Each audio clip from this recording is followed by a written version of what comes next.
Konami. So,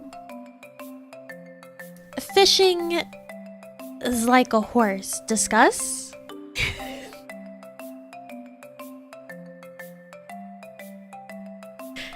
Do you agree?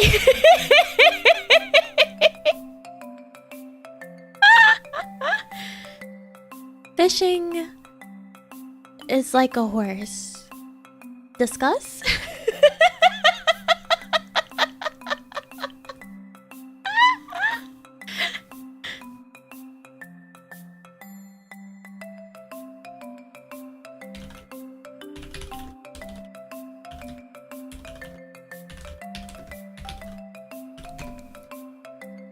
'You never forget how to horse, right? Yeah, exactly.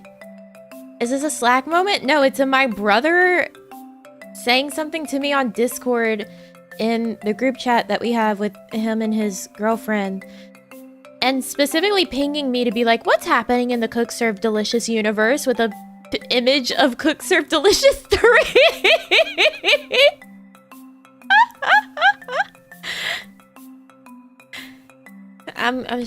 It's a long story. Nope, that's Stroy, not story. It's a long story.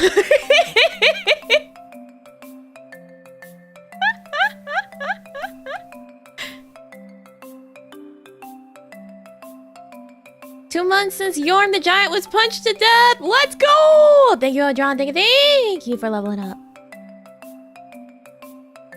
Yeah, it's a long story. The thing is too, I also like sent I sent the message at first and it said it's a long, and then that was the end, and then I had to edit it to say it's a long story, and then edit it again to say it's a long story.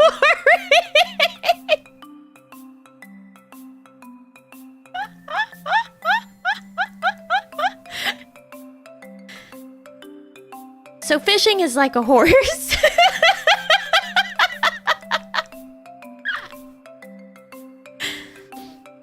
Discuss?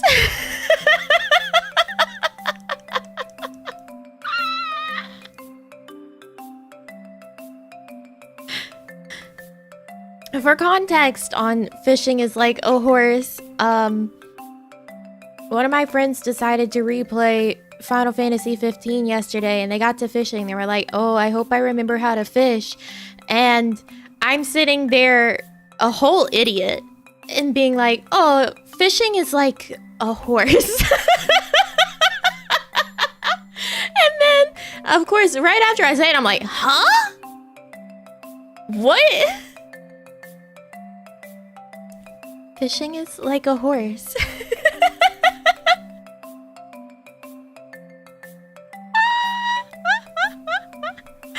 Give a man how to fish, he rides for a day. Teach a man how to fish, he horses for life. You're so right, Ramses. Thank you, thank you. Thank you, thank you. Don't even know what to do with that one. Okay, so, like... I think what happened was I was trying to say it's like riding a bike, right? You never forget.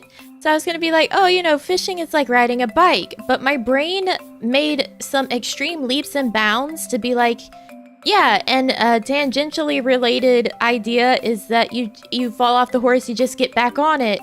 So somehow it just became fishing is like a horse.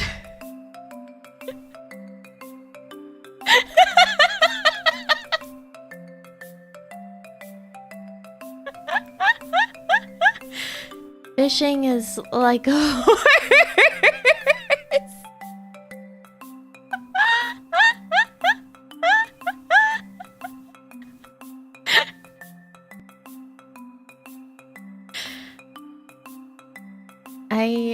I don't know what's wrong with me.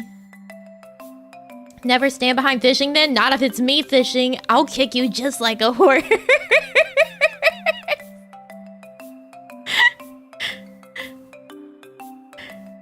Did they laugh in your face when you said that? They were like, what the fuck did you just say? And I'm like, I don't know.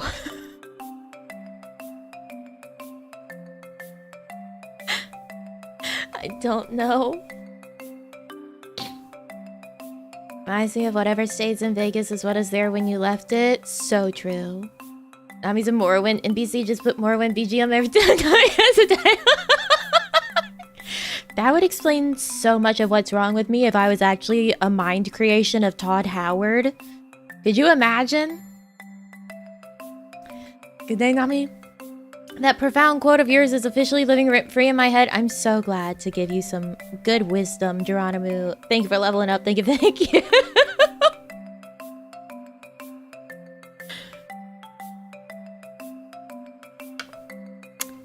Fishing is like a horse. Discuss? Do we agree?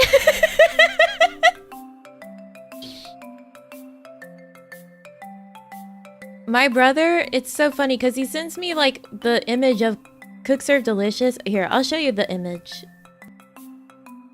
And he's just like, what's happening in the Cook Serve Delicious universe? And he's like, why is the bobblehead sporting evil flaming eyes? Such a true statement. Fishing is like a horse.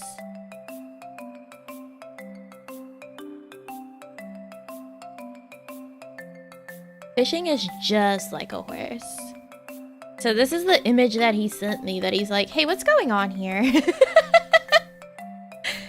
Because he knows I'm a Cook Serve Delicious freak. I love me some Cook Serve Delicious. That's not what I was playing last night that crashed on me. What crashed on me was fucking 2 Point Campus. That little bitch. Yeah, it's a game. It's a game. It's one of my favorite series. I like giving myself anxiety by playing it because that's the game. Never heard of this in my life? What? You guys don't know Cook Serve Delicious? I'll have to play it sometime. Even though I don't think it's a very, like, compelling stream game because all it is me repeating letters to myself like a freak. And being very stressed out.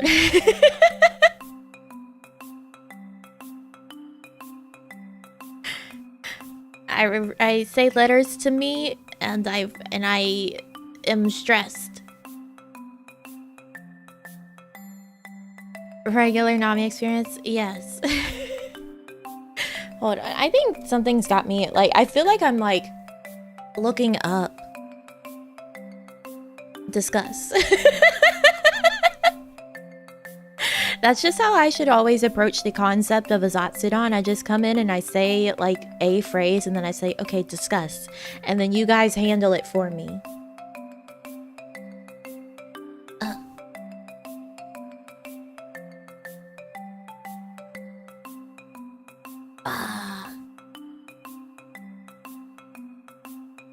You are tall like a basketball player.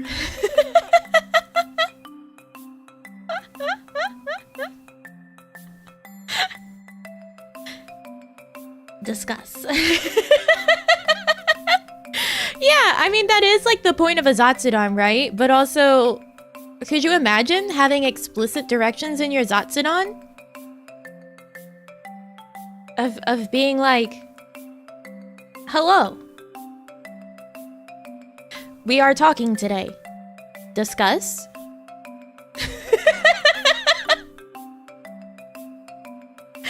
Discuss.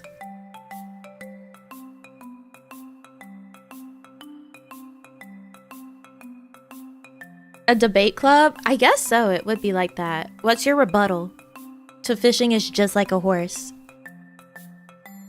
Discuss. What's your rebuttal? Alright, little guys, also welcome today, because I'm one. Yes, guys of all sizes are welcome today. Thank you, KB, for leveling up. Thank you, thank you. Opening up a Zatsudon with a riddle for us to solve. Oh, I think fishing is just like a horse would be an incredible riddle. It's like the riddle of why is a raven like a writing desk? For me, my answer to that is they both start with a R sound. Raven, writing desk. And therefore, a raven is like a writing desk. and choking, and I don't know why.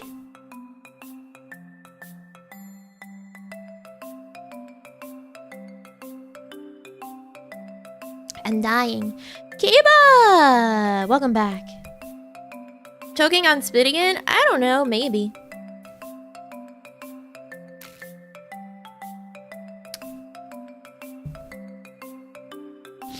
I have water, and then I have an unopened can of LaCroix.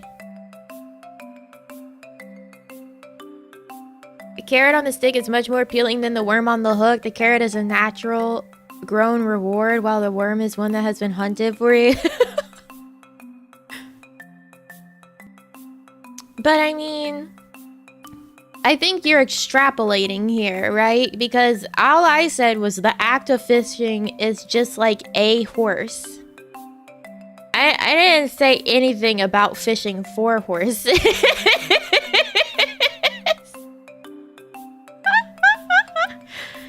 Got it to work. I missed you, Beamo Bill, my beloved. Oh my god, thank you for leveling up, Kiba. Thank you. A horse.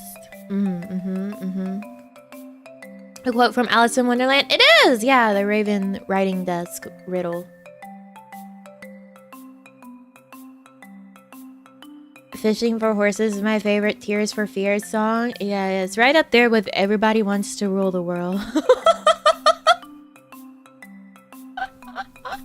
Everybody wants to fish for horse.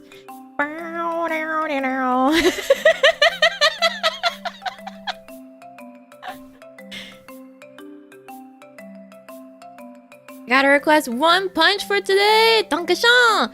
Oh, okay. Well, I guess you can get a kiss with a fist. A kiss with a fist is better than none. Bum, bum, bum. I'm so sorry. Thank you so much, Random Thing. Thank you. And a big mwah to Akahiro one up. That wasn't a good one. Wait. There you go. Or your punch. Pow! Right in the kisser. Fishing is like a horse. 2 for 1 with 100? They asked specifically for it. Ever receive my birthday punches? Alright, hold on. Let me not punch my mic. That's not what you were asking for. Alright, hold on. I'm gonna hurt my hands actually doing that.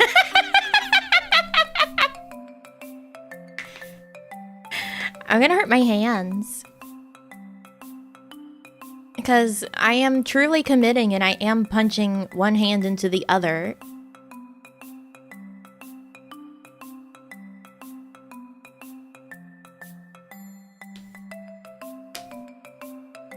I should really be cupping the other hand so it makes a better, louder sound.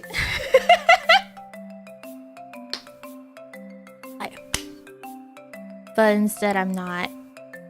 I need to stop punching my hand.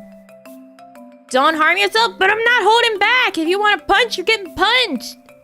And that means I am hurting myself. This hurts me more than it hurts you. Literally so true. You can just slap your hand. We never know the difference. You think I'm not gonna commit? You think I would just cheap out on that? I would whip out on that?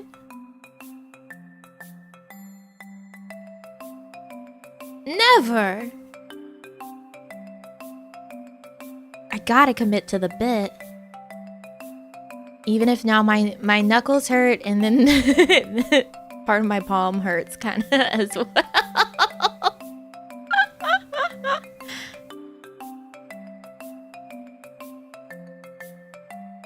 I'm all in, baby.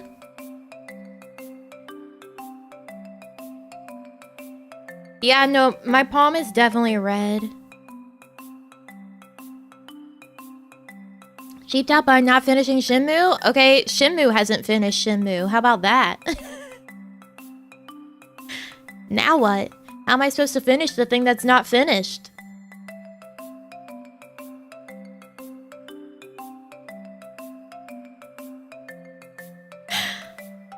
How about that?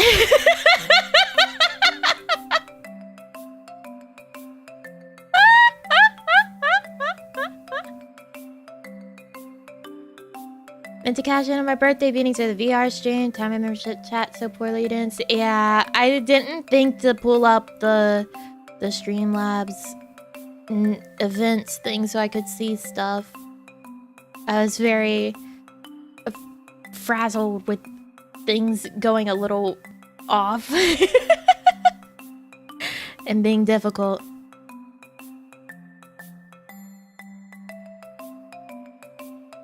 Thought Shenmue ended? No, Shenmue 3 is not the end of fucking Shenmue. There's still Shenmue story that man wants to tell. It's not the end.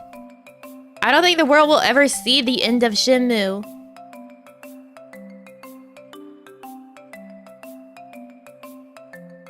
The SC.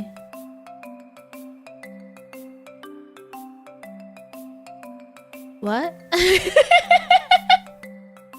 KB, what? Oh, the screen caps, yeah! Yeah, I saw.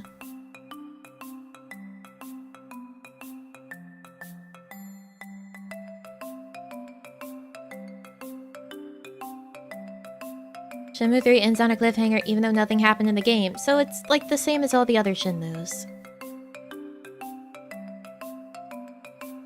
Don't stop believing, Nami. Shenmues die when people stop believing in them. Alright, I am turning off all belief in Shenmue. I want to kill all the Shenmue fairies. I don't believe in Shenmue. I don't. I don't believe in Shenmue. I was actually just watching a video last night that was talking about, like, people going weird and wacky on TikTok with fairies and being like, I'm a literal fairy. Check out, my favorite thing is to fly over my pool. I'm like, okay. And like fairy hunters.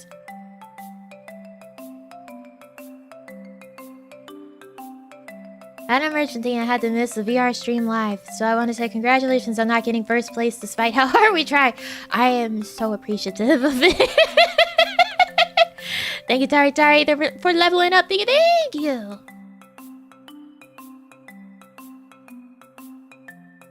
I don't use TikTok. I don't either. So the only thing I'm aware of whenever things are happening on it is when people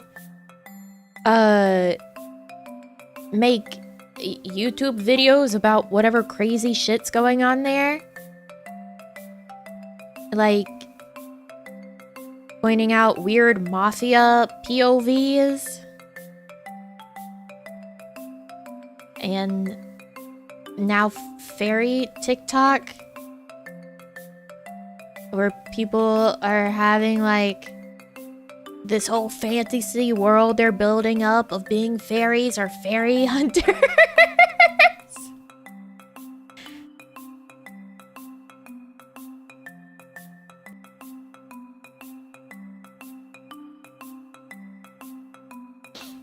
They were what? Not like how in Vine videos were only popular ones uploaded to YouTube comments. I only know a few Vines, and that's because one of my friends really likes a Vine, or liked Vine. I think her favorite one is the "Is this allowed?" Vine, and I think that was her favorite one.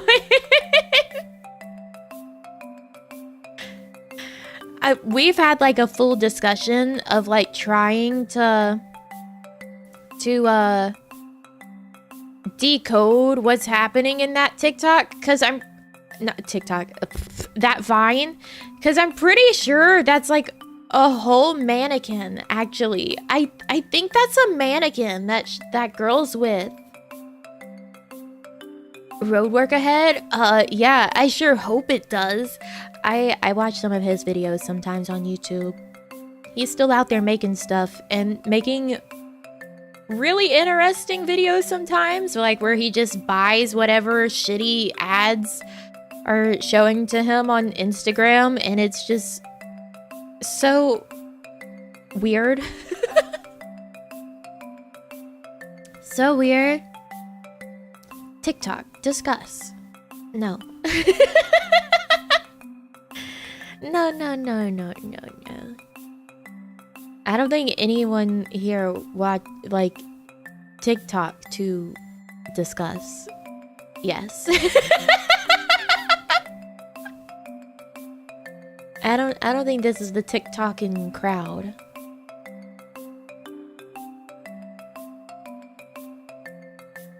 Yeah, it was a string of words. Yeah. Get some super weird ads and recommendations on FB. There's really bizarre ads places. No TikTok, only believe Shenmue. Neither. But thank you so much. Thank you. Guy time. You're so right, Name Sawyer. Thank you for that. I love flossing on the talk. Yeah, when you do what your dentist tells you, and you floss, and brush your teeth, and have good oral hygiene, right?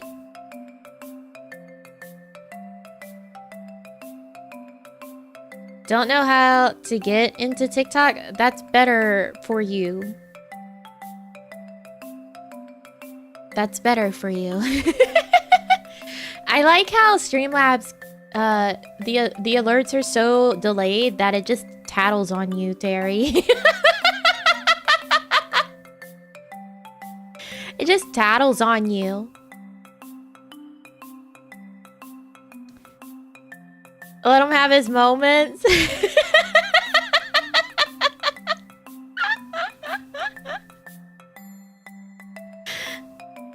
I mean, gee whiz, wow. When did Terry donate? When did that happen?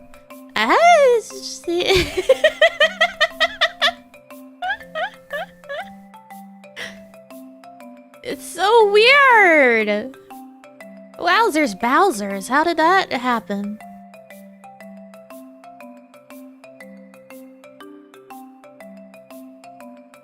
This has been happening the whole time? Only recently, actually. I think you've just been like too fast for it recently.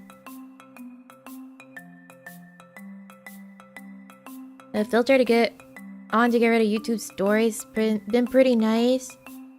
It's kind of bothersome, like, how much YouTube pushes for shorts. Like, that so many creators are just like, I only do shorts now. Like, if you scroll back far enough, you can see they had, like, actual 10-minute videos, and it was nice. And then it's like, all they do is pump out shorts.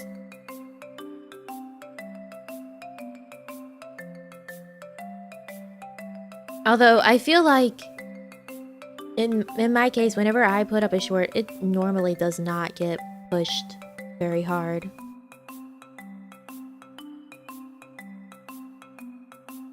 There a reason you don't do shorts anymore? You used to? I am brain empty. I only occasionally have ideas. I only occasionally have ideas in my life.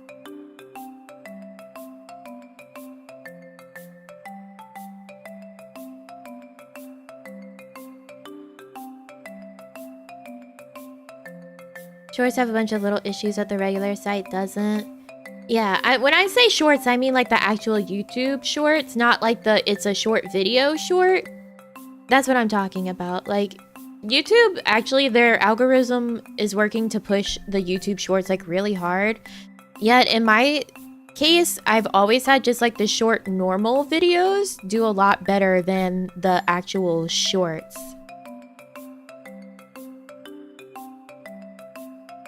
Why did I just get an email that says, Teletubby stars now, accidental death? EastEnders fame? What is happening? Tell me about the Teletubbies.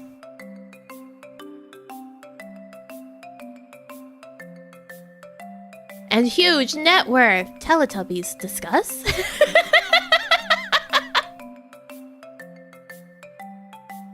Teletubbies discuss.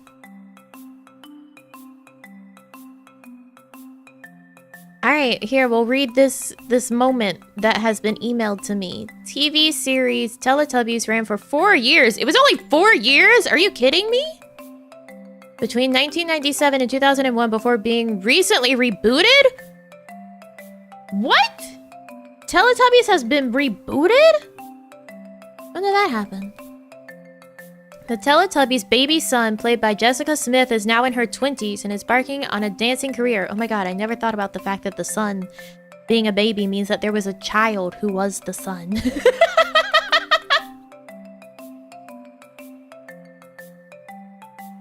Simon Shelton, who played Tinky Winky, that was my favorite Teletubby, died during a night out in 2018 at the age of 53 years old after being found collapsed in a street in Liverpool.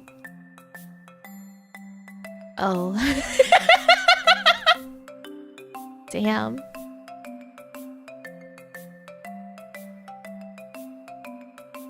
Nikki Smedley, who played Lala in the Teletubbies, recently released her memoir, My Life as a Teletubby. There is a Teletubby memoir?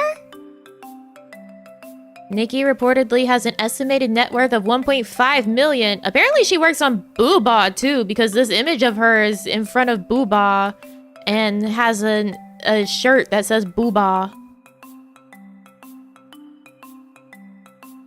This didn't tell me everything I wanted to know, and I don't want to do more research.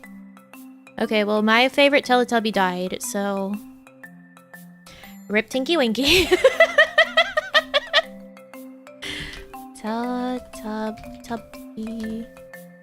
Teletubbies reboot? Very fucked up.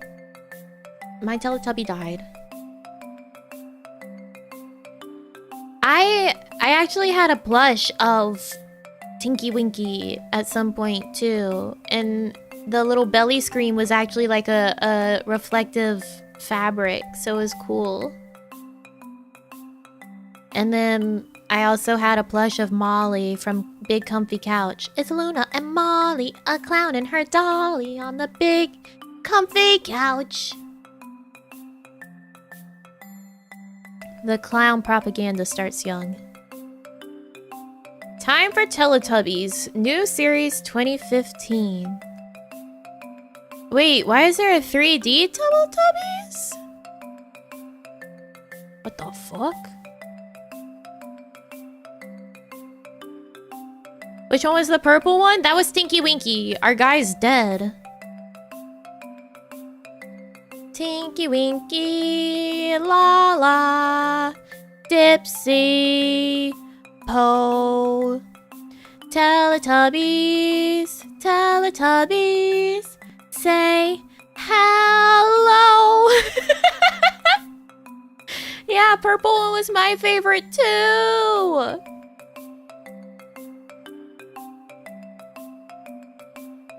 You remember Booba's song though? No, I was too old for Booba when it came out. I was just disturbed by it.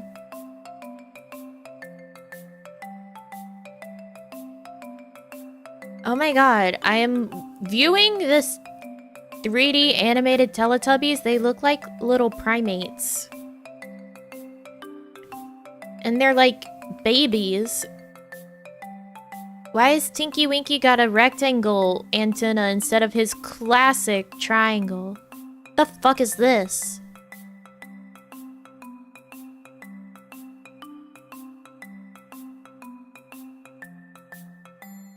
What is this blue one?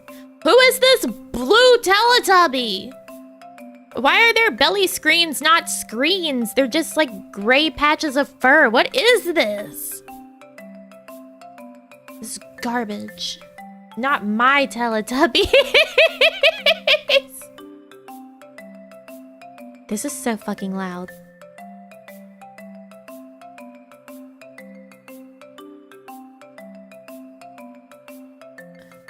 La la.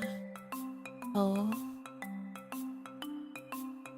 I am watching the intro of the rebooted Time for Teletubbies. It still had Baby Son. Oh my gosh, the Tubby Toast? That was the original pink sauce.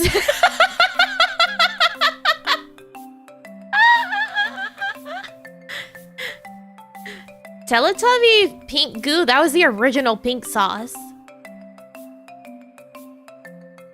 It looked much better. Yeah, the custard, theirs looked a lot better. Yeah, they were called Teletubbies because they had TVs on their tubbies. Forgot all about the custard. Teletubby custard.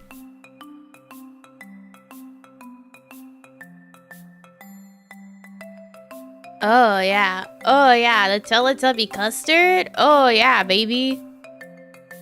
That's some pink goo.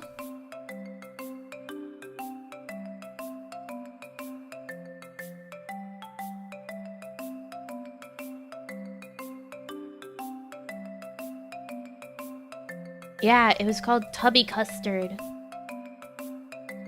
Gaze upon the Tubby Custard.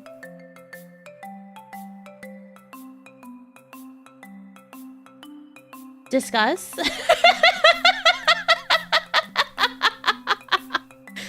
Discuss.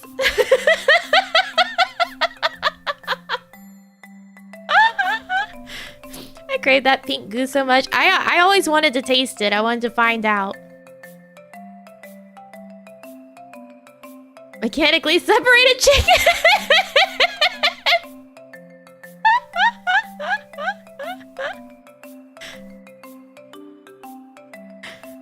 It comes out of like this squeezy machine, and then they have bowls that are just like basically big straws.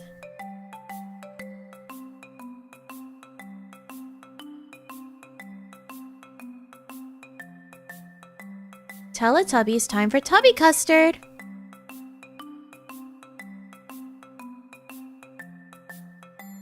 Yeah. The bowls were just like giant straws, essentially.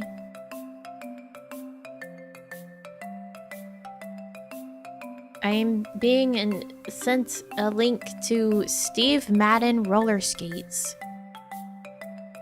Why is everyone trying to get in the roller skate game? I bet these are garbage. How expensive are these? $200! And they have bolt-on toe stops? Are they bolt-on or are they... Wait. Hold on.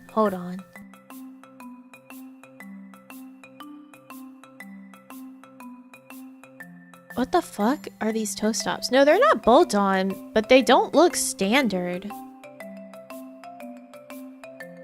What the fuck is happening here? I wonder what baby son is doing now, being 20? I guess. That's what the thing told us.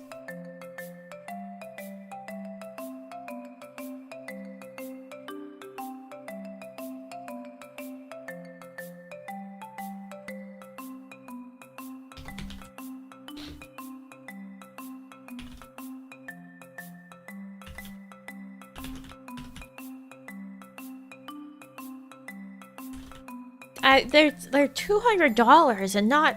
There's no information about, like, the plates or anything. My brother's girlfriend just sent the link to it, and she's like, look at this. And then they also have a cow print, and they're like, $200? And there's not a singular bit of information about the skates as skates? Girl.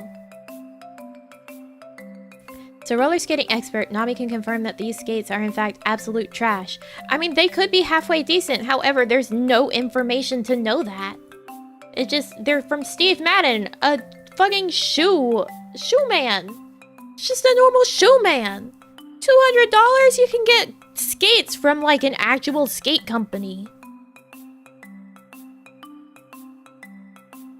They also have another food. It was the Tubby Toast. I found an hour-long video called Teletubbies Time for Tubby Custard. Is this just a compilation of all the Tubby Custard scenes? What is going on here?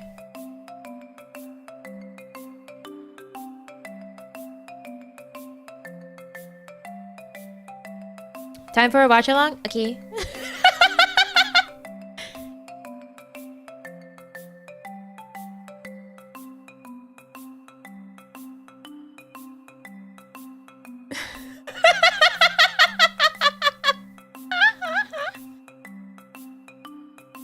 I hope stream ends today with a Teletubby. Bye-bye! Thank you, Pira. Thank you. Let me move the Tubby Custard out of the way, so that that can be seen. I'm mobile, so I can't watch 2 videos. Why did you ask? Yeah, it's an hour long. I like that it has the...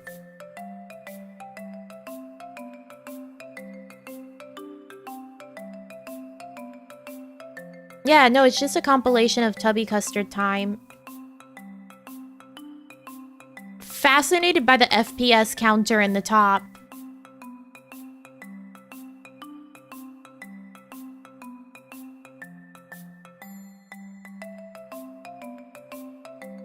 Teletubbies!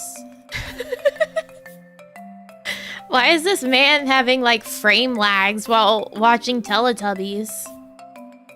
Yeah, they use fraps to record it. I don't understand.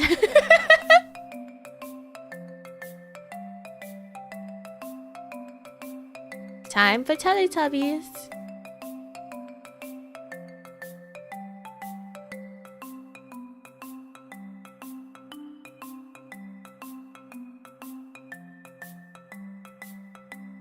I don't want to drop any frames while you're watching your 6-hour Tubby Custard compilation, though. But they did drop some frames, like, right in the beginning. No, I definitely am not going to show it on screen. YouTube would probably be angry at me and eat this VOD. Uh-oh. Where is the Tubby Custard? Okay, there it is. It's showing that I already watched this vid. Hey, what?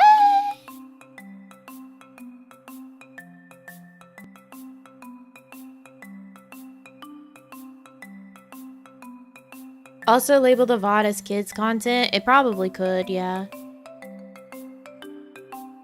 Oh my god, the sound just got real fucked up. I didn't watch this video, I was reading the chat! Oh my god! Someone else!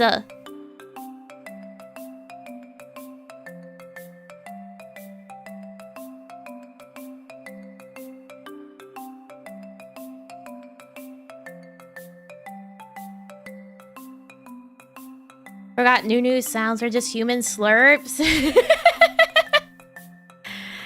Teletubbies is a real sensory experience. It's time for Tubby Custard.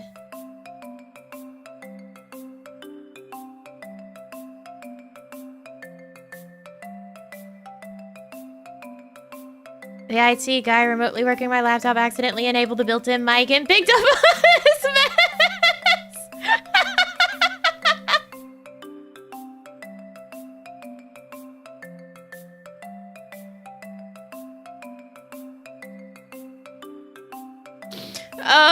The Tubby Custard coming out is so gross!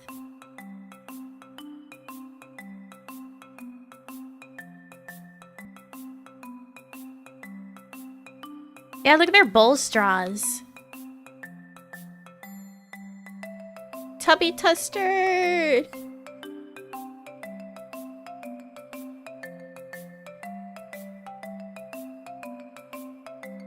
Yeah, it's sputtered all over the place.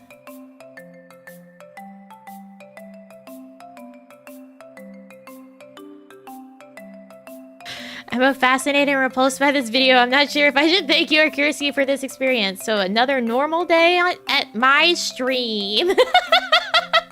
Thank you, Forrest. Thank you. Kind of satisfying in a weird way. Tinky Winky just standing there with his straw bowl of Tubby Custard waiting for everyone else to get their Tubby Custard so that he can go sit down. He looks like he's having an existential crisis.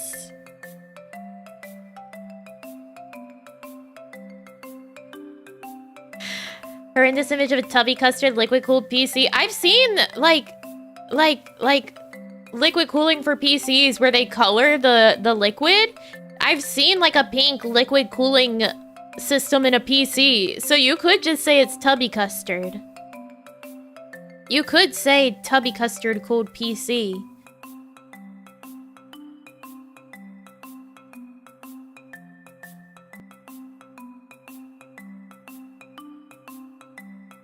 I love that the Tubby Custard dispensing begins with just a tiny little poot.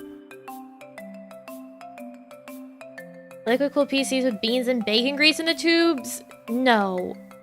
No.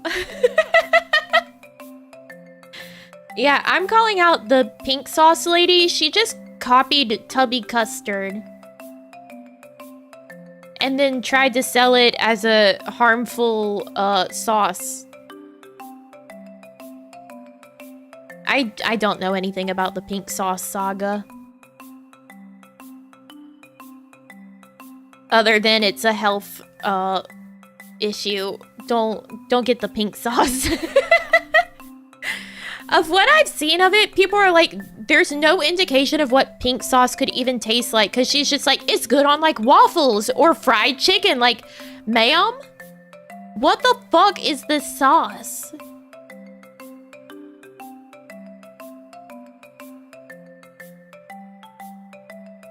What do you mean it's good on all things? What does it taste like? Uh-oh, they're out of Tubby Custard. Poe can't get any Tubby Custard. It's all out.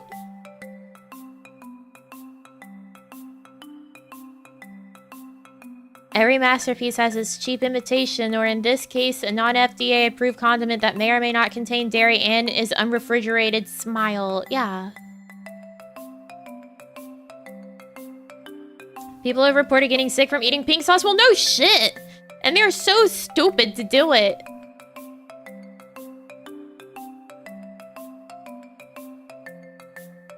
Why are people so dumb? Oh no, Poe got the pink sauce. I mean, the Tubby Custard to work. Tubby Custard.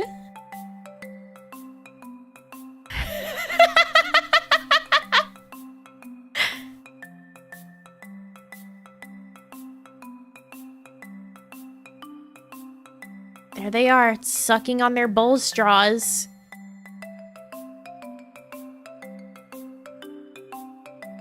I'm disturbed in the difference of how, like, the Teletubbies look as they're sucking on their bowl straws. They look like very suddenly stop motion animated.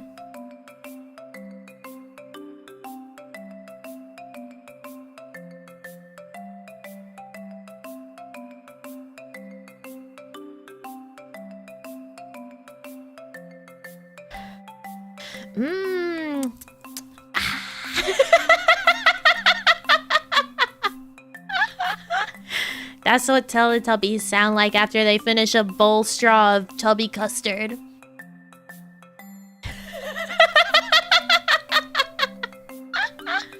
I go,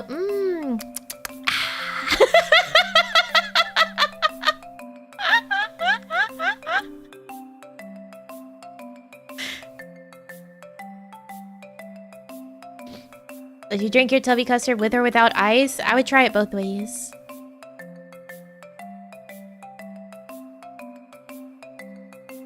I'm loving Nami's enjoyment of this while the video audio plays in my background. I just hear slurp, slurp, slurp.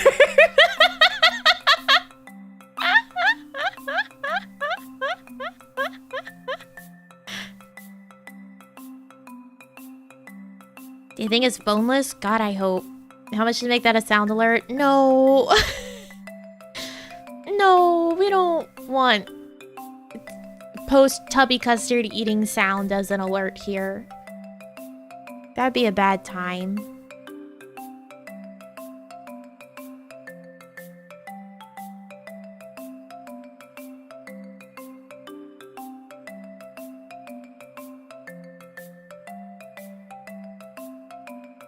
Uh-oh.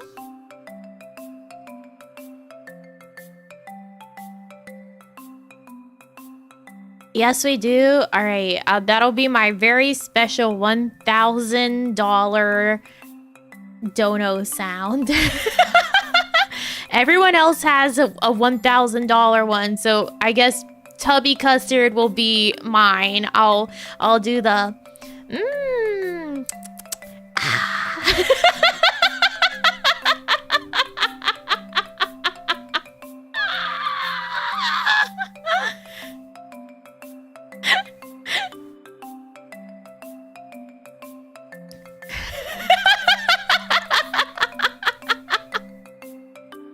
If you genuinely want that, I will do it. I shit you not. I'll just have to remember to go take the sounds off of all the other ones and actually turn on the sound in OBS so that if it happens, it will be heard.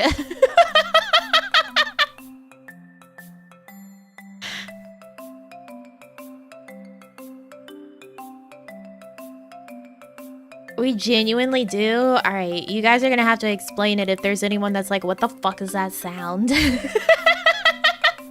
Yeah, no, that would be the only one with sound. The $1,000 Tubby Custard sound.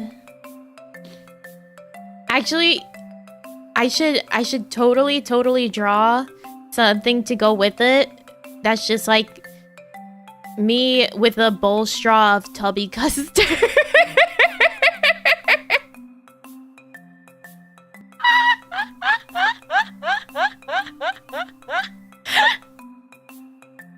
Drinking the Tubby Custard and going,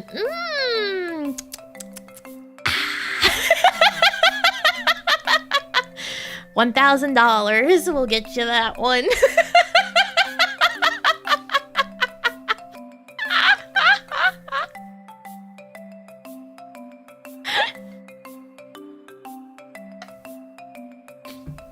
Draw yourself as a Teletubby. I'll just wear one of the Teletubby skins, I guess.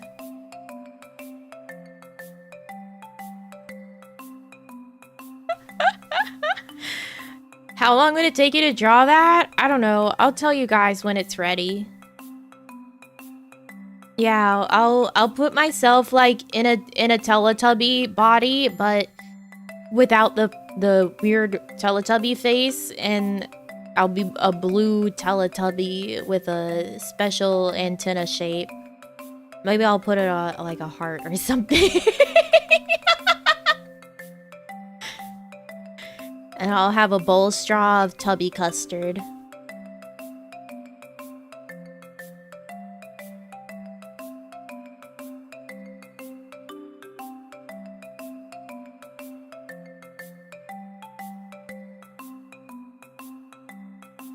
Are much older jokes to use? Look, man, people want the Tubby Custard. If everyone wants to make bad decisions like asking for Tubby Custard for $1,000, that's on them.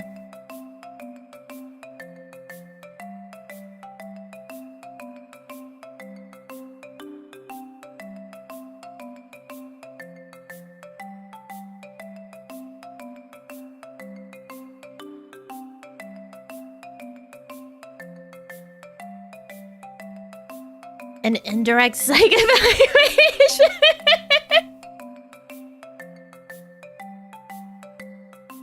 Do you have to tell management? Why would I have to tell them that I'm adding a cursed Teletubby Custard? Dono alert.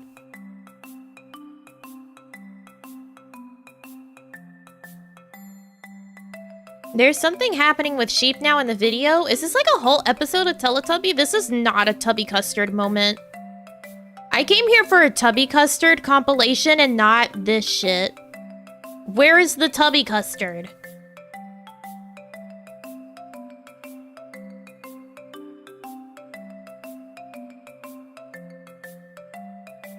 I skipped ahead. I'm finding more Tubby Custard moments.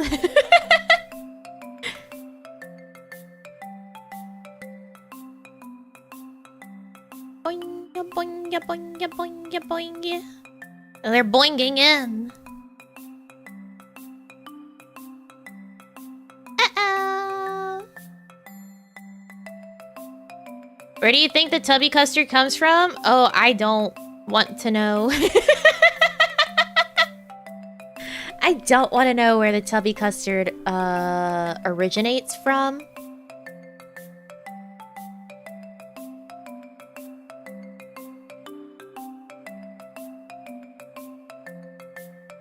Why does Tinky Winky get a pink bib?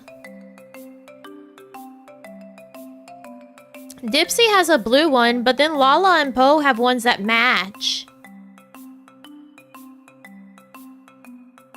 Skipped ahead and they're watching children enter a dark building on Lala's stomach. That's normal.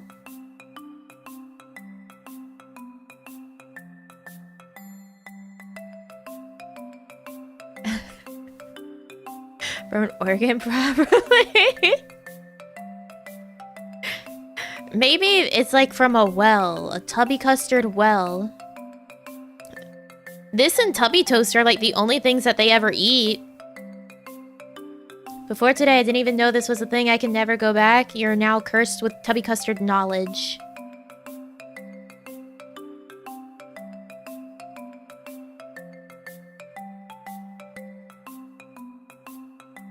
Oh yeah, the Tubby Custard. Not edible and made of mashed potato with red and yellow acrylic paint? How did they get mashed potato to look like that? I'm actually more bothered by that now than I was at just the concept of a Tubby Custard.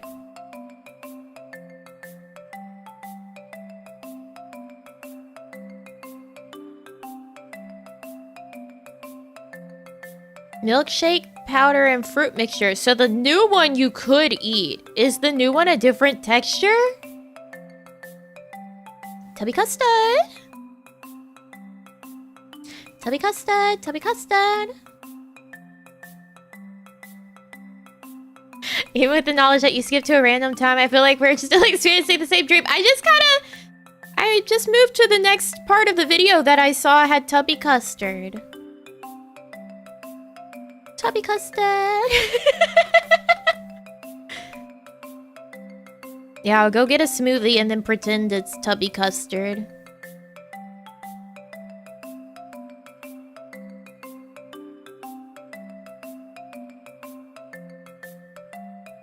Tubby Custard.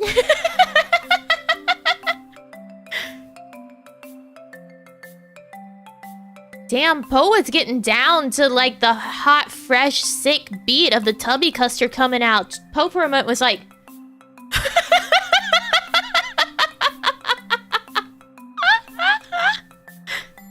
Tubby Custard, Tubby Custard.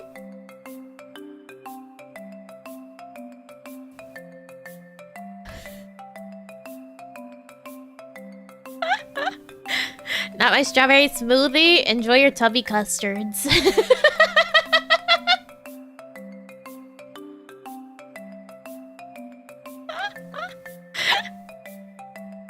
People have made Tubby Custard with milk, cornstarch, vanilla, and some raspberry fruit. How far are you into the compilation? I'm at like 22 minutes. Ooh, Tubby Custard, Tubby Custard. Nunu's sucking up an orange ball right now. He's really going through it.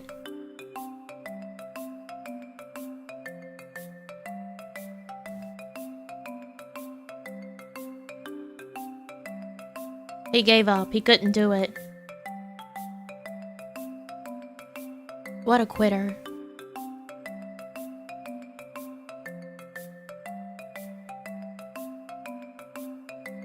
Oh, now they're bouncing like the ball with their bowl straws of Tubby Custard. Please stop bouncing.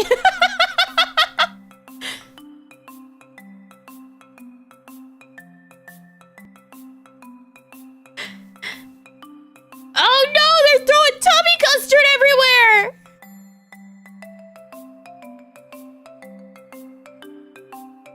People in the 80s are the marvelous things people might do with this new internet thing. Us, Nami, Tubby Custard, sound alert. Let's go! So true, Ramses. Thank you, thank you. Tubby Custard, Tubby Custard.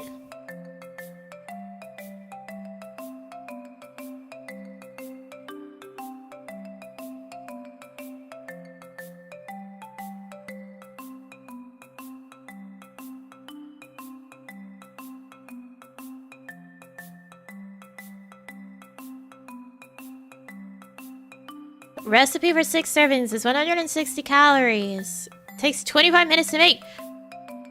I simply think that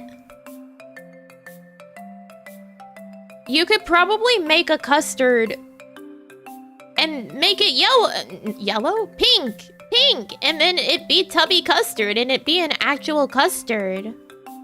You can make like a really, really thin custard. Listen, I was looking at Lala and she's very yellow.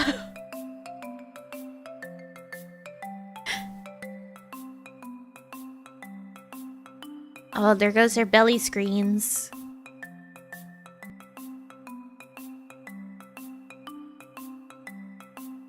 Why must they thrust their belly screens forward?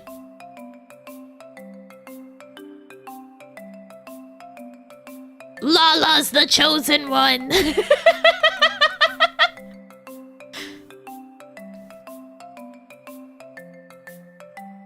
I'm like this kid. Hello, hello, hello, hello, hello.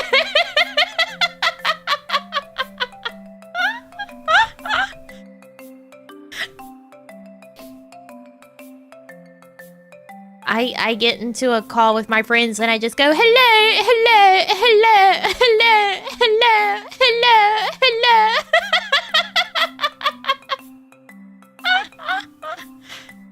I should do that today, except I shouldn't because we have raid today and I don't need to make people think I'm more of a freak than I...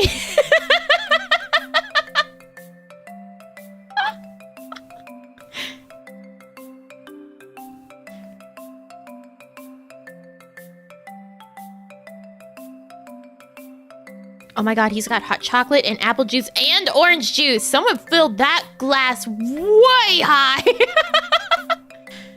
Chocolate cake.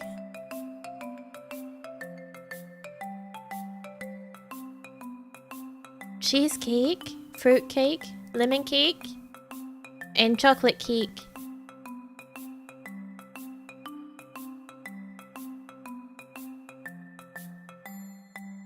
The people that know me would be like, oh, that's normal. What up? For the other people in my static who literally never hear me speak, I don't think that's the best first impression. Me coming in like, hello, hello, hello, hello, hello. I've got hot chocolate and apple juice and orange juice.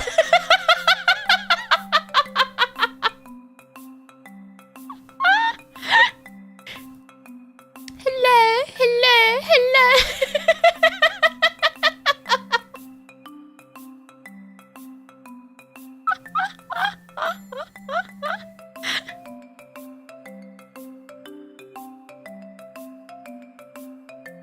This is a nice one, he says. You can't do it all quickly.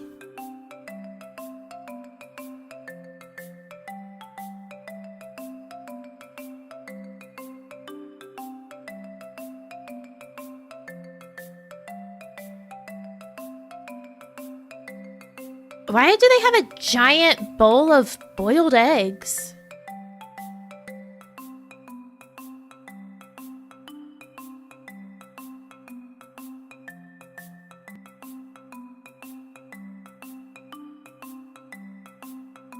Apparently it's for all the customers to eat. Ah! He just birthed the yolk from the boiled egg. It just squished it out.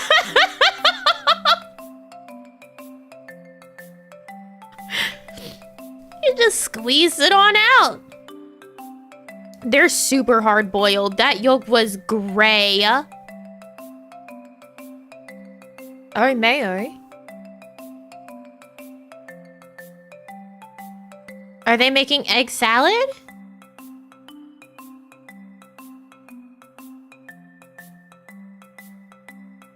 Yeah, they're making egg salad. That makes more sense now. A boy! A boy!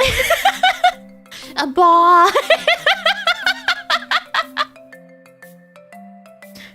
The child said goodbye. Bye! A boy!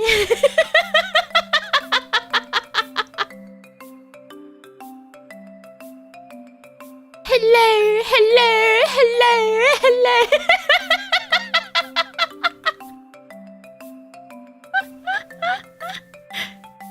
One day in Teletubby land.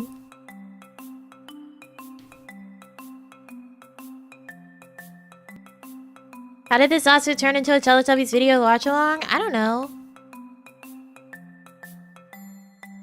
That seems normal here.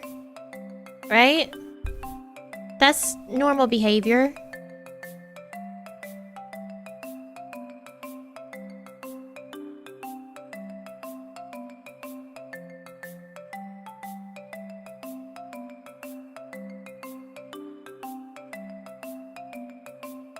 It all started when horses were like fish or something.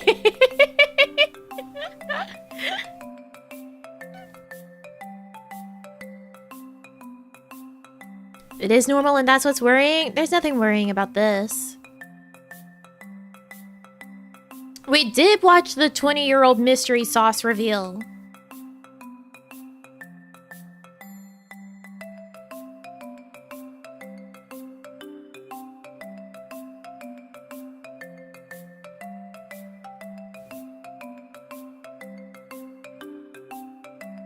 Oh, it's time for Tubby Custard!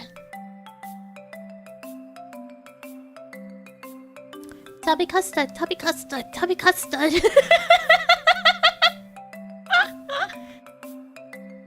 Thought it was fish are like horses? Fishing is just like a horse.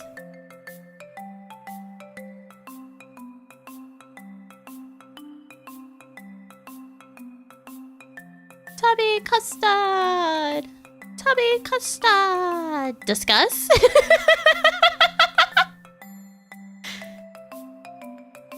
Dipsy, stop dancing around. Oh, Tinky Winky's got like a more purple bib now. My man's got designer bibs. He keeps changing every day.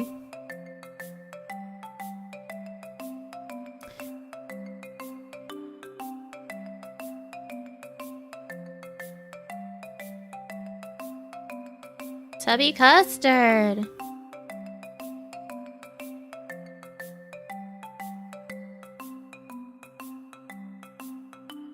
Whoa, his bowl is way more full of Tubby Custard now than it was whenever he picked it up.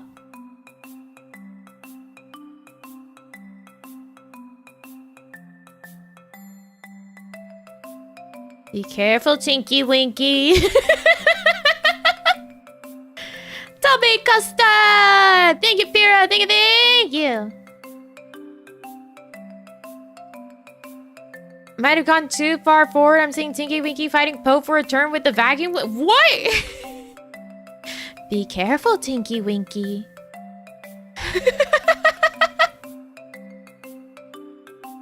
Yeah, no, you can't be caught wearing the same bib twice. Throw that shit out. That's last season's bib.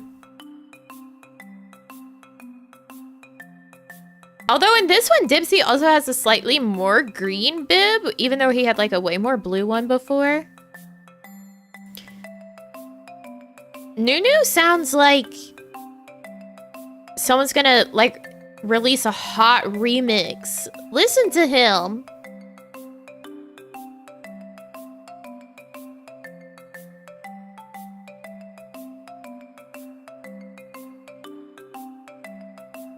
Tubby Custard fun.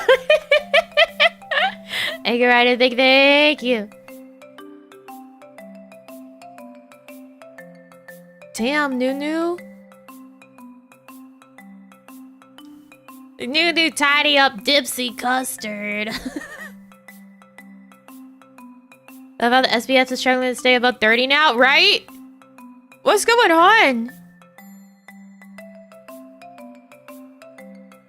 Naughty Nunu.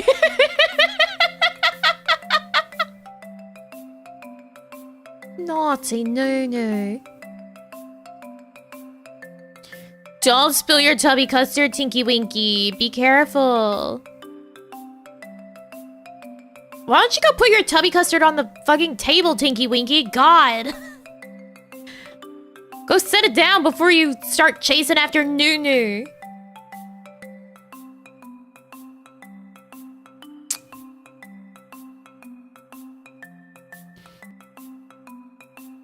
He's spilling the Tubby Custard! I said, careful, Tinky Winky. Don't spill your Tubby Custard. And what does he do? He spills it all over the place. Naughty Nunu. He had one job. Oh, he's just straight, like, pouring it out now. Not even holding his bowl upright.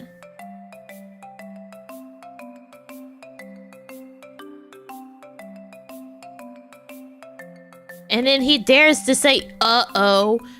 Fucking Tinky Winky, get your shit together.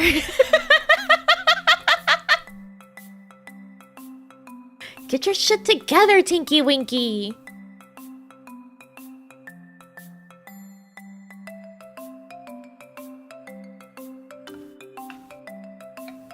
What a mess indeed.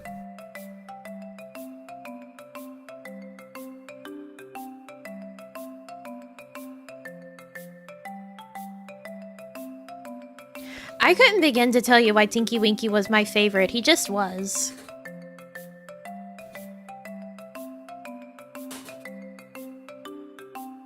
Oops, Teehee, I seem to have spilled my bowl of Tubby Custard. Oh no!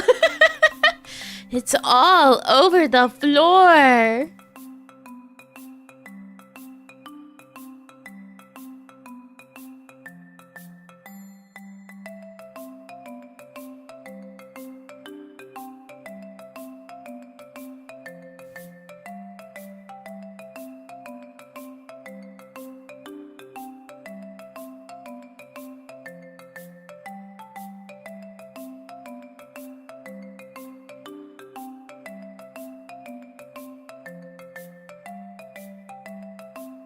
Clever, Nunu.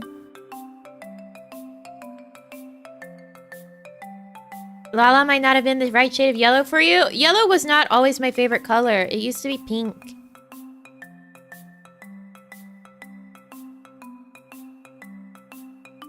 It wasn't until I was older that I was like, yellow's a really nice color, actually. Where's Lala and Poe in all this? Man, I don't know.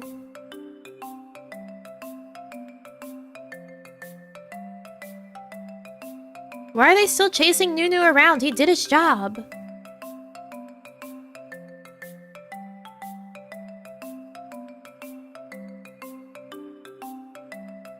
And Teletubbies love each other very much! Wow. How have we gotten this far into this stupid fucking video?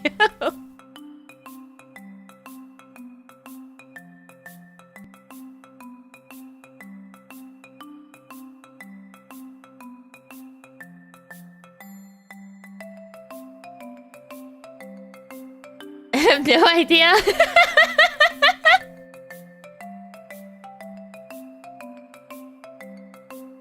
Lala's honestly not a bad color of yellow.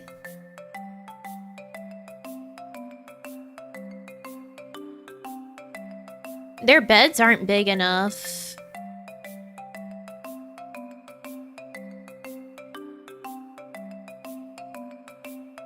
Can you say the stream has really derailed when it had no direction in the first place?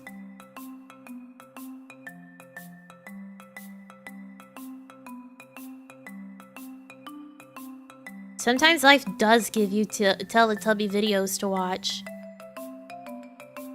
Tubby Custard. Oh, Poe's going first this time. Let's go. Poe says, I'm tired of being last. I'm getting my fucking Tubby Custard before you bastards take all of it.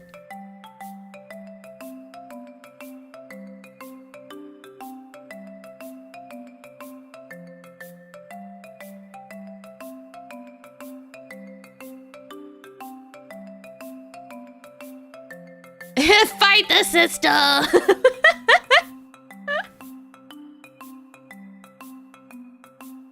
You hate the sound? Oh, Poe! Poe's making Tubby Custard fall all over the floor!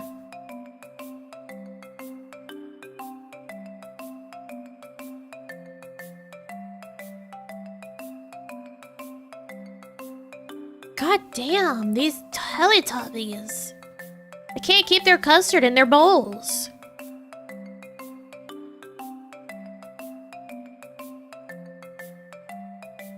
Go sit the fuck down, that's right. I like their table.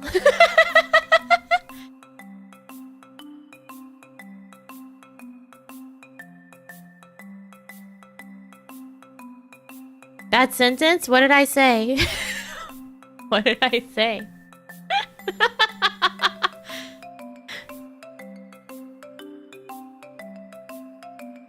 Going to bed. Thank you for coming by. Please rest well.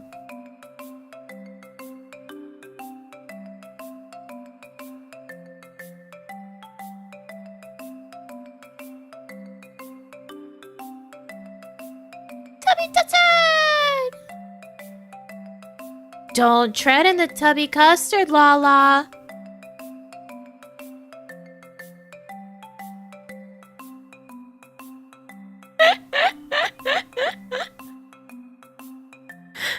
Lala, beautiful Lala.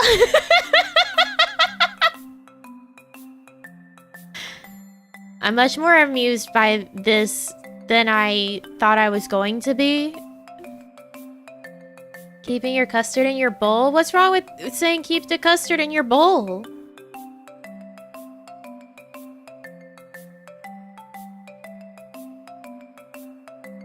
Technically, it's not been 40 minutes because I skipped part of the video.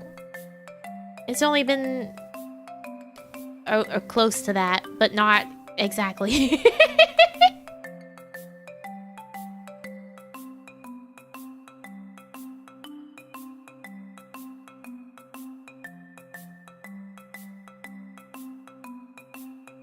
Don't tread in the Tubby Custard, Dipsy.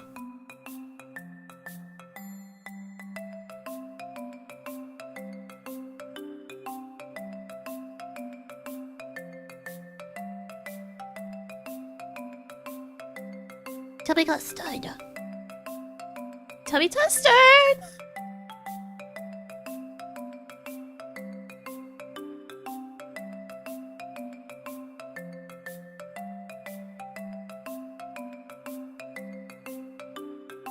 Well, in this one, it's the same bib as Tinky Winky wore the last time. It's that same, like, purpley pink one.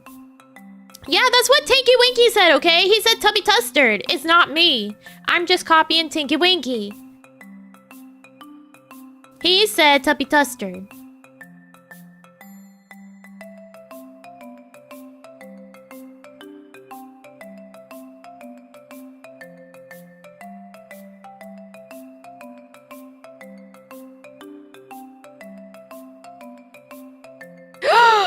Tinky Winky! He slipped in the Tubby Custard! Oh shit, he's going up the slide.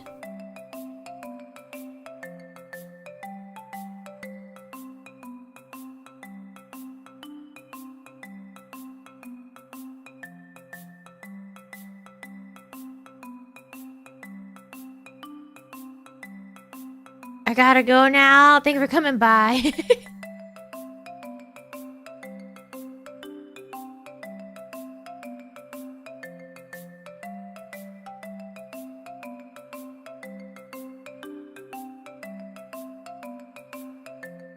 Everything in the Teletubbies land is so space age.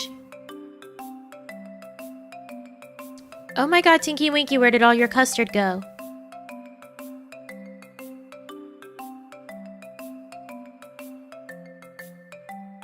What happened to his custard while he was defying gravity?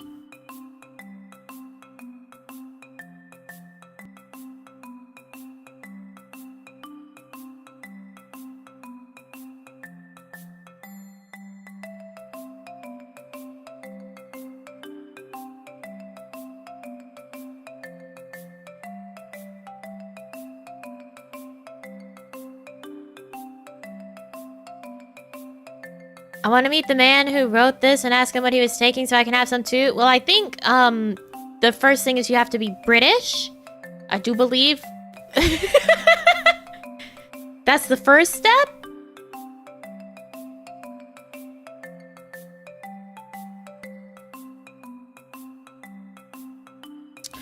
Oh, is Dipsy gonna share his Tubby Custard?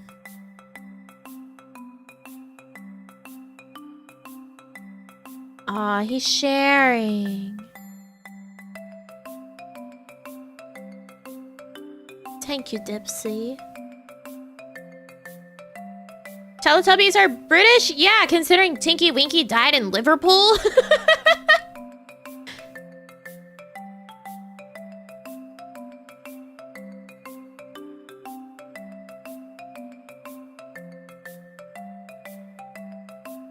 They sure are making a lot of Tubby Custard sounds.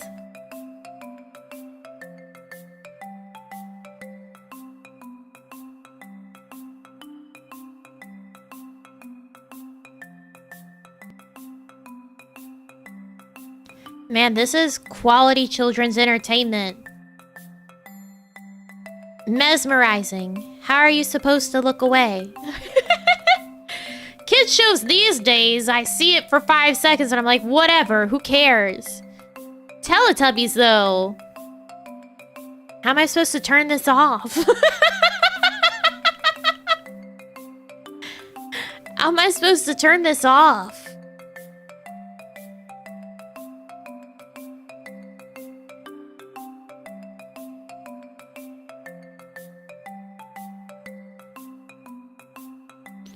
Tubbies only have a rating of 3.7 out of 10 on IMDb. People are wrong. Did you ever watch JJ the Jet Plane? Yes, I did watch the horrific looking JJ the Jet Plane occasionally. That's a real fever dream. Nightmare. All of those characters are so ugly.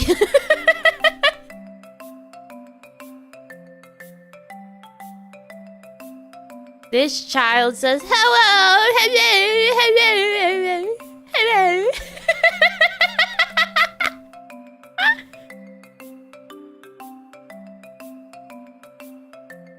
Oh, she's gonna make some bagels. Hell yeah. Bagels are hard to make. I've done it before. Look at all the water. This is like, you know how some people will have streams where they just watch like Korean street food videos? This is our Korean street food video. What do you think? What do you think of our Korean street food videos?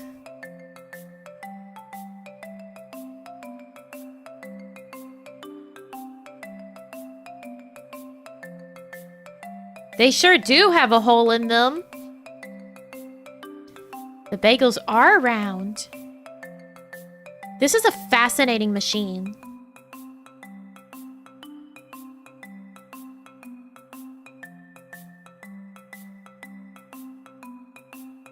Discuss, yeah, discuss.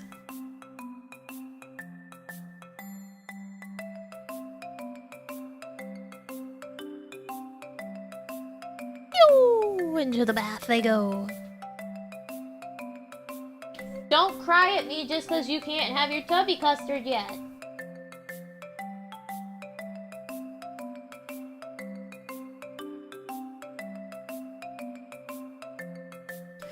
Oh, that's a heavy dose of whatever she's sprinkling on there.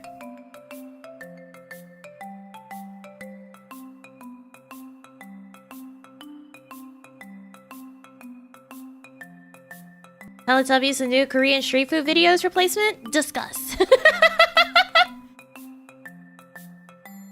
Discuss.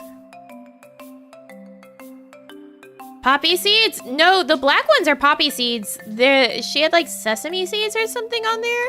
Or maybe like everything bagel seasoning. I don't know what it was, but she dropped like a giant handful in one spot on one bagel and then nowhere else on that bagel.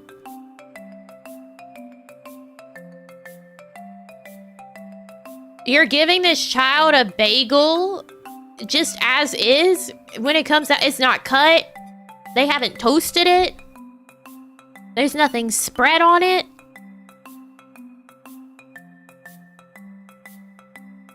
The baby son is so menacing.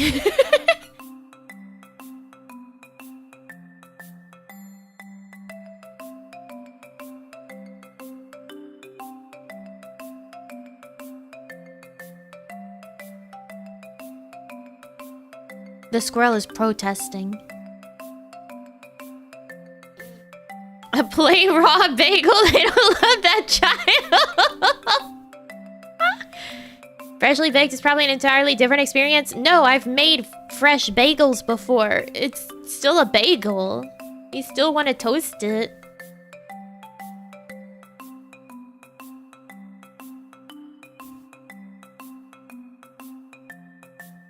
Tubby Custard!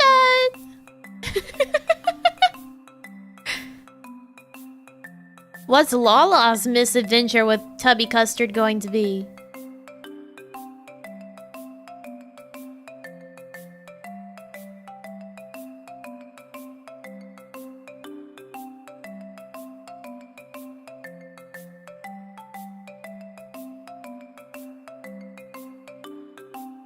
I want to know more about the world of Teletubbies, like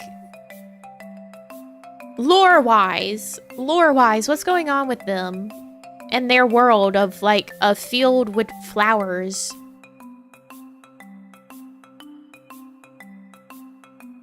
And their one windmill, like there's nothing else. Yeah, the sun is a baby. I want to know who did that. Why? Why is Sun baby?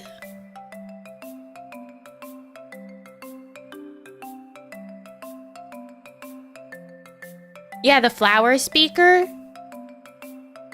Why can they hear the narrator?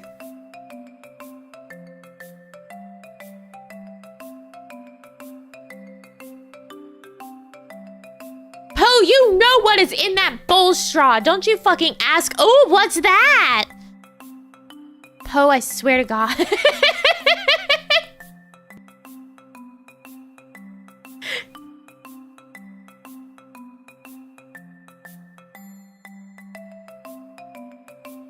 Fuck it. Oh, what's that? Poe.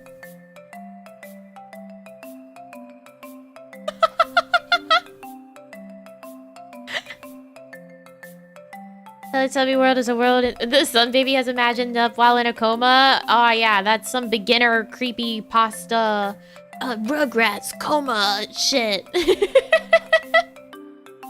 The Rugrats, they're all in Angelica's imagination.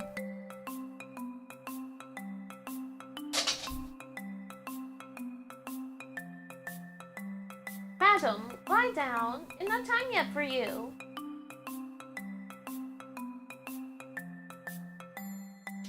Back from presentation, I can say that I sure didn't expect to come back to Teletubbies. Well, welcome back to quality entertainment, a la Teletubby.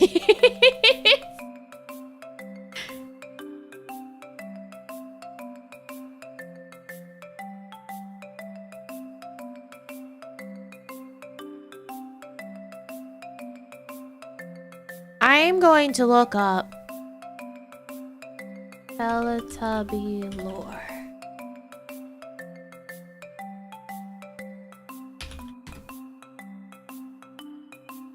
There's a Teletubbies wiki.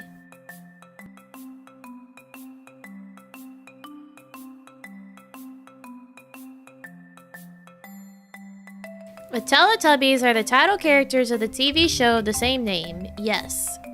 They are 4 characters who live in a grassy, lovely place known as Teletubby Land. The Teletubbies love to play in Teletubby Land. They live in a dome well known as the Tubbytronic Superdome. Their trademarks include their speech, their magical antennas, and tummies that can glow and show videos on their screens. Honking noises that they make when they sit down or fall over, known as parping noises. Their playful attitudes and their constant giggling that is heard everywhere they go. The Teletubbies include the following. Tinky Winky, the biggest Teletubby, who is bluish purple. I would argue he's just purple. But I guess in some images he is a bit more blue. Anyways. Bluish purple, clumsy and gentle. Dipsy, the second biggest Teletubby, who is green, stubborn, and stylish. Lala, the second smallest Teletubby, who is yellow, sweet, and bubbly. Po, the smallest Teletubby, who is red, timid, shy, and soft-spoken. The Tiddlytubbies, cute babies. Hey, what the fuck is a Tiddlytubby? The New, the blue, new series pink, gold, and orange vacuum cleaner. They replaced New?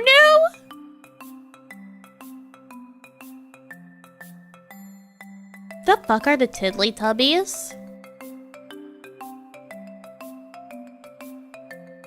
Oh, these are the 3D motherfuckers. So they're not just the Teletubbies, but babies. They're brand new ones. Okay, hold on. Is this a dream? Am I hallucinating? Did some of them graduate? Tinky Winky's dead. Like his actual actor is. They are encouraged by the narrator and voice trumpets to do new things each day. The talking flowers comment on their activities. The baby sun watches and laughs when funny things happen. The rabbits can be seen running around Teletubby Land, and they love the Teletubbies. The magic windmill tells the Teletubbies when it's time for TV tummy or a magical event or Tubby bye-bye. They drink Tubby Custard and eat Tubby toast if they want to. Does this not sound fucking, like, insane? Some 1984 shit? They're encouraged by the narrator and voice trumpets. The talking flowers. Like, what is this?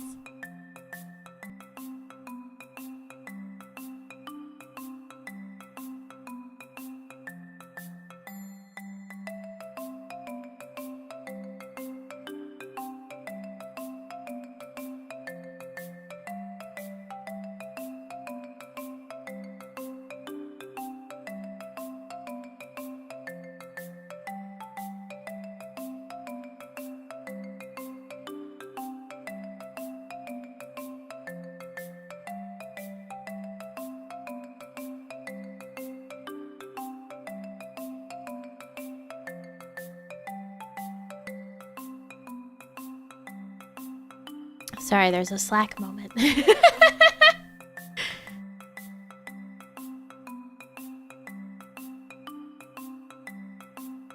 Tinky Winky wanted to make Tubby Custard? He's making it, or he's just getting some?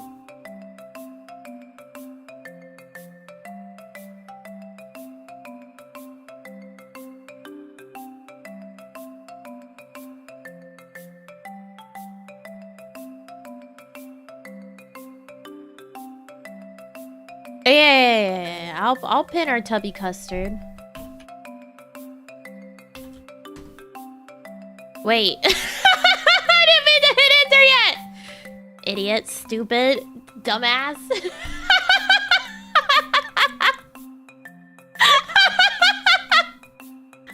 Tubby Custard!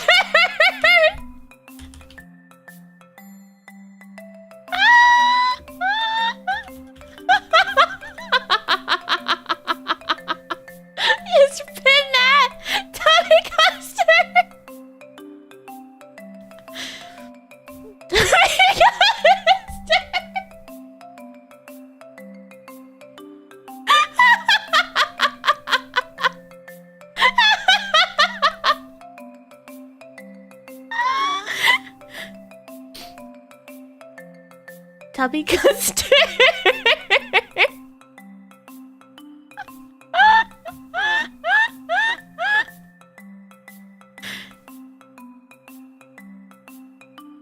Tubby Custard. Holy shit. Speech. As they are only young babies/toddlers, the Teletubbies all speak in baby talk. Catchphrases. Uh-oh, which means hello. Oh, when they see something interesting.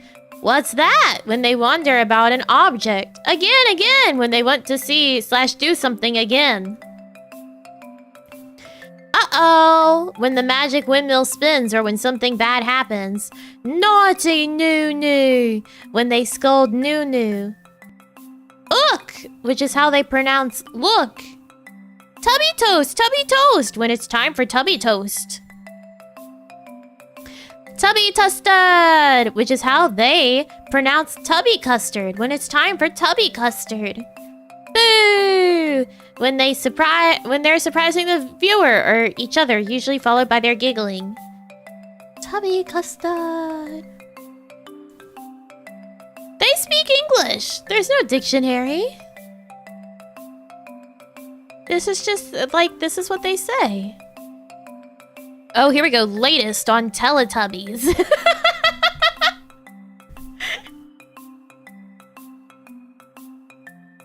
You don't know what's going on? Oh, just check the pin.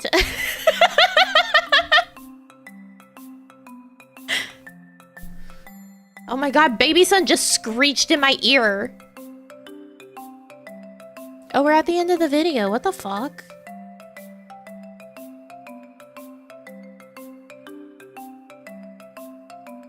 Time for Tubby bye-bye.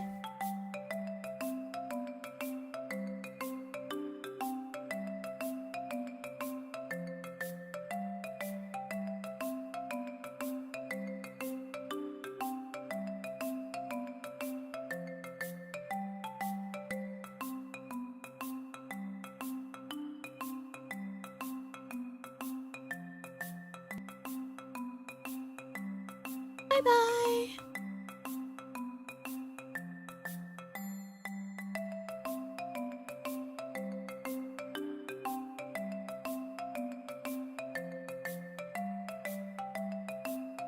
Entire episode of Teletubbies? We watched definitely more than an episode.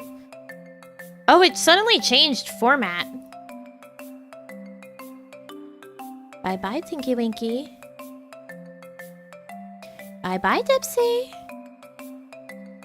Bye-bye, Lala. Bye-bye, Po.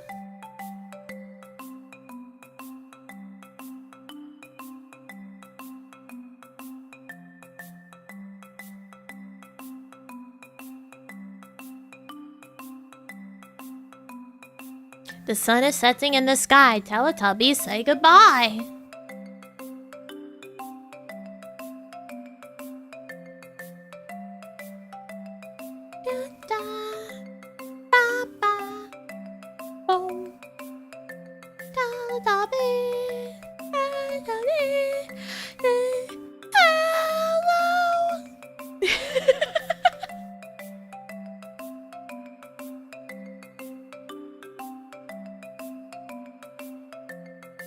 Portion of the Teletubby Wiki says the narrator dislikes Poe the most? No fucking way.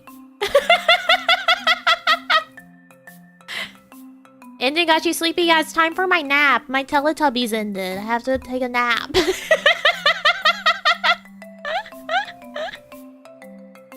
I have to take a nap. My Teletubbies ended. Haven't finished submitting the wiki edit. Hold on. No!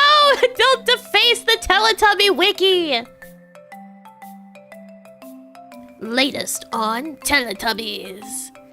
June 2014. In England, the BBC announced it had ordered 60 episodes of a new series of Teletubbies to be aired, with Wildbrain, known as CHX Media at the time, which recently acquired Ragdoll Productions, producing the series.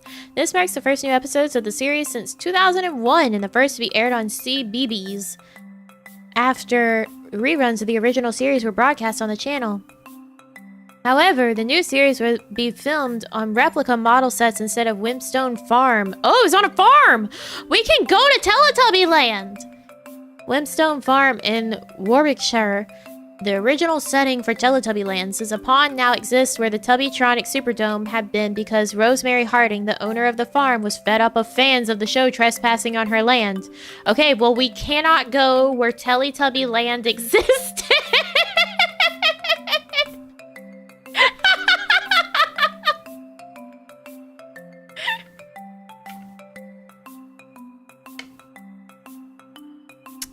She put a pond there. Specifically to keep us out.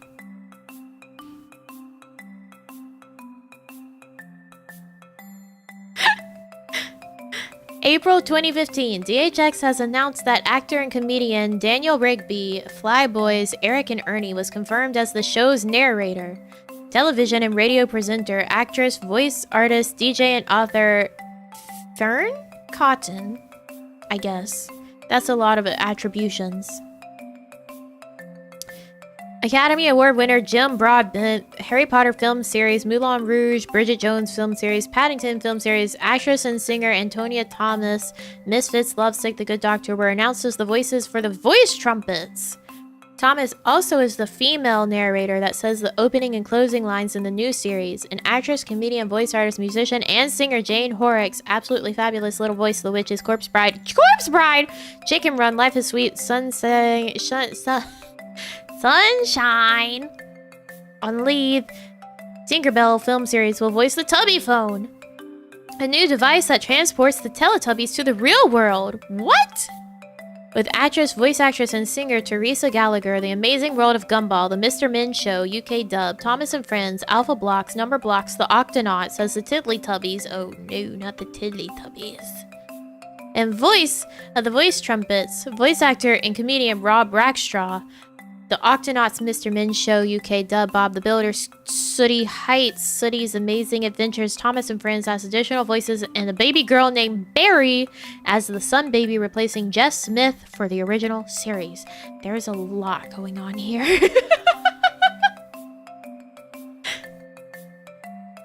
June 2015, still no actors for the roles of the individual Teletubbies have been announced. At around the same time on June 2nd, the images of the Teletubbies in the set are released. Here is the photo! Let me replace our Tubby Custard.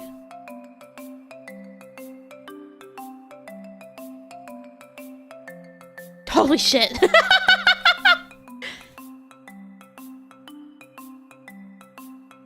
The big Teletubby.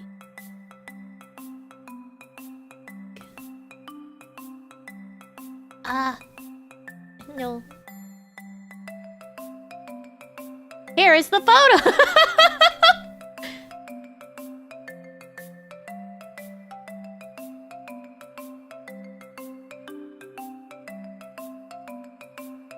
Their faces kind of really bother me a lot. On June 11th, Nickelodeon has announced that they have got the rights. They have got rights, okay. Have got rights to air the Teletubbies in the United States. What the fuck, really? Nickelodeon? The actors for roles of the individual Teletubbies were revealed. Colombian-born British-American actor Jeremiah Craig? I don't know how to say that. Zingzilla's Doctor Who Nuzzle and Scratch Frock and Roll was revealed as Tinky Winky, replacing Simon Shelton from the original series. Actor Nick Ping Kellington? In the Night Garden, Zingzilla's Doctor Who Strange Hill High Star Wars film series was revealed as Dipsy. Imagine going from Star Wars to Teletubbies?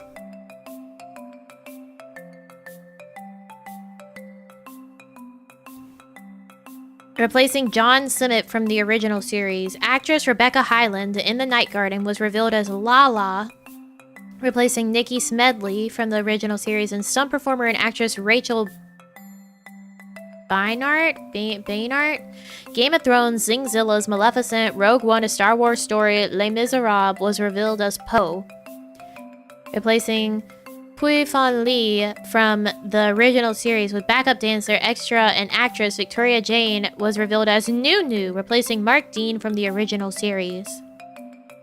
Man, these Teletubbies have some big credits.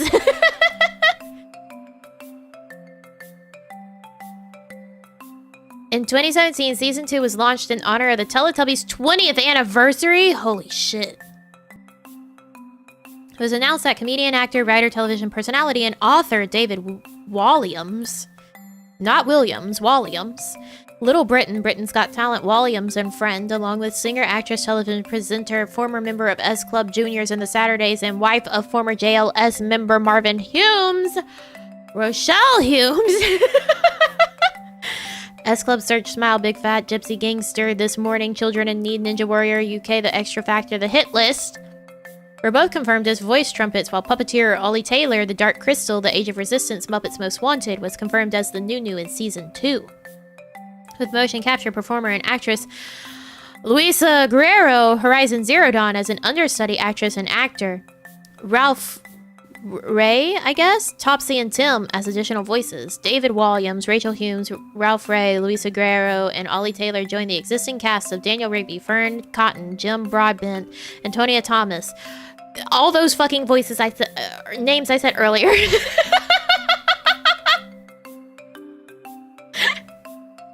Fishing is just like a horse. You're so right. Thank you for loving up, Shane. Thank you.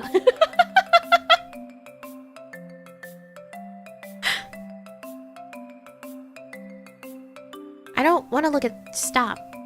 The last series 2 episode was Tiddlyphone, which was released in October 12th, 2018, and a third series is yet to be announced. I don't think it's getting renewed, guys.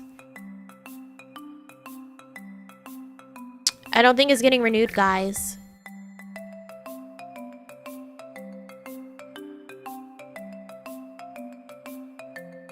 What the fuck? Oh yeah, look, here's the orange Nunu. The orange, pink, and gold Nunu.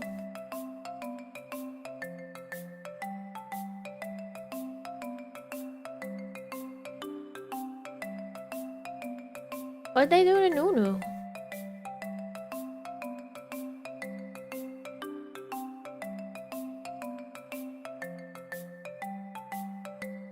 Not my Nunu.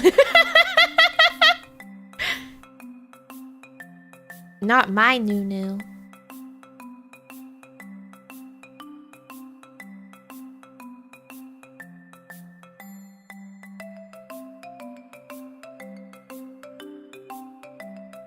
Teletubby Land is the setting of Teletubbies. It is located over the hills and far away.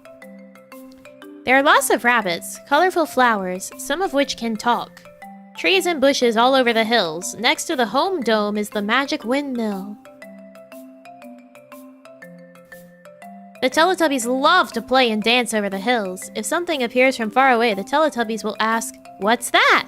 Then the narrator will explain, "The baby sun is the sun of Teletubby Land also." The narrator does not have a wiki page, by the way. He's just not allowed to be acknowledged. The Teletubbies landscape is an outdoor set located in rural Warwickshire, England at Sweet Knoll Farm. Is that the name that we read earlier? The Sweet Knoll Farm? I thought it was a different name earlier. Red Hill Bank Road, Wimpstone. Oh, it said it was at the Wimpstone. Okay, that makes sense. Okay. CV 378NR between Stratford upon Avon, where William Shakespeare lived, and Shipston on I don't know how to say this because the UK sure does like to say things in funny ways. Since filming ended, the fixtures and fittings have been removed from the set, and it appears to have been flooded to form a pond. 2 fields south of the farmhouse, which is where the postcode points to on the online maps. The paved track leading to the former set still exists. and is the only extant reminder. Until recently, the ILMS Live Maps view showed the site in action, complete with numerous articulated trucks parked at the end of the track. That image is now also updated, but a copy has been preserved at this fan site. The farm has found a new way to supplement their income: an aquatic center, fish and pond plant sales. How dare you? It's true. Narrator has a wiki page. Why isn't it linked? None of the mentions of him are linked. In June 2007, the location became visible at high res on Google Earth, but the imagery below was still several years old. The new Teletubby land set for the 2015 revival is not filmed on location, but rather in a studio. The actors and rabbits perform against a blue screen. I love that the rabbits also perform against a blue screen, and are then composited onto a model set. This was done because location filming during the original series was subject to weather conditions. The base of the set was 3D computer animation and 3D printed, and decorated with grass that had to be special ordered from Germany due to the model makers not being able to get the proper shade of green. There are over 600,000 dried or handmade flowers on the set of 4 varieties. That's a lot of flowers.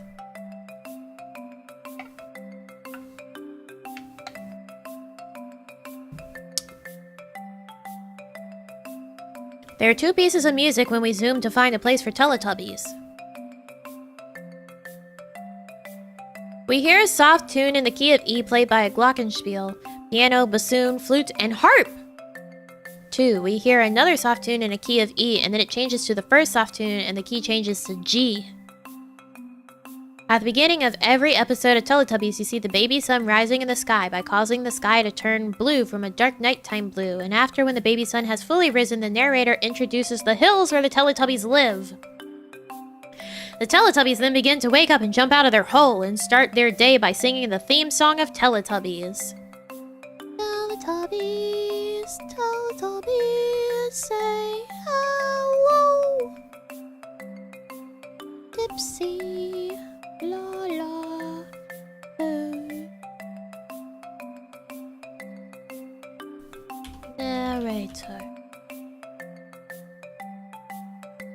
The narrator does not have a page. You're all fucking liars. He doesn't have a page. Not on the Teletubbies.fandom.com Teletubbies wiki. Bunch of liars. You're a liar. I just searched the site for narrator. He doesn't have a page.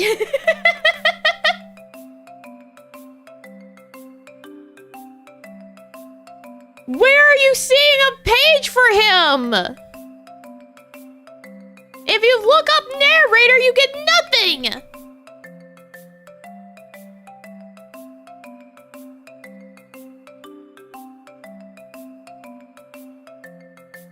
It's right there. You're such fucking liars.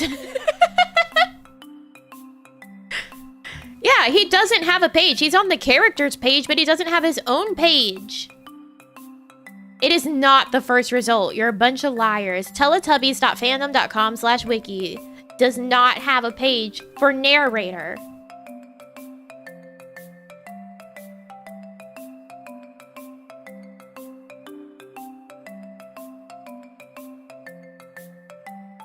He doesn't have one. He's on the characters page, but he doesn't have his own. Says the narrator is the adult voice that talks to the Teletubbies. He opens segments by saying "one day in Teletubby land." After he speaks, the Teletubbies usually repeat what he says. Sometimes the Teletubbies will not do as he says, usually going to bed, and they will run away. If an object appears in Teletubby land, the narrator will say "something appeared from far away," and he tells the Teletubbies what the object is. At the end of the most segments, when the Teletubbies have a big hug, the narrator will end the segment by saying Teletubbies love each other very much. The narrator also says bye-bye to the Teletubbies at the end of every episode. That's it! That's it! Swear on my life I'm not lying. You are lying.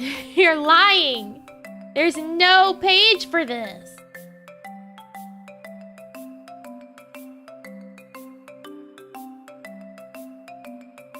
There is no page for him. You are not on Teletubbies.fandom.com/wiki. Guys, the Teletubbies fan site that was supposed to have a picture of the set isn't there.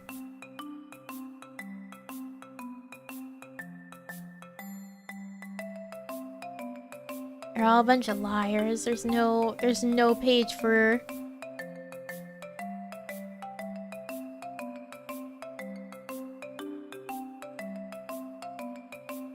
There's a page for Tubby Custard.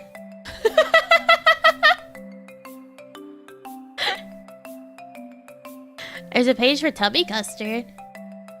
I think you're on a different website, because there's no page for the narrator on this website. Tubby Custard is a pink custard that the Teletubbies drink. It comes out of the tap of the Tubby Custard machine. It is unknown where the Tubby Custard comes from. Tubby Custard is quite messy that the Teletubbies have to wear bibs when having Tubby Custard. There are many incidents where the Teletubbies spill their Tubby Custard or make too much. I posted a screenshot. That's not the fucking website I'm on! You freaks! I've told you the URL multiple times!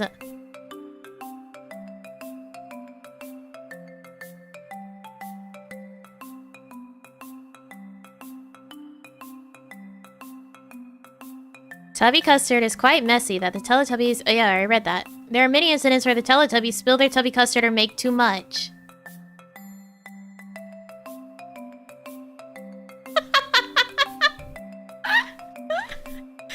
Still a wiki page. I said there's not a page on this site.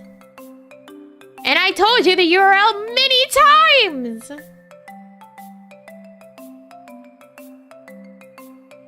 I'm sorry you're all deaf and can't hear me tell you the URL over and over and over again, saying that there is no page for the narrator on teletubbies.fandom.com/wiki.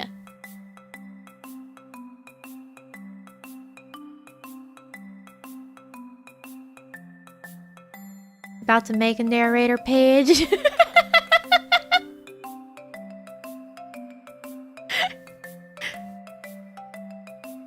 There are many incidents where the Teletubbies spill their Tubby Custard or make too much. In Urban Birds, Dipsy spills the Tubby Custard over his seat and doesn't want to sit in it. In My Mom's a Doctor, Poe eats too much Tubby Custard and gets Tubby Custard tummy, which makes her hiccup and have a tummy ache. There's a page for Tubby Custard tummy.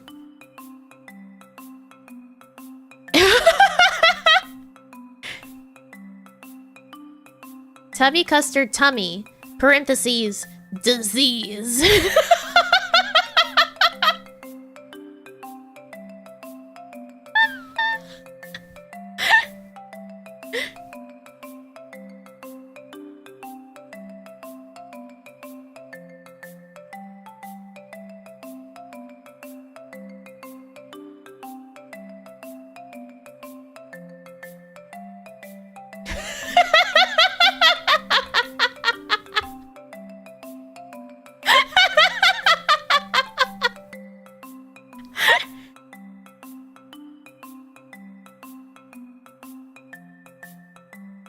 In ice skating, Poe also spills Tubby Custard on the floor and Tinky Winky slips in it.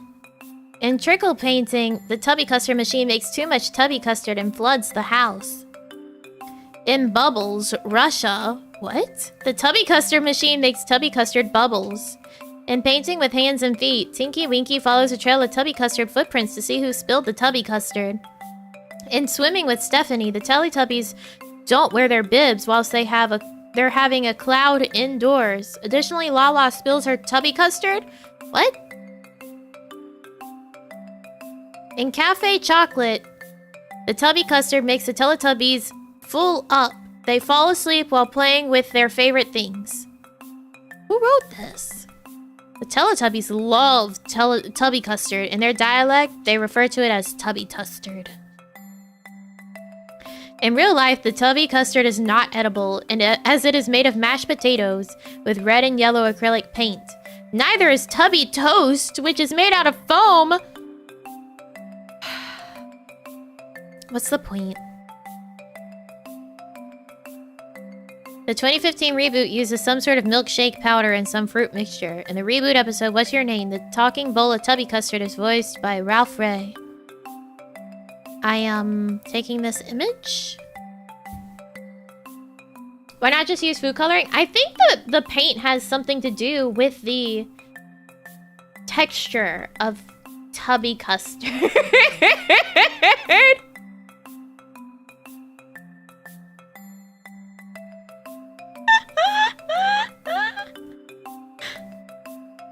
I'm gonna leave this like this.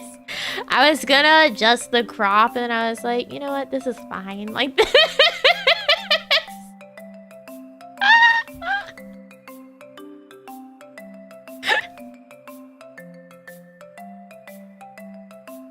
There's also an image of Nunu covered in Tubby Custard.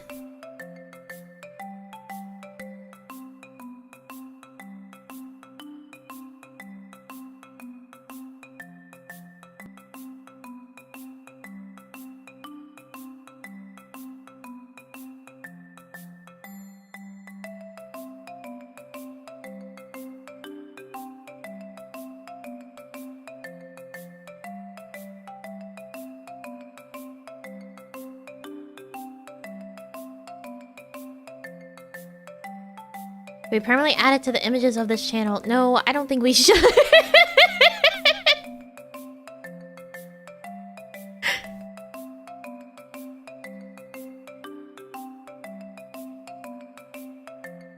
Here's, very unfortunate Tubby Custard covered Nunu.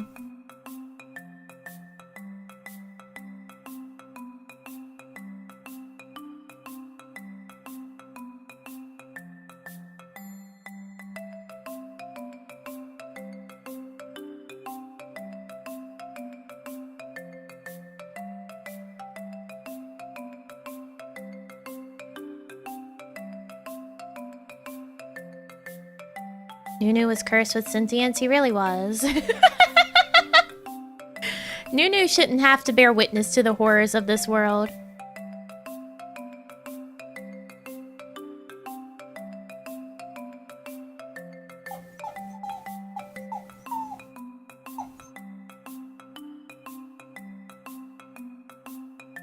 I'm being cried at.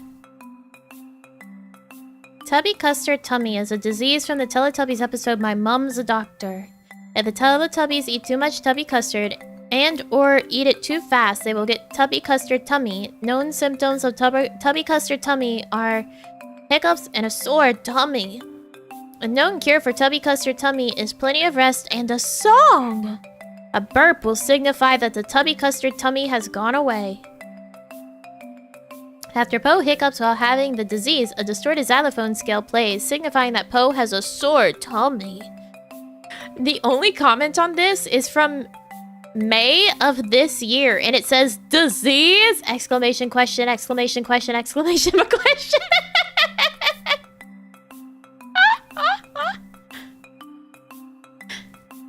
Alright, contemplate Teletubby Tubby Custard Tummy disease while I bring the squirrel out. Be right back.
Why have you become Nunu? Become as Nunu.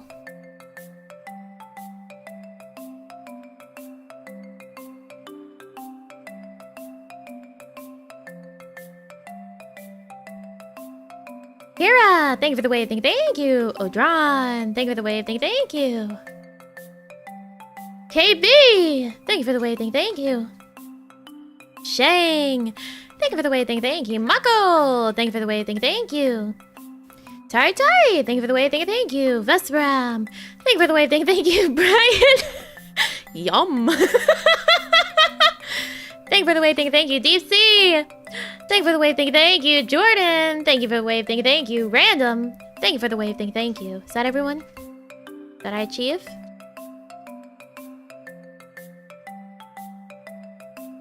I do believe I got it, everyone.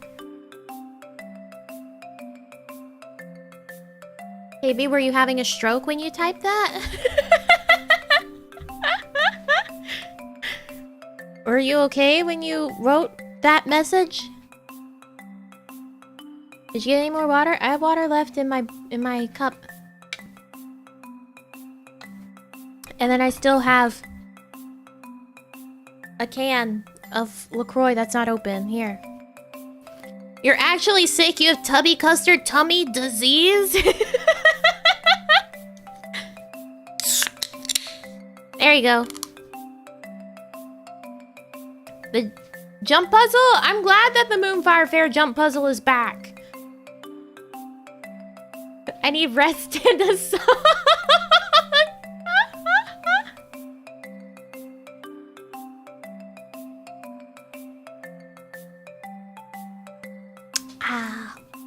I also saw that they, people were talking about that they added, like, the option to do skip on it. And then, that they added a side where you don't have to jump. I missed it whenever it went away, so I'm glad it's back.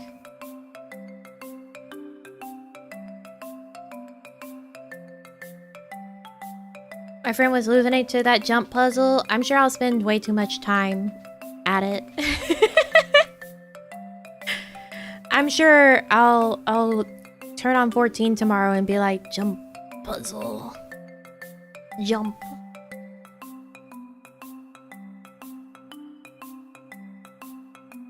Alright, let's read about Tubby Toast. That was the other food that they had. However, there's not a picture of Tubby Toast on here. There's only, like, Tubby Toast in, like, the show pictures. Tubby Custard, they had, like, a nice, like, studio photo of Tubby Custard.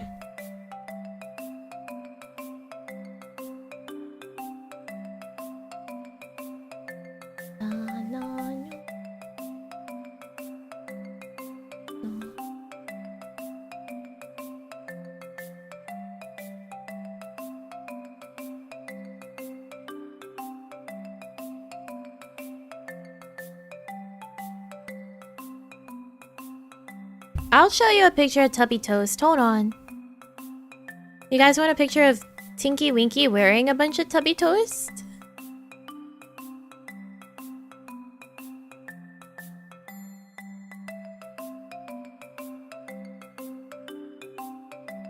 He's ready to be like, a happy birthday, Mr. President. Happy birthday to you.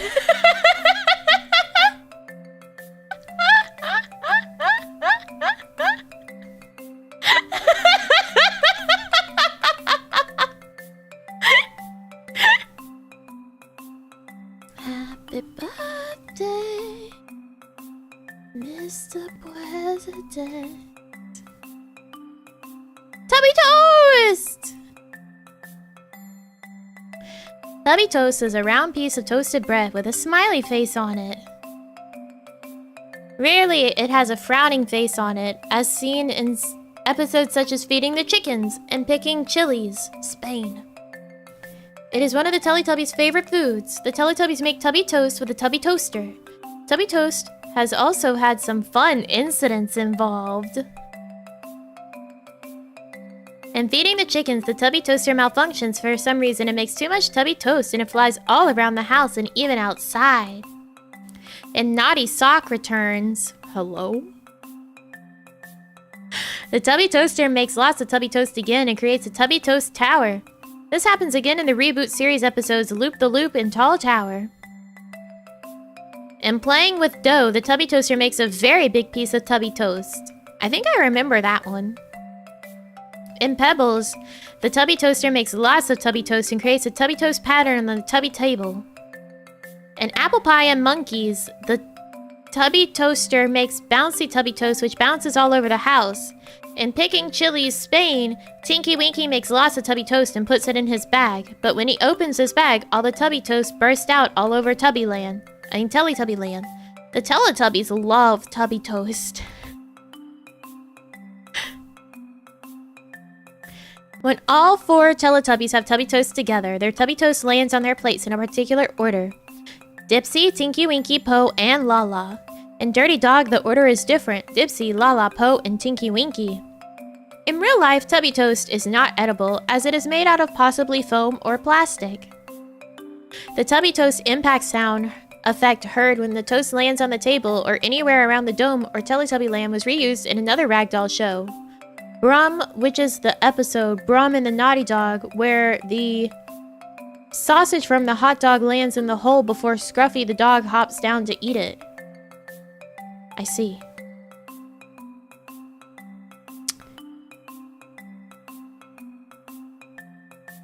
Tubby Toast.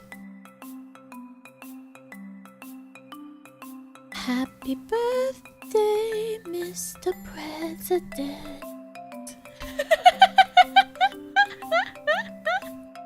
Happy birthday to you.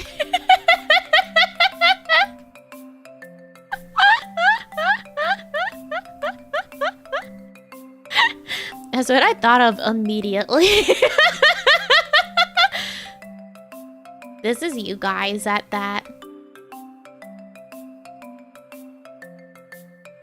A rare frowning Tubby Toast.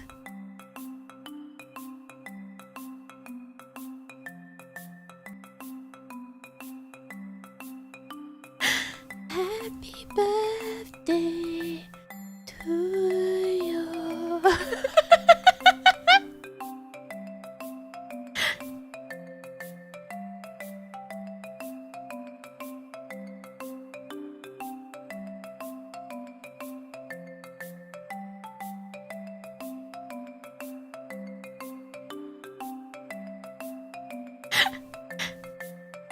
So funny.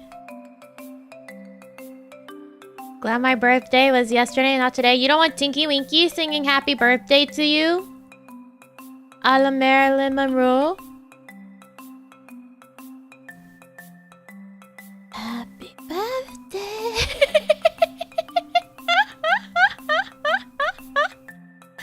Mr. President. Wait. Here's an even smaller, worse picture of the frowning toast. Hold on.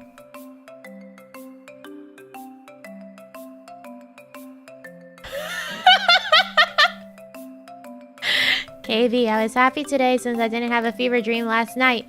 Turns out I was meant for to be the stream. Thanks, Nami. You're so welcome. Glad to be your personal fever dream. Hold on. This Tubby Toast. It's frowning.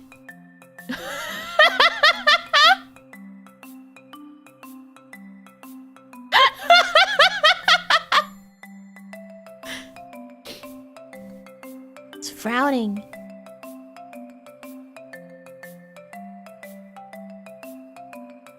Here's another one.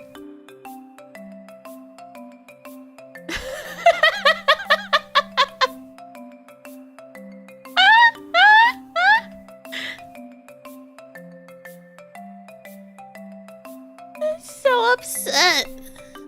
It says the Tubby Toast says it really says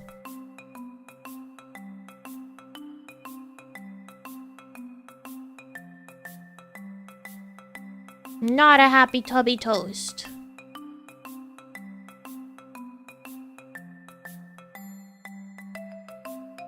He's very displeased. Unhappy tubby toast. What the fuck is this Tiddlytubby shit?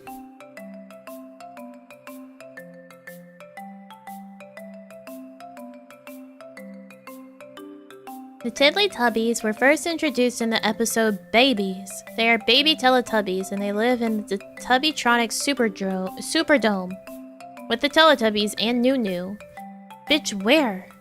They weren't added until the 2015 reboot.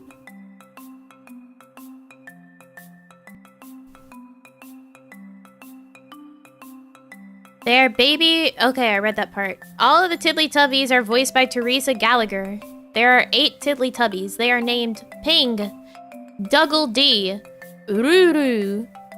I can't fucking read this. It's in bright yellow. Umby Pumby, Dada, Mimi, Ba, and Nin. It's Ping is pink and a female. Dougal D is a red male. Ruru is a orange male. Umby Pumby is a yellow female that I can't fucking read. Dada is a green male. Mimi is a cyan female. Ba is a dark blue male. And Nin is a purple female. There are lots of toys in the Tiddlytubbies play area. Lots of the toys are the same color as the Teletubbies, and they have their aerial shapes on them. Oh, that's what we're calling their antenna? Their aerial shapes?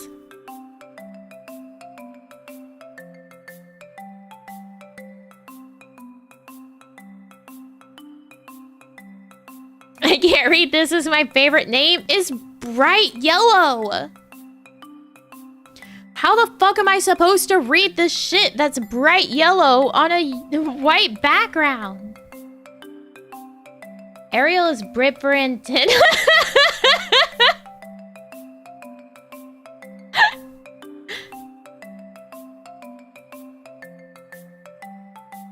Like, hold on. Can I get this to do this? No, it won't. I can't scroll. I can't scroll. Hold on. Don't look at that ad.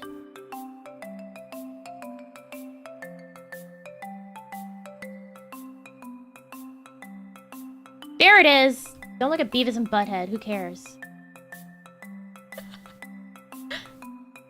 Where'd it go? Do you see what I'm saying? I can't fucking read?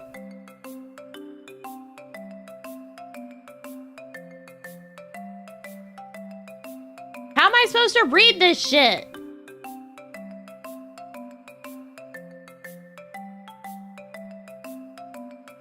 How am I supposed to read this shit? I had to highlight it.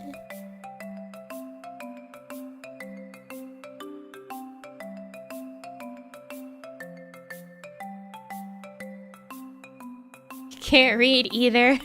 I did highlight it. I did. That's how I read it earlier. I'm just saying, it's like, I can't fucking read this when you first look at it.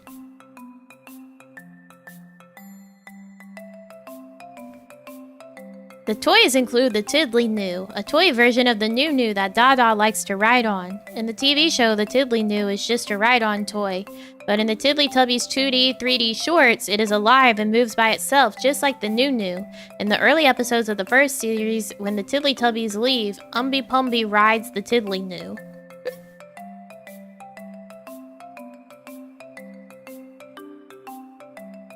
Here, I've got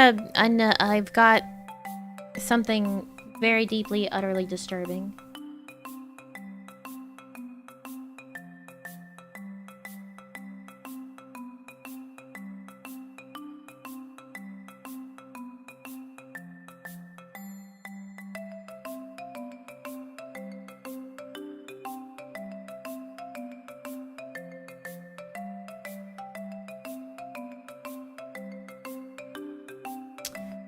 Here's the Tiddlytubbies.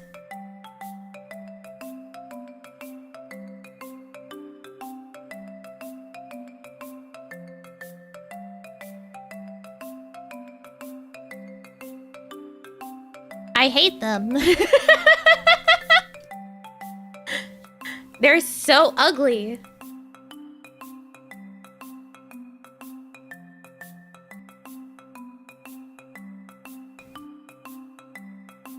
The swing ball.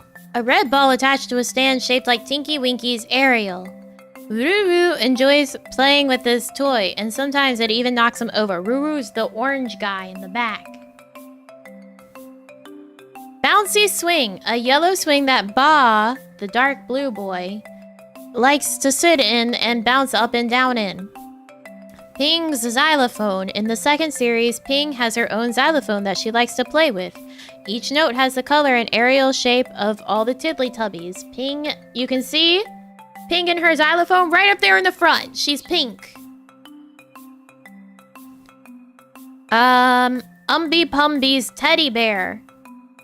In the second series, Umby Pumby has her own little teddy bear that she likes to sleep with. It is a small green teddy bear with Umby Pumby's aerial shape on its tummy. Green ball.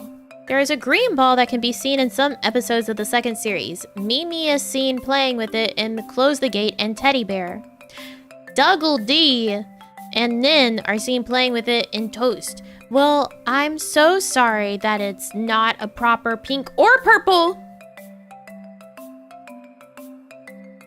on the website.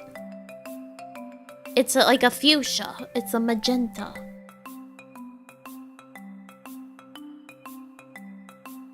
I want to squish them in a violet manner. I hate Mimi's face. Mimi's face? She looks smug and I hate it.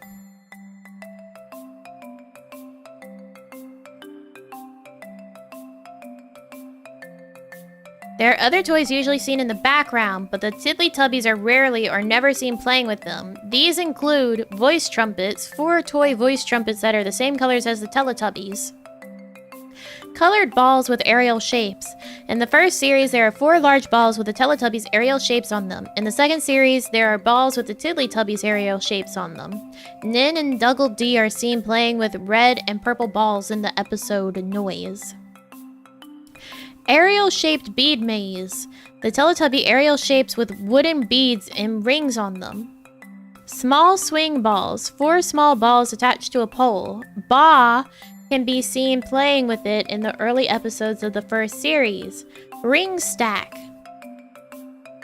4 colored rings stacked on a green base. Dougal D can be seen playing with it in the later episodes of the first series. Colorful blocks.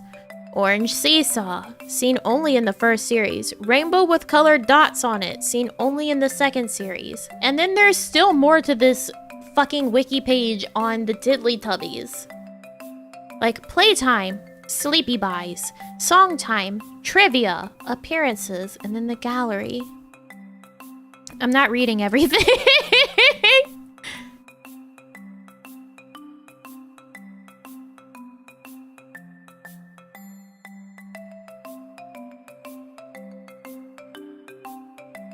I refuse. There's too much information. I'll skip to the trivia. That's where the interesting things are. When questioned about the Tiddlytubbies at the BAFTA TV Q&A 2017, Billy McQueen, executive producer of the new series, explained that the Tiddlytubbies were created as a way of showing the Teletubbies as being more grown up and caring. He said the Teletubbies 18 years on seemed so grown up, and we thought it'd be really interesting to see the Teletubbies caring. Because we'd seen a lot of 3- and 4-year-olds with their 1-year-olds. And so it seemed to be quite sweet to see the Teletubbies, traditional Teletubbies, with the Tiddlytubbies.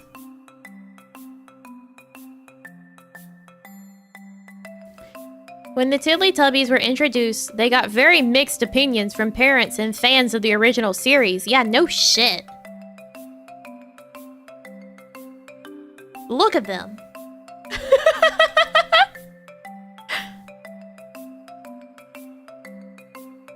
However, they are now very popular, and due to a heavy demand, a line of Tiddlytubby toys was released in July 2017.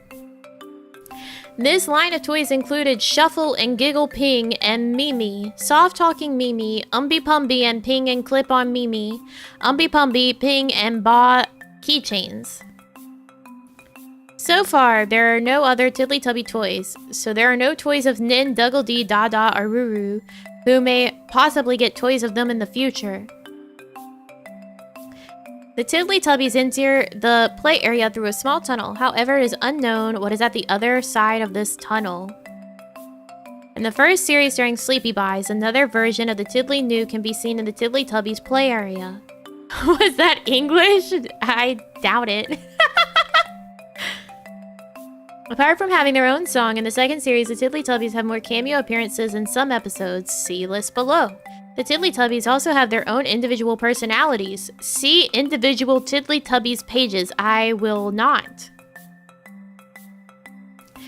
Dada, Umby Pumby, Ba, and Ping were the first Tiddlytubbies to be introduced. Ruru, Duggle-Dee, Mimi, and Nin weren't officially introduced until the episode Tallest Shortest. Until then, they were only seen in the background sleeping. When they were then introduced, Ping was playing in the background, Umby Pumby was sleeping in the background, Dada was riding the Tiddly New in the background, and Ba was using the bouncy swing in the background. Have you seen them move? Yes, they're horrifying. Horrifying. In the foreign dubs, Tiddlytubbies have a different translation. French. Les mini-tubbies. I'm not reading the others because let's just stop at Les mini-tubbies.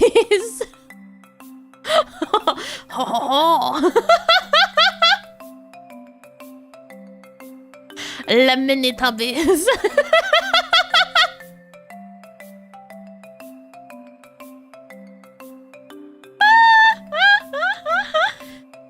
French knocking it out of the park again.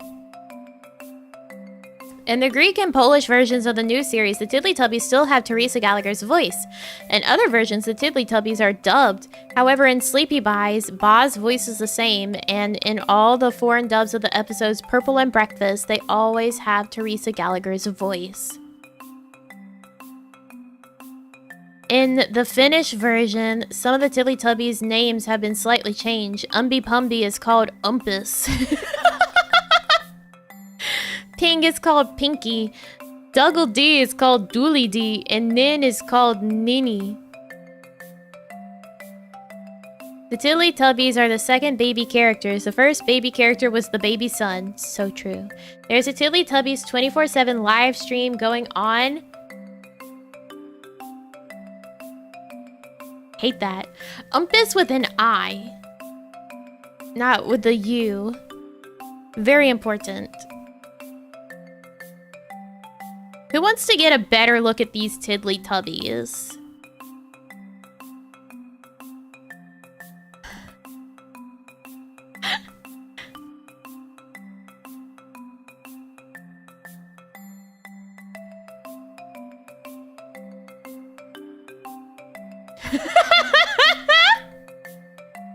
Naughty Sock fans! Tiddlytubbies watch along. Thank you, Naughty Sock fans.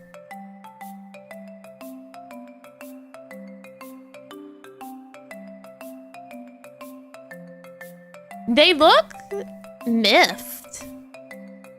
So this is Dada from left to right. We have Dada the green, Umby Pumby yellow, Ba the blue, and Ping magenta is what the site calls it.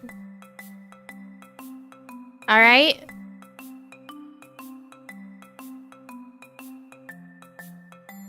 Let's go to the next set. Also, Ping... That's Tinky Winky's antenna shape.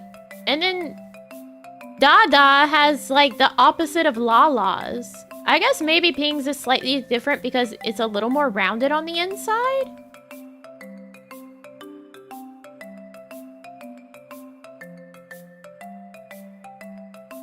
And then we have this one cropped a weird way. I guess it's smaller.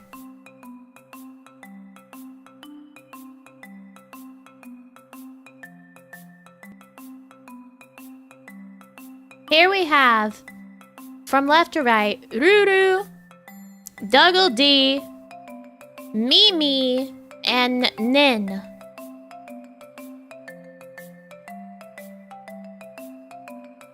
Mimi looks pissed. Why do they all look so menacing?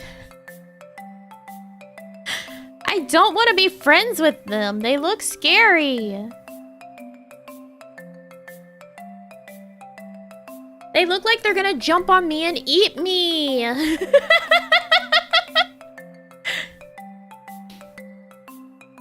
They're gonna eat my face.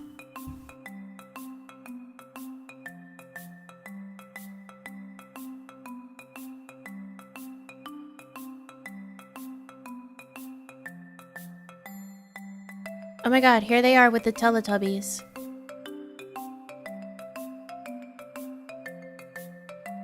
The one on the right looks hungry, then looks like especially ready to eat me. Look at this. Here they are with the Teletubbies. I hate it. I'm bothered.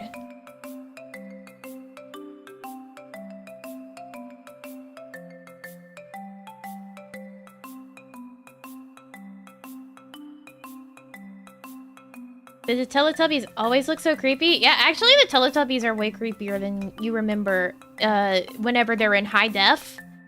High definition Teletubbies are actually kind of bothersome. You can see too much detail in their eyes.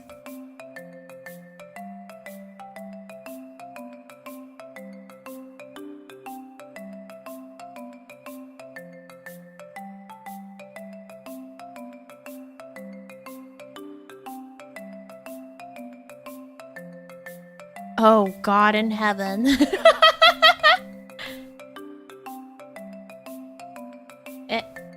Oops, I pulled that out.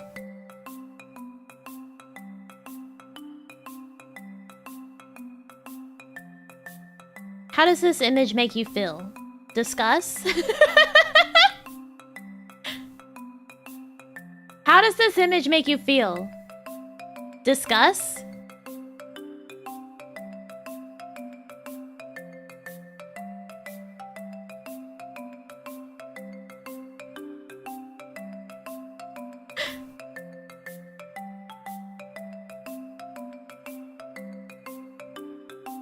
Like FaceTiming a child, right?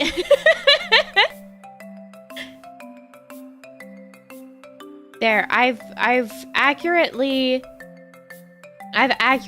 changed your facial expression on your model to match.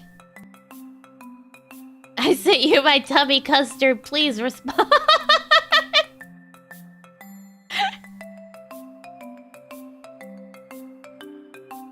I've accurately replicated surely what you must look like right now.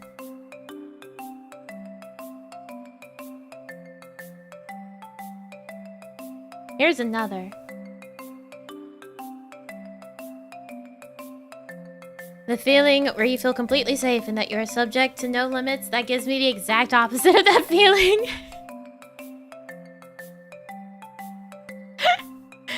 Tubby on the screen makes me think of JJ the jet plane. They are horrifying.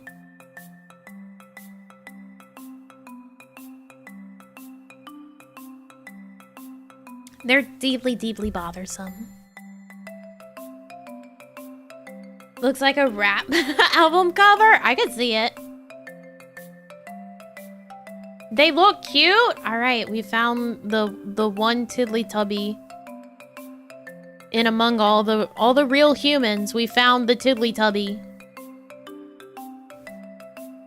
We must eradicate them.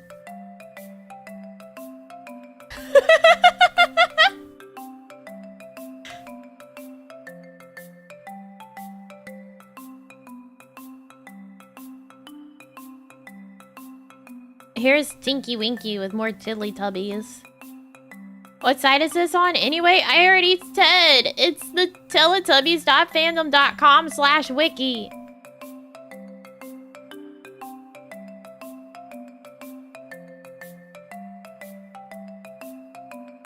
I am still on that website.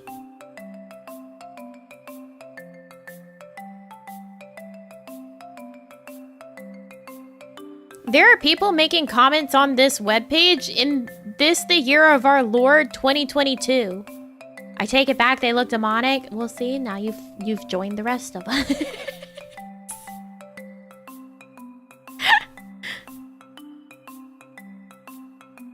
I'm going to begin reading some of these comments. Cute Yoshi 101 said on February 2nd, 2022. Story of how the Tiddlytubbies were born. Oh god. Lala!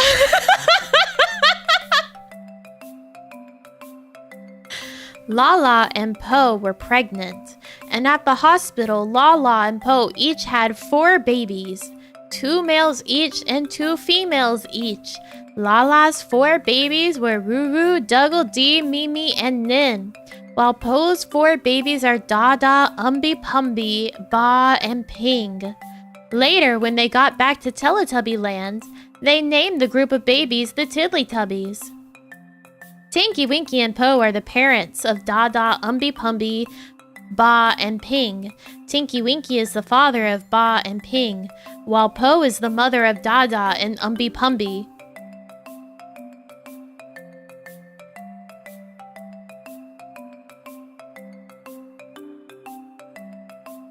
Huh? What do you mean? How would Po be pregnant with the 4, but only be mother of the 2? This is just someone's comment on the webpage. This is just someone's comment on the webpage. This is like their theory. Or fanfic, I guess. I don't know. They just left it on here and I'm reading it.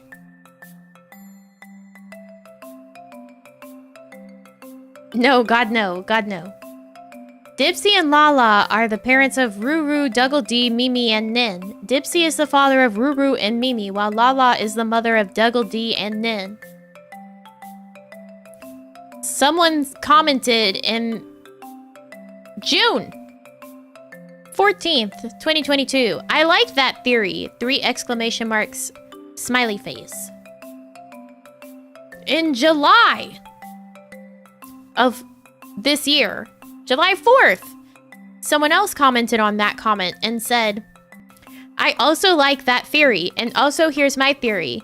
How there's a hospital in Teletubby land. Well, you're not gonna believe this. The entire Teletubbies show, including the original series, that universe is called the Tubby Planet, which the show is set in, and there's professional buildings in Teletubby Land, which I like to call their location Teletubby Land City. Which explains that Teletubbies are 40 to 50 plus year old tubbies, like I've made own theory about it on the babies page, which I took the Teletubbies age details from the Teletubbies and their fellow friends wiki.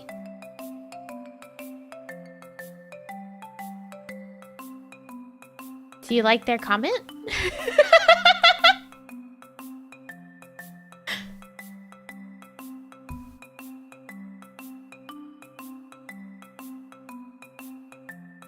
Why is there an image of the Tiddlytubbies T-posing? Discuss.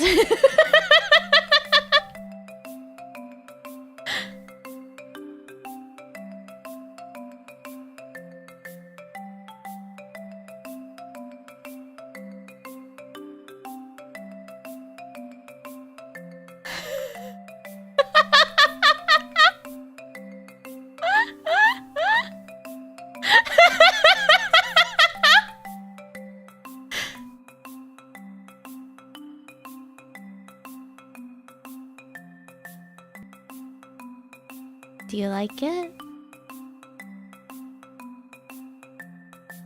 This person says the Tiddlytubby shorts for season 4 had changed animation to 3D from 2D, and the Tiddlytubbies being voiced by one voice actor. Also, they are talking the same way as the Teletubbies.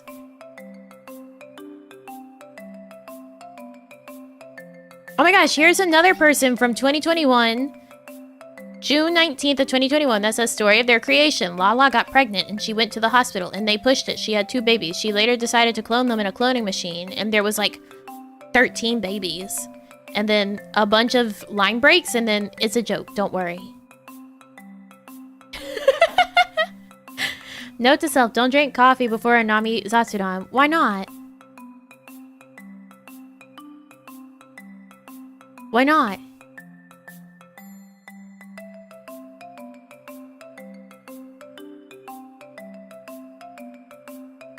What's wrong with having coffee right now?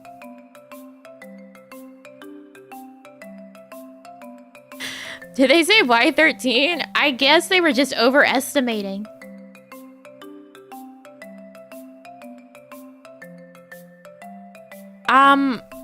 There's lots of more comments on the Tiddlytubbies page, actually. I'm surprised at how many comments there are.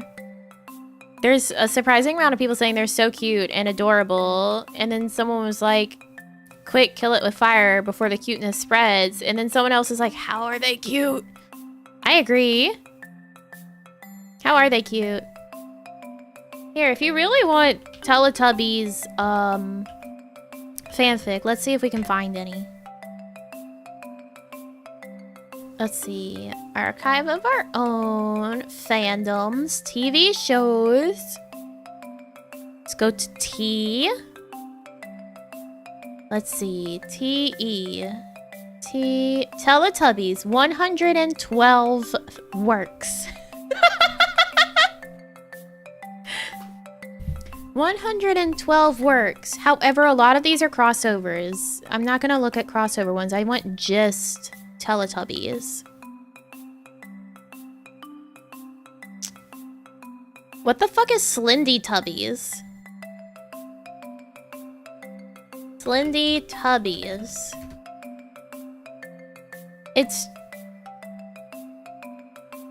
Slendytubbies is an online horror game which is a result of the combination of popular horror game Slender, the 8 Pages, and the children's television show Teletubbies. The game features 2 modes, single player and multiplayer. Unfortunately, the game is not available on ZioWorks at the moment.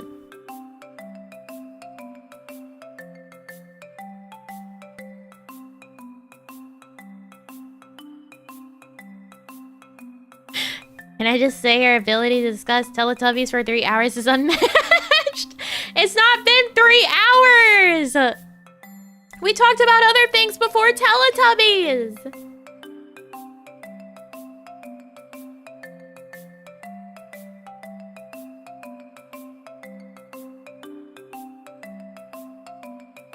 There's a Slendytubbies video by Markiplier from 2012, and it is 11 minutes and 32 seconds long.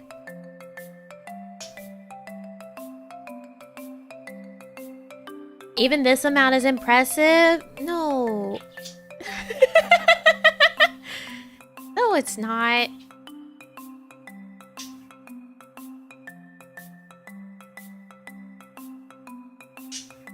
Whoa, whoa, whoa, whoa, whoa, whoa, whoa, what?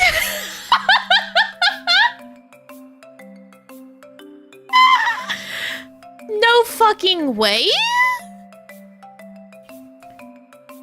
A fic that is the fandom of Twisted Wonderland and Teletubbies the musical. Huh?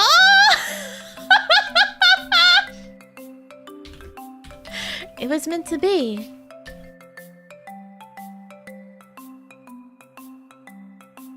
Teletubbies the musical? 9 Etheria? What the fuck is this?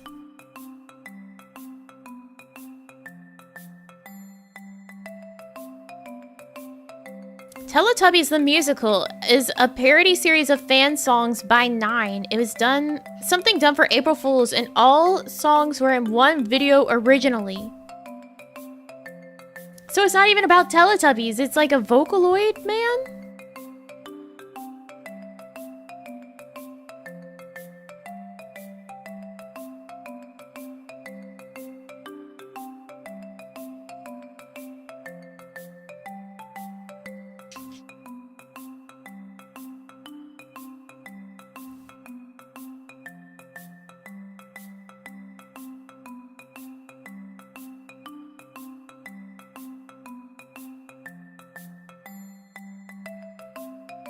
2,438 views.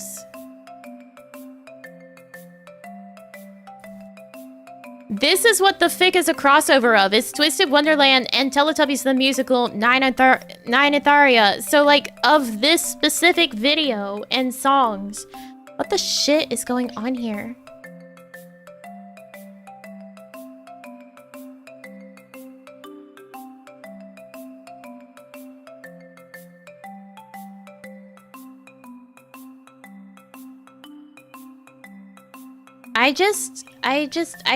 Oh god. I went back to looking at Archive of Our Own.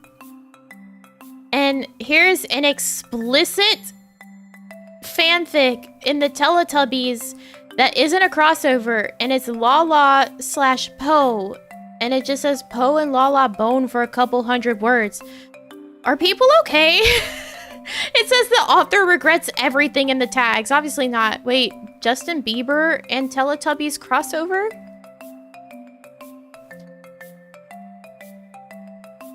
Justin Bieber gets isekai to Teletubby land. Well, this person orphaned it, so that makes sense. It also says it's smut. What is going on here?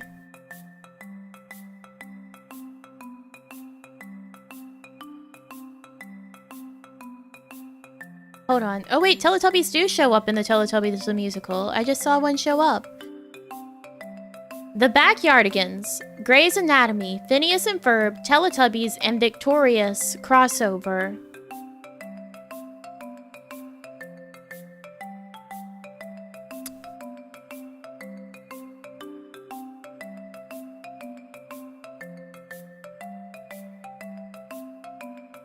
The Teletubbies fanfiction iceberg.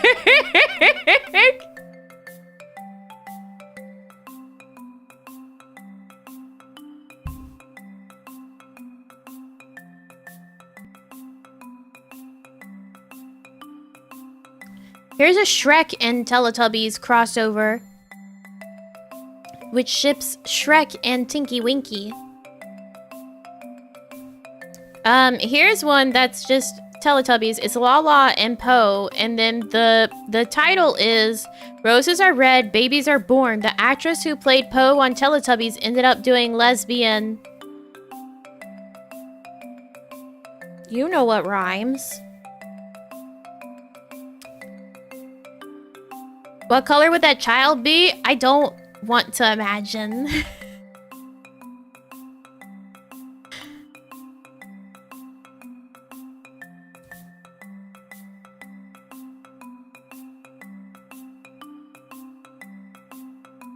Do you think management will see this Zatsudan and be like, Nami, actually, we've decided you should stop doing Zatsudan?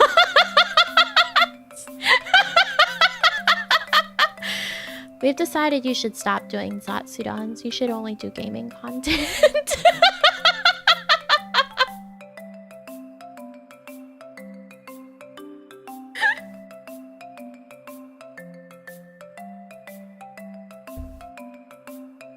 Actually, you should probably stop doing Zatsudans.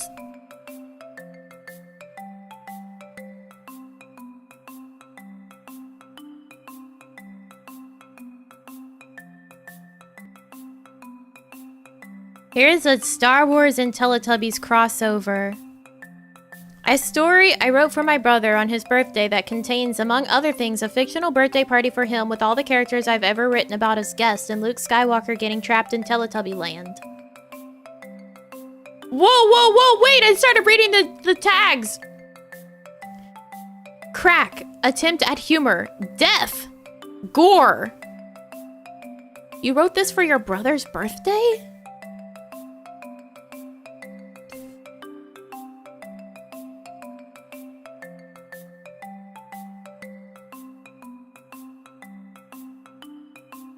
Death, gore.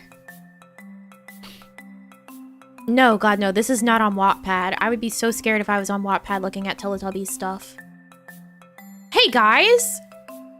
The most recent one that's like a giant like crossover fic that has Teletubbies in it is from August 8th of this year.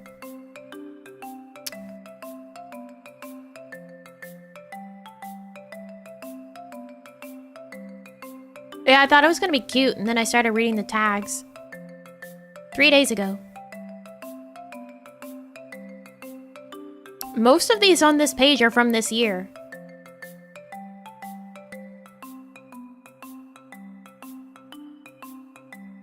Teletubbies and Ratatouille crossover, boiling the pasta, Remy x Tinky Winky Mafia AU. It's got 3 chapters, but it's only 982 words, and then they haven't updated it since December of last year. So upsetting. Remy slash Tinky Winky, Remy Ratatouille, Tinky Winky Teletubbies, SpongeBob SquarePants, Shameless Smut. Remy is a mobster, Italian mafia, post-traumatic stress disorder, I'm going to hell. You probably are. Crack, alternate universe, crack relationships, crack fic. Here's another Shrek x Tinky Winky.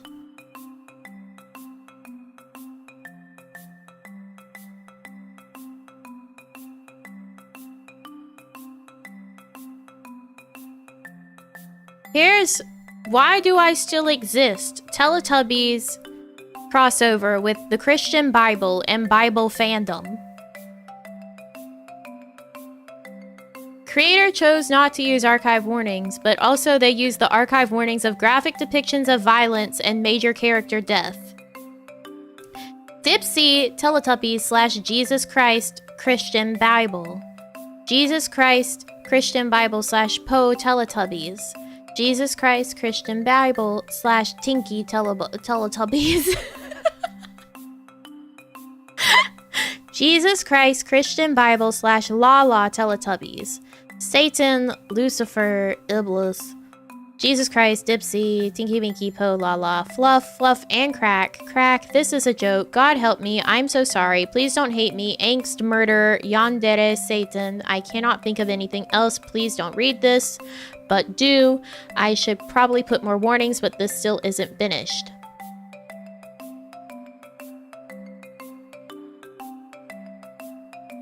The description of this is Jesus Christ goes to a school, I have no idea what grade or whatever, and meets some strange new friends, but really just friends, right? Jesus' dad, God, and Jesus' boyfriend, Satan, would both dislike if they were anything more, but love still ensues, along with tragic death, and a possible new partner for Satan. This was made by me and a friend because I crave death.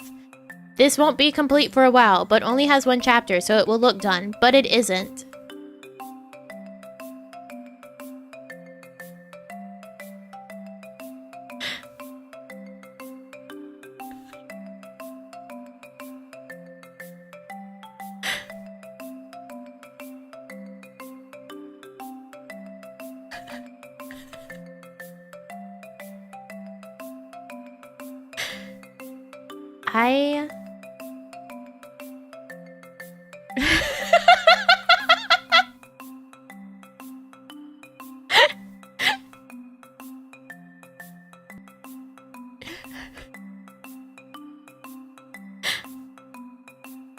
It's speechless, me too.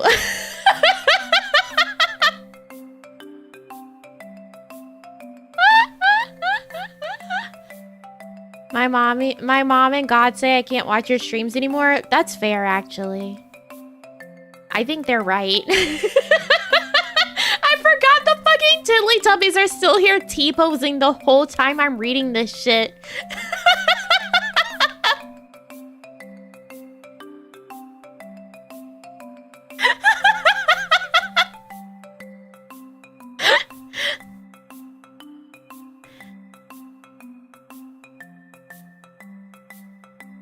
How do you forget that? Because I'm not looking over at it. I'm just sort of here.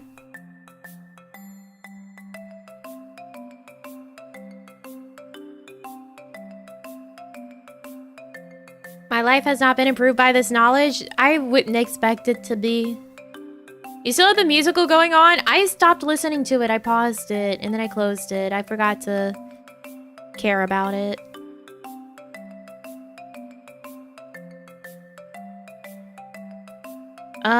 Let's see.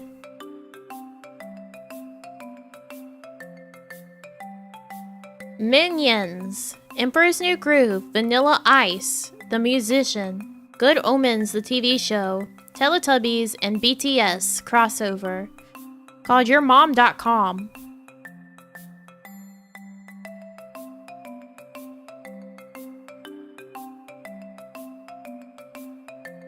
Your mom is a communist, and various other characters doing the most random crack things.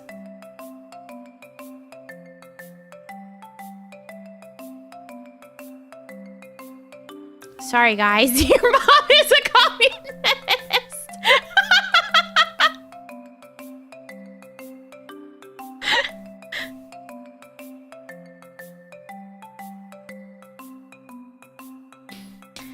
Nami, please dispel this cursed knowledge from us. Thank you, Tatsuya, for leveling up. Thank you. But also, I can't.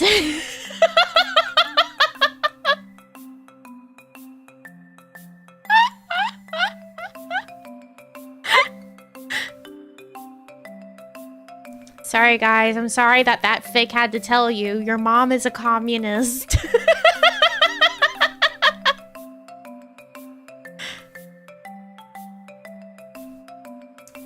Oh, God. Help me. Human Teletubbies one-shots. It's only got 2 of them.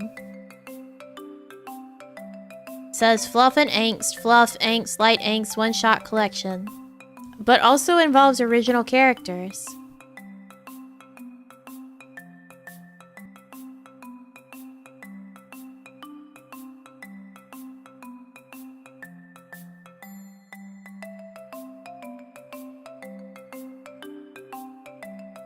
Hold on. Please lobotomize me. I no longer wish to perceive this reality. Don't worry, this one will knock you out. Don't worry about it. I got you, Jamal. Thank you. Alright, who's ready for this one, right? Monopoly board game and Teletubbies crossover fic. No archive warnings apply. Monopoly Man, Rich Uncle Pennybags / Sun Baby Teletubbies. Monopoly Man, Rich Uncle Pennybags / original female character. Crack treated seriously. Pining, forbidden love, long distance relationship, one-sided relationship, non-binary Sun Baby. The Teletubbies are gods, so is Monopoly Man. Not sure what this is. I could have done better, TBH. The sun can watch the entire world grow alongside them, but they are content to watch the life of one boy in particular. Inspired by Blinded by the Light. That's another fic that's on this website, I guess. I thought their work was so funny and I wanted to make my own. It is 2,065 words.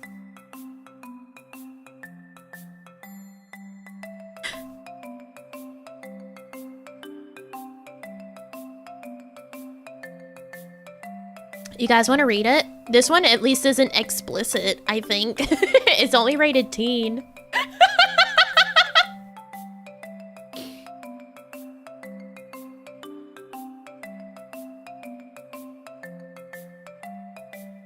Yes. Sigh. I'm taking that as a very fucked up yes. Do it, yes. Today is not book club. It's okay. Keen is super explicit. No, it's not. My brain is hurt. I don't blame it. Do it.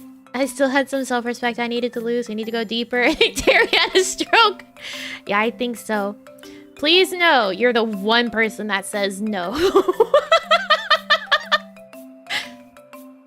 Alright, everyone, get cozy. We're gonna read And I Wish I Felt You on this website. Wait, I do want to look at what Blinded by the Light has. Monopoly, Teletubbies. Again, it's Monopoly and the Sun Baby. This person only wrote 300 words. However, this person who was inspired by it wrote 2,000 words.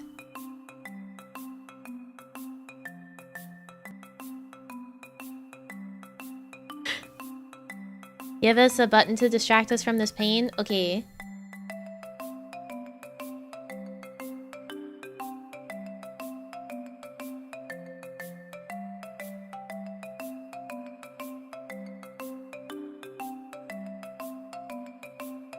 There's your buttons.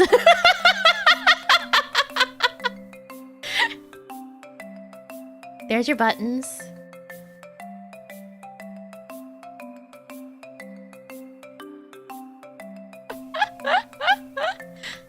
This joke game of my favorite dream dono before. That is no longer valid.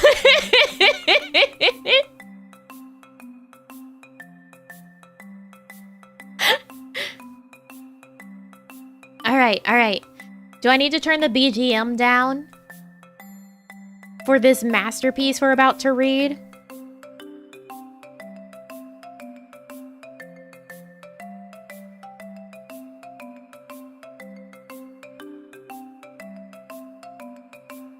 Oh, I've left you all very sad and sweaty.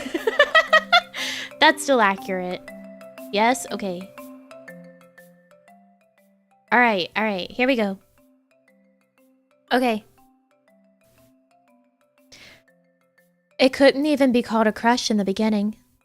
After all, they didn't even know what a crush consisted of. Too young, too inhuman to know. They supposed it could have been called curiosity. Innocent, harmless curiosity about a boy who seemed too old for his age and too wise for his face. Just like them. The sun was not conscious at the world's creation. They were barely awake for the first formation of mountains in life. When humanity started to take shape, the sun began to learn about their shapes and colors. The sun learned of life from the trees and the animals. They learned of death from those very same beings that roamed beneath. The sun learned about kindness from the mother birds bringing food and care for their babies, from the fire sharing its warmth and protection with those who gathered around it, from the gentle way the water carved the riverbed without haste. The sun learned about jealousy from the human families who cared for their young children, who had minds that were similar to the sun's, large and unformed. The sun learned about hatred from the darkness that always followed them. The sun learned about fear from the vast depths of the ocean, the only place they could not peer down to. And they learned of curiosity. It happened slowly, so slowly. The sun liked to pay close attention to the land beneath. It had many inhabitants, most notably the brightly colored gods that roamed the peaceful hills and always greeted them when they emerged for the day. Nearby these powerful lackadaisical deities was a village.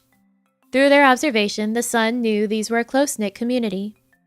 They also knew the village was human, a species of individuals that did not tend to stick around long. As their time providing peaceful days for their deities grew longer, the sun started to notice an individual in the village who seemed more static than the others. A young boy with a glint in his eye that betrayed his intelligence. The village, always kind and accommodating, treated him no different, even as his peers grew faster than him. His childhood friends turned into adults while he remained a sullen boy. The sun began to divide their attention between the gods and their neighbor. The boy continued to be treated alike to the children he resembled, despite acting far older. Generations of humans pass and the boy remains a mystery. No one within the village is aware of why he refuses to age. The sun can overhear whispered conversations between elders much younger than him. They begin to fear him and ostracize him. And then the sun learns about heartbreak. The village elders, generations older than him, banish him to the woods, away from what was once his loving home. The sun has seen what can happen in the woods by his village. There are dangerous creatures that stalk through the light of day, and countless more the sun can't see once night falls. They know the brilliant boy is in danger. But then, a miracle happens. The boy looks up as he walks away from his family, and he looks directly into their eyes. The sun is able to see him clearly for the first time as he tips his head back towards the sky. The sun takes their chance and uses their eyes to communicate that the boy should head west, towards the rolling hills shrouded in a mist that deterred his village from ever venturing there. They aren't sure at first if anything gets across the vast distance between them, but then he smiles. He heads west and the sun's curiosity only grows. The sun had never had an opportunity like this before, to study a human, if he really is one, so closely. His journey west ensures that he will spend an extended amount of time beneath the sun, more than usual. The sun starts to notice silly things. Fun that the sun never had the opportunity to take in their own childhood. He skips from rock to rock when he can, even when it's not really practical. He sings in tune with the birds, scaring them off. He splashes in puddles and explores odd bushes with a deliberate gleam in his eyes. All the while, he never weeps. He never seems to dwell on his lost home or his sudden displacement. Although he displays the characteristics of most other young boys, he remains confident and secure. Finally, the boy arrives at the destination the sun was nudging him towards, the place where the brightly colored gods reside in the hills. They all notice his approach and look towards the sun in question. They only wink back, delighted this strange boy made it so far. The giant gods tower over him, looming in silence as the boy only stares on, unfazed. Amazingly, they welcome him with warm embraces and surprising familiarity. They call him a name the sun has never heard before, Pennybags. It makes no sense to the sun, and elicits nothing but confusion. Nevertheless, Pennybags settles into the hills with comfort. The sun relishes in the conversations they overhear. They speak of the world in broad, timeless terms. It resonates with the sun because that is always how they've thought about the world, from the perspective of thousands and thousands of years. Admittedly, it does not occur to the sun that Pennybags must also be a god until much later. His slowed aging never seemed that odd to them, since that was how they aged as well. It wasn't until after he survived great tragedies and battles alongside the giant gods that the sun realized what he was. I'm sorry, the Teletubbies are battling? The Teletubbies are going to war?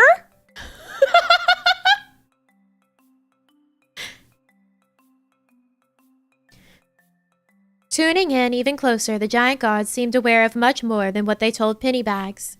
They whispered to each other when he left to explore the hills that he was a god of something that was not even present. He was a god of a word so foreign it wouldn't make sense for thousands of years. He was the god of commerce, though they weren't aware what implications that held. And so the giant gods and Pennybags coexisted for centuries. The sun never tired of seeing his strange face, closely mirroring that of the sun's in age. It was a long time before the giant gods had to go into hiding.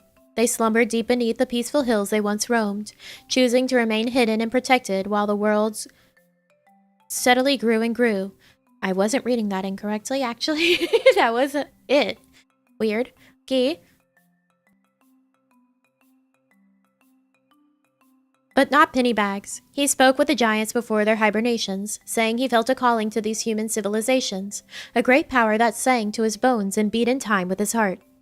This confused the sun.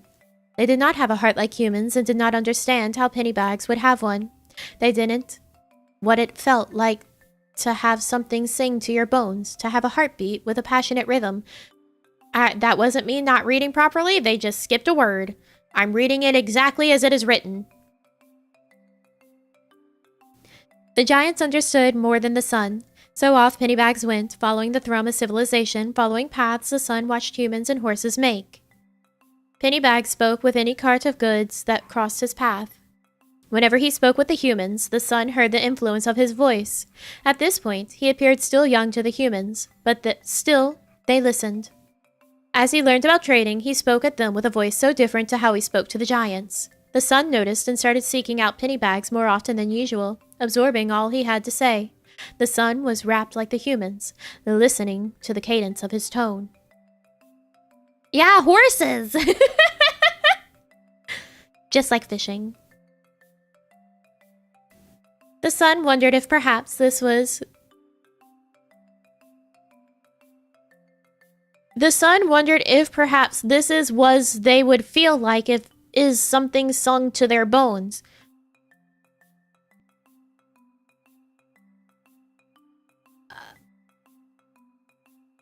Everything was so good, and then this sentence is making me have a stroke trying to read it. The sun wondered if perhaps this was they would feel like is something sung to their bones.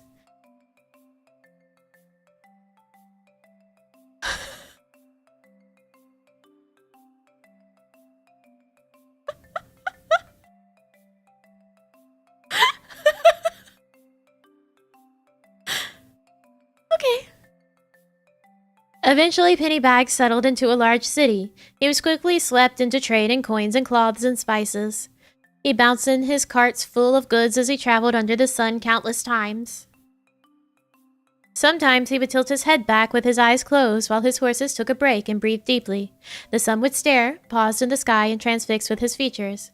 He had filled out over time, resembling the young adults of his city, the sweep of his cheekbones framed an arching nose and full lips, all glowing underneath sunlight. And sometimes he would startle them. With his head tilted back, he opened his eyes and stared right at the sun. He never seemed to feel the pain other humans felt making eye contact with them. Pennybags would stare and see their face and smile. It seems he had not forgotten how the sun had led Moneybags towards his peaceful home in the hills so long ago. We're changing his name suddenly.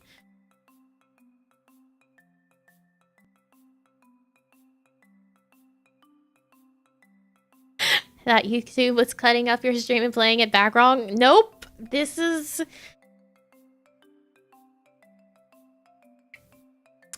what is written.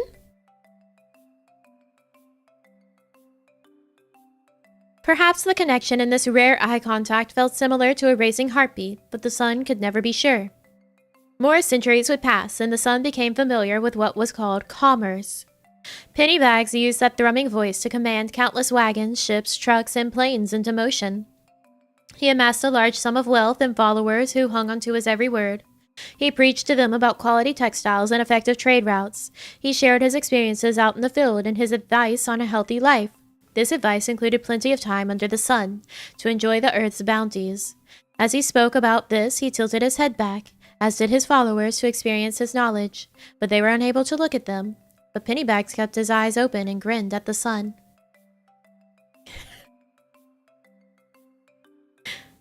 Same energy as, have you ever had a dream that you had, you could, you'll do, you want, you could do so, you'll do, you could, you want them to do you so much you could do anything? So true, Ramses, so true. Thank you.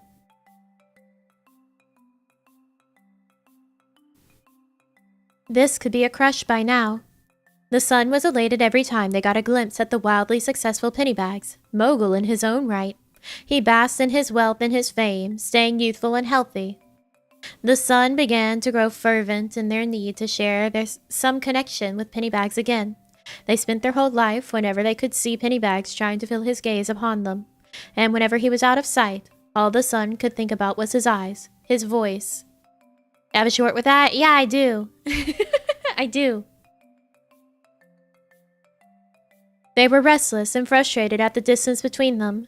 The sun knew they were never able to share a rumbling conversation about stocks at close quarters. They would never be able to see the strength in his eyes up close. And while the sun remained consumed with their thoughts about Pennybags, he remained in motion. He learned new things, made more money, and met new people. One day the sun was waiting to catch a glimpse of Pennybags within his sprawling home. Some days the sun would never even get to see him because he spent so much time inside doing business. Soon after, the day began for many people in his city. Pennybags threw open the curtains to his room. The sun had never seen his room before, normally catching glimpses of him through the window to his office. However, today he stood and tilted his head up, finally, towards the sun again. But he did not look at them. He remained, eyes closed, against the sun. A woman, human, approached from behind and wrapped her arms around him. That was when the sun noticed they were both bare. What the fuck? The sun stopped in the sky, unmoving. Pennybags murmured something to the human, but the sun wasn't able to hear his lowered voice.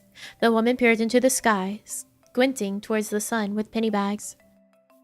They realized that he had told her to look for their face in the midst of the rays.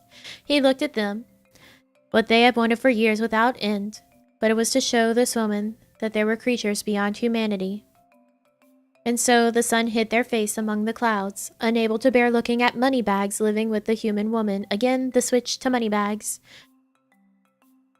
Even after she passed eventually, the sun never gained pleasure from looking at Pennybags again.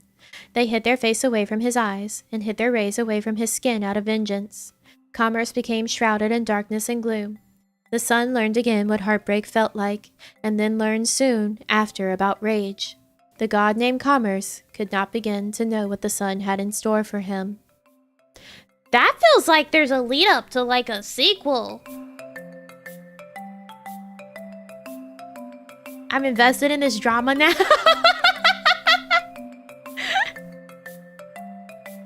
The sun got NTR'd.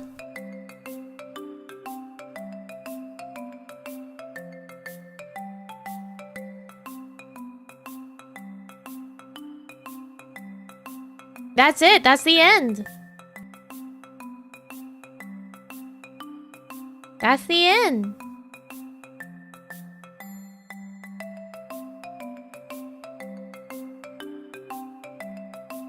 It's written a lot better than you would have thought. This is the only thing that this person has written as well.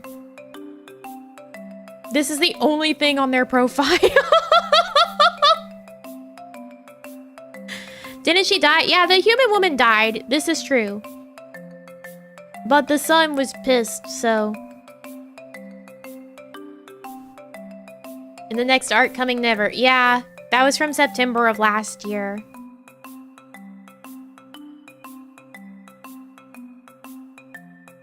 Man, we'll never have a follow-up.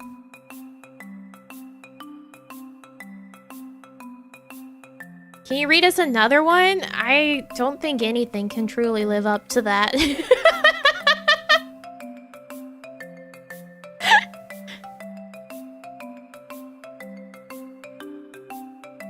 Yeah, the lady died because she was just a human. But Penny/Moneybags and the sun are gods, kind of. Well, Moneybags/Pennybags is a god, but the sun is the sun.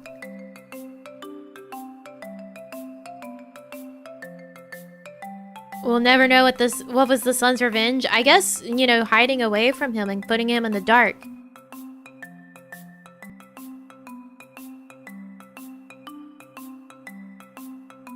Kingdom Hearts, Air Bud 1997, Harry Potter, Welcome to the Wayne, Teletubbies, and Click from 2006 crossover.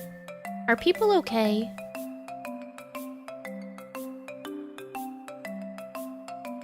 This author better come back. I'll wait another year if I have to, and if not, I'll write myself. Here's a Blue Exorcist and Teletubbies crossover. This is a one-shot of the cast of Blue Exorcist, but in the Teletubbies world, but it quickly turns into anti-demon propaganda. I could believe Kingdom Hearts and Air Bud. These are randomly generated at this point? You wish. You wish that was the case.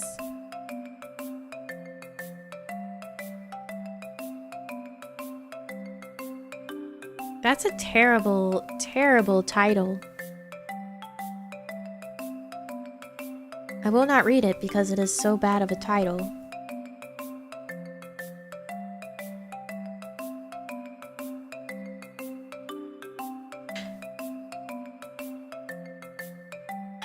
If there's one thing I've learned today is that no one is okay, not the writers of these fanfics, nor the commenters on the wiki, nor us who have listened to you read it all. So true.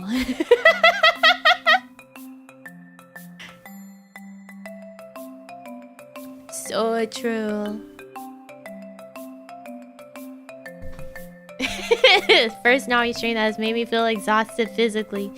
It's okay, everyone can go take a nap after.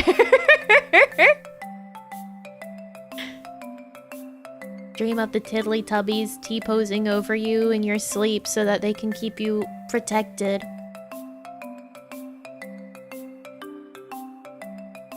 Gonna need a nap for sure. Take a nice nap. Have lovely Teletubby flavored dreams. Actually, my dream of that. Dream of your Tubby Custard as you guys voted.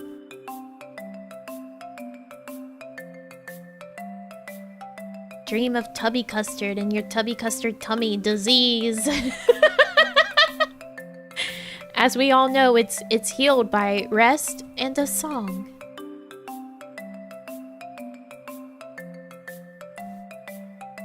Rest and a song.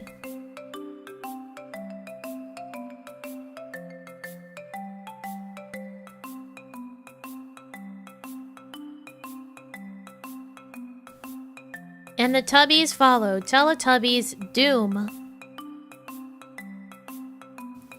Graphic depictions of violence, major character death. Doom Guy, Teletubby. Doom Guy awakens in Teletubby land. Chaos ensues. It is recommended to listen to this while reading the fanfic. What in God's name could this video be?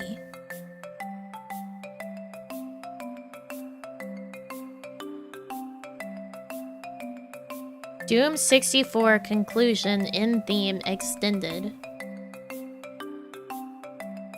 Okay. Alright.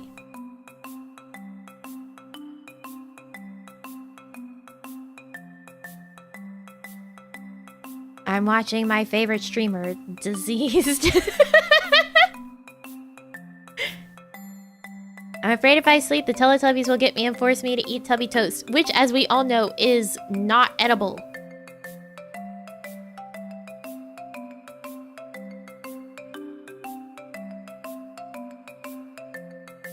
It is not edible.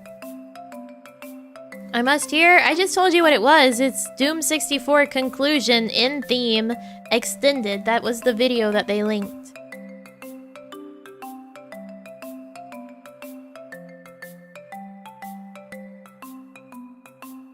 That's what Big Custard wants you to think. Link it here? No!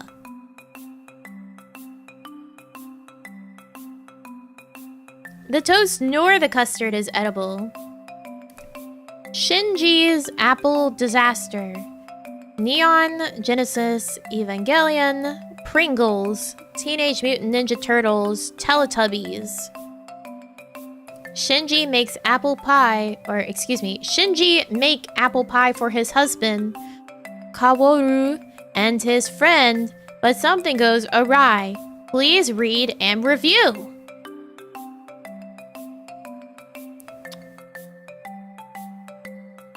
I'm seeing the tag eat hair and Shinji eats hair. So I think I will not read and review. Thank you.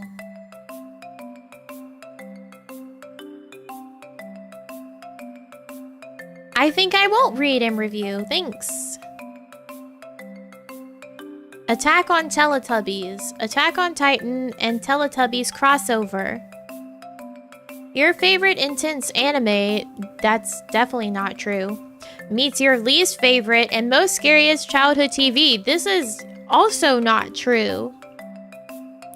How is Teletubby scary? Attack on Teletubby told from Aaron's point of view. This story contains heavy language and gore and scary Teletubbies.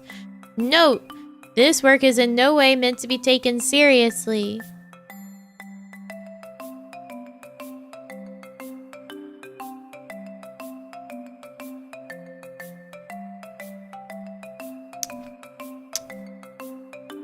Yeah, invert that. My favorite intense anime, Teletubbies, and my least favorite...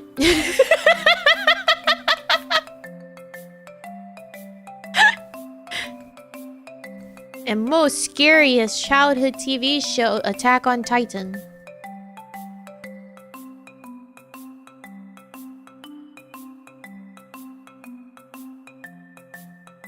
Teletubby fries.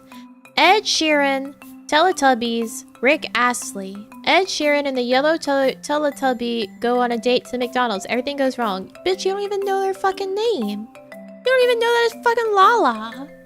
Want to study these authors like bugs? Me too. A small Titan Poe eats your mom. Tubby Custard. Wow, the Tubby Custard the whole time was actually just liquid human.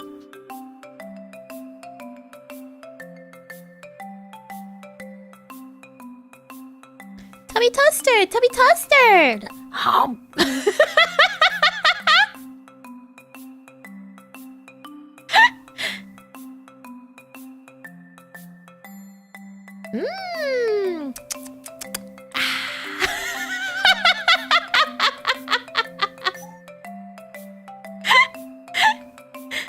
Turns out it was Soylent Pink. So true.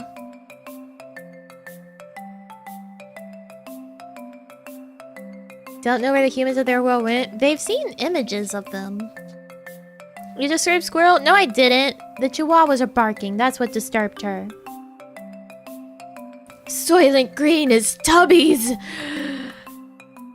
It's Dada. Is that the green little fucker over there?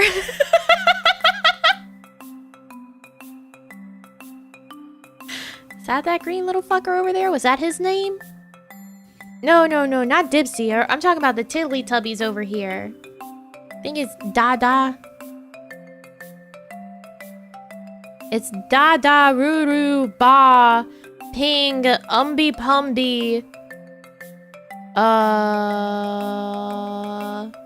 Red One, Nin, and Mimi. What the fuck was the red one? What was the red one?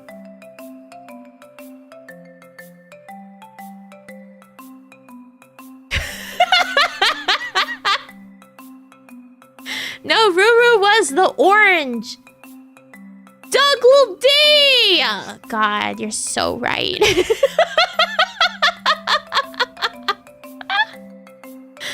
You're so right, it was Dougal D. Do you think they turned Bad Tubby's disease into Tubby Custard? We don't know. We don't know where the Tubby Custard comes from.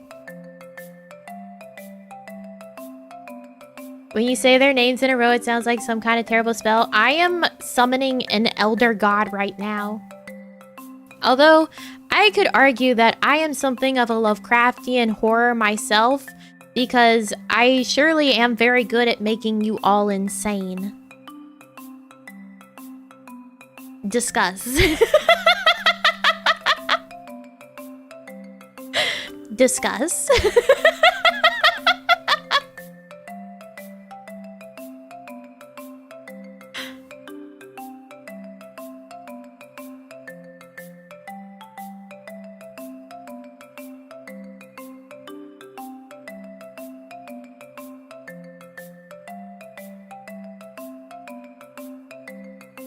Long since lost all my sanity points. Yeah, exactly.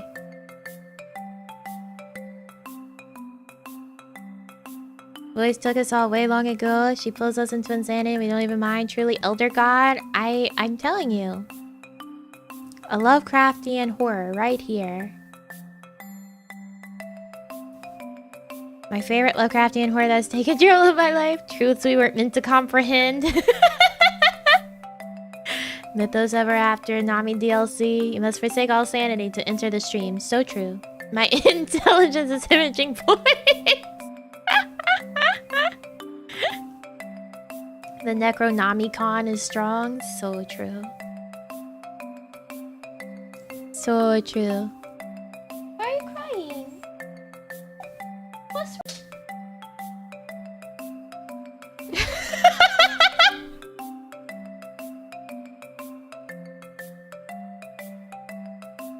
Susan is trying to silence me.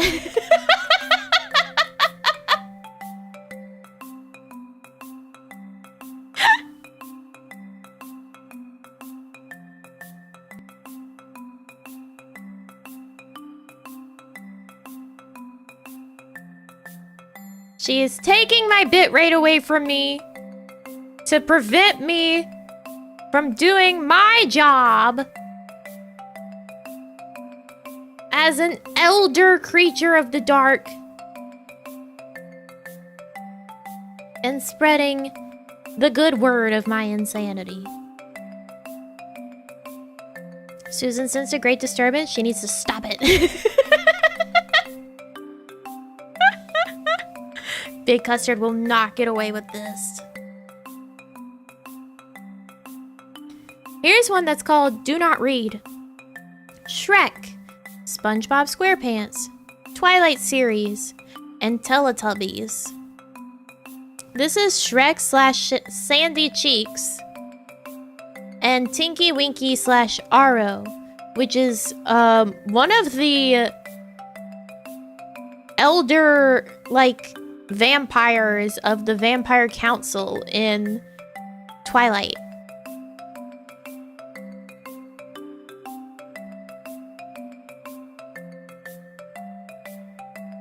Do Not Read is a collection of the absolute strangest pairings we can think of, written by a collection of folks with each chapter being a one-shot. Please message if you have pairing suggestions. Chapter 1. Aro is looking to move up in life, but Mafia boss Tinky Winky has other plans. Will Aro's information lead to better life, or will Tinky Winky finally have a plaything for himself? Chapter 2. When Shrek gains the courage to meet the mistress he has been chatting with online for months, he is nervous. But nothing can prepare him for the squirrely adventure of a night he is in for. Nothing will be the same after he fully opens himself to Mistress Sandy.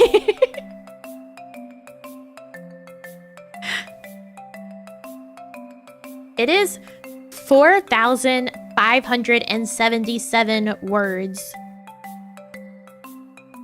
However, I do believe it has explicit content because it says bottom Shrek, top Sandy Cheeks, and bottom Aro, top Tinky Winky. So I shall not be reading this.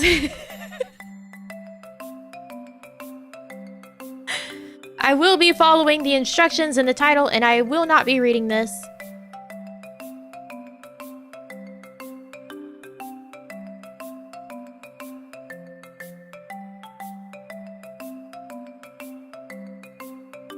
Shrek is a bottom in this world, apparently. Old habits die hard. TW? Teletubbies. Tinky Winky, Teletubbies / reader. Lala / reader.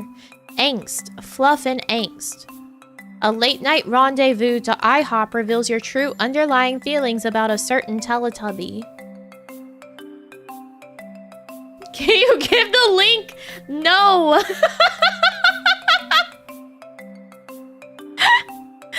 No!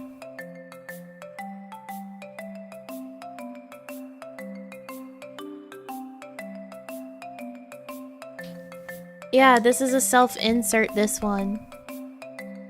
It is 1,369 words.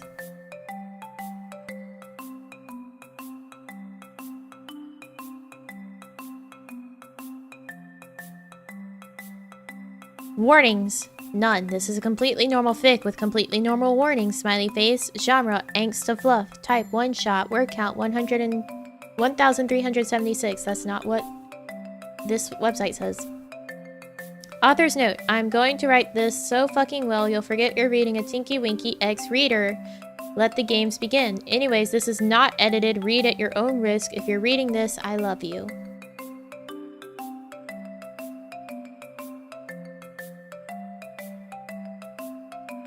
I want to skim it.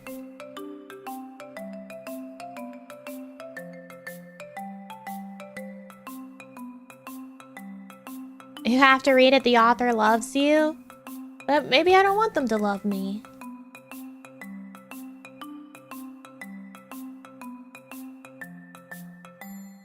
If you're reading this, it's too late. Okay, hold on. I'm going to put Hiroji into the your name spots, okay? Are we ready?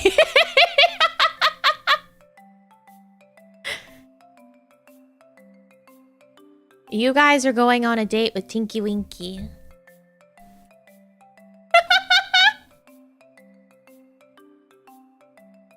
Are you ready for your date with Tinky Winky? Are you prepared?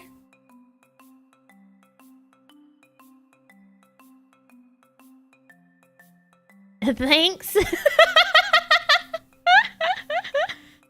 Let me get your blush on. Get rid of your sad. There you go. You guys are ready for your date. You're very nervous still.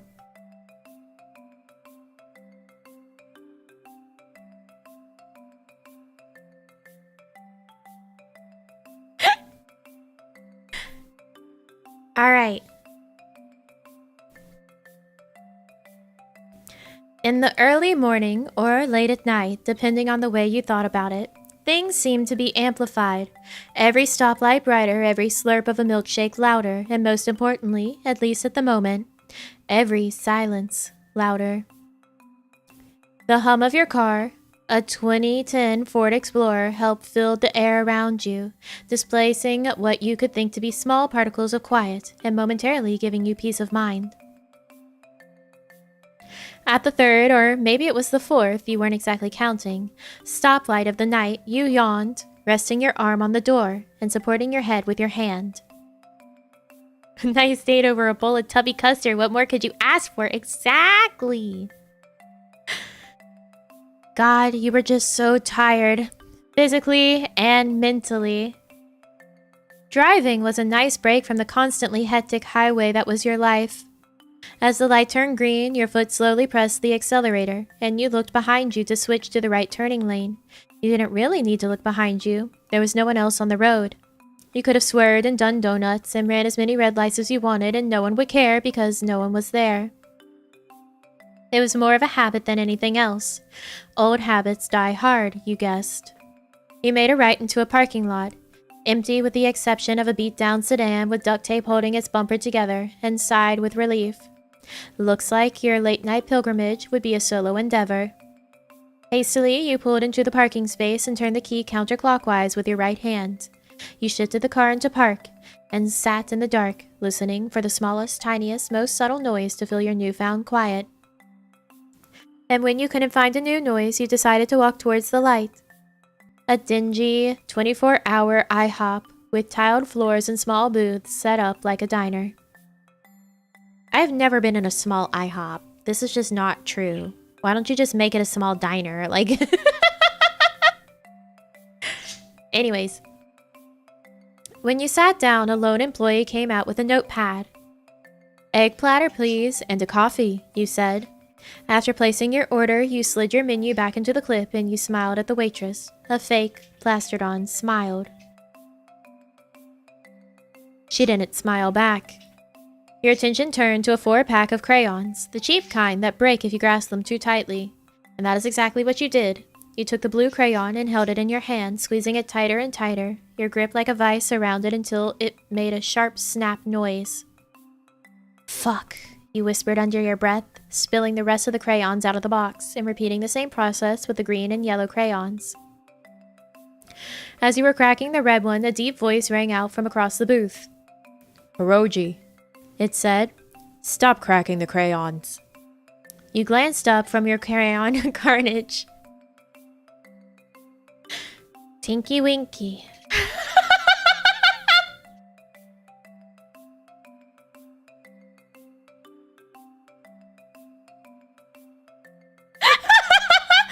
And then came the tears.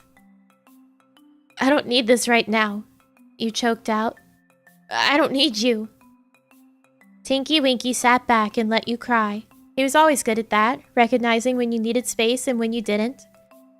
He knew you so much better than Lala did, and you hated it. You hated Tinky Winky so much.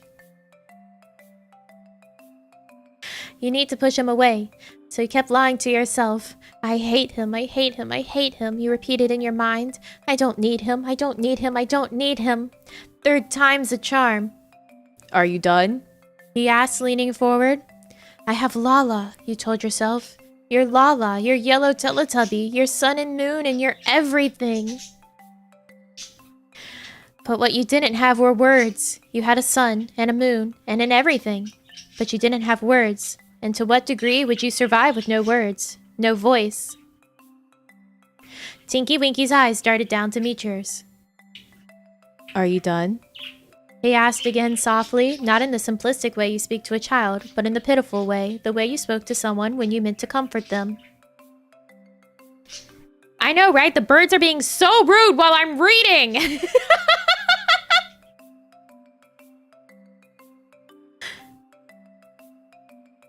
And despite being only 3 words, it was the most double-ended question you had ever been asked. Were you done? Of course not. You could never be done. Ever since the end, you had been running and running as far as you could from Tinky Winky, taking great leaps and bounds to avoid him at all cost. And then at 2 in the morning, you ran back to him. There were so many ways you could have gone. You could have called Lala and asked him to come over. You could have... Lala's a girl. You could have hoped your friend would help subdue your nightmares over text. You could have soldiered up and gone back to sleep. But instead, you called your purple ex and met up with him in a shitty IHOP when you both should have been in your separate beds sleeping. Let me just... Lala's a girl.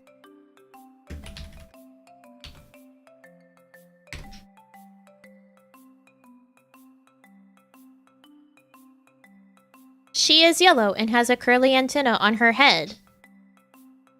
Lala is a 6'6" female.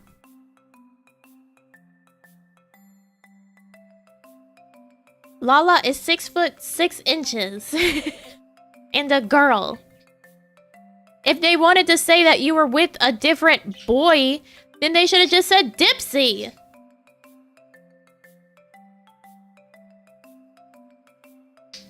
Yeah, Lala's massive. The Monopoly man fic was not joking about them being giants. Tinky Winky is 10 feet tall. Hold up. Tinky Winky, Tinkus Winkus, is the first Teletubby who lives in Teletubby land. He is 10 feet tall.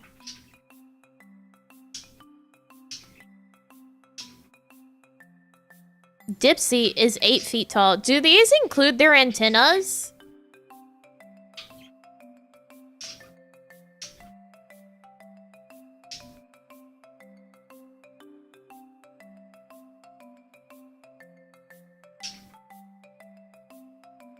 And Poe is 6 feet tall.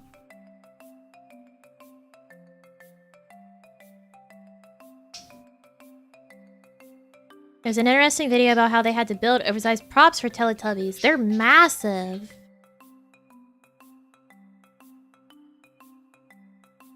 Must be wearing heels. I don't know. They're so big. They got Andre the Giant in that?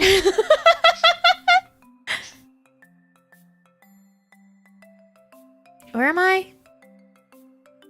I lost my place because it bothered me that they called Lala a man. But Lala's a girl. They don't even have their Teletubbies right. Okay, here we go. So were you done? No. And you would be lying to everyone if you said yes. You leaned across the table, folding your hands in front of you. Your eggs and coffee had been left on the table next to the booth. The waitress had been competent enough to know not to interrupt. Tinky Winky narrowed his eyes, showing no weakness. But you knew better than anyone that his weakness could never be hidden, for the more he tried to mask it, the more intense it got, and the more it sweltered past his cold exterior. So, to break the shell, you couldn't lie anymore. Lies were what got you here in the first place, after all. You took his hand in yours. It was large, soft, and purple, just as you had remembered. I'll never be done. And that was all he wanted to hear. In a perfect world, it would be dawn, and the sun would just be coming up on the horizon. You'd have been done with Lala and ready to run away with Tinky Winky to act on your passionate love for the purple Teletubby. But this was not a perfect world.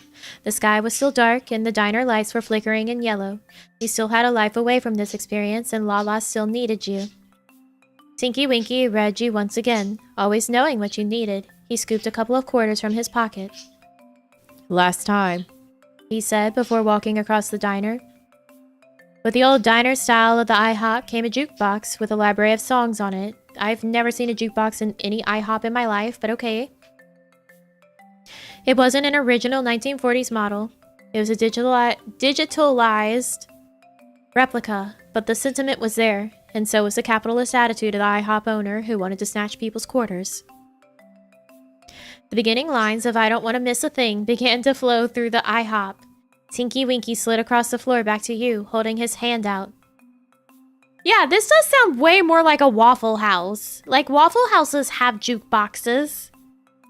Where on his body does he have pockets? Oh, you know.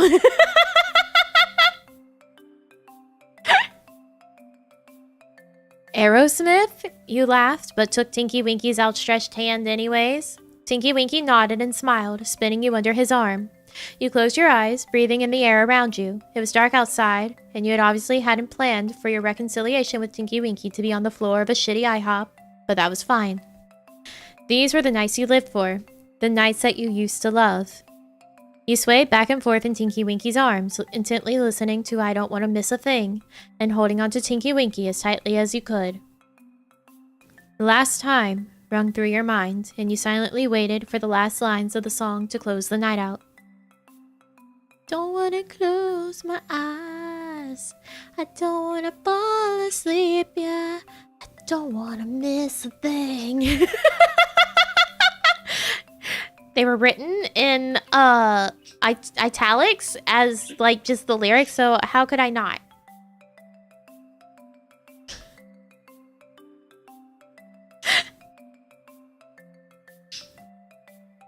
The jukebox clicked, indicating the end of the song, and you exhaled, letting go of Tinky Winky.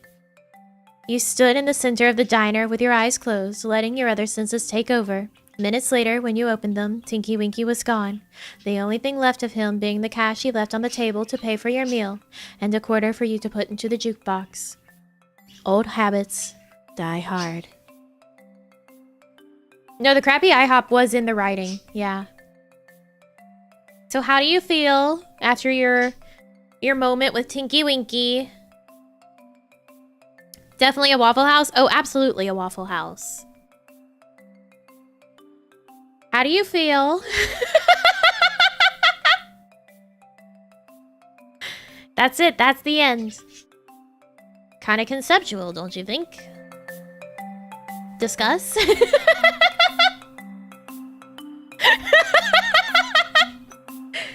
You're devastated? I feel like I want to go to Waffle House. I feel so dirty. I feel like my brain is fried. Devastated. Not nearly explicit enough. We can't read that.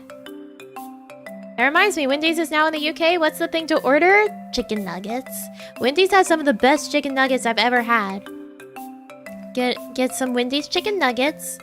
Get a frosty and get French fries. And you have to dip your French fries in your frosty. The spicy nuggets and the regular nuggets are both really good. You can't go wrong with either. Wendy's has just really good nuggets. My dinner order tomorrow? Hell yeah. Spicy chicken sandwich is my favorite. They have really good chicken. Like, Wendy's has really good chicken. Hungry but no longer want to eat. Called Barney. Have a death match with Tinky Winky. Wasn't enough talk about his Teletubby's body. He could have just been another human for all that was said. Well, they talked about his purple hands. I feel like Dipsy was a better choice that we didn't pick, right? Dipsy is very fashionable, after all. Get that 4 for 4 deal. Nuggies, junior bacon burger, fries, and you can sub your drink for a frosty. Forrest is giving the real talk here on the Wendy's order. But they might not have 4 for 4. I don't know. It could be like... maybe they don't have it in all places. Sometimes there's like really weird like regions that they don't do a promotion. Like I remember used to see on commercials it would be like valid in everywhere but like Alaska and Hawaii when it comes to promotions for stuff. Some nuggies I bought from the store recently were all riddled with bone shrapnel. Oh, that's the worst when they have little cartilage bits. I remember as a kid that used to be like way more common in McDonald's nuggets, and it made me like not want to eat McDonald's nuggets for years and years because I was afraid of crunching down on the little cartilage bit. My future kids will hear about this. What flavor frosty? You gotta get the chocolate. Gotta get the chocolate. Not bones, cartilage. Alaska and Hawaii don't exist after all. Yes, they do. Should have been an encounter with Lala.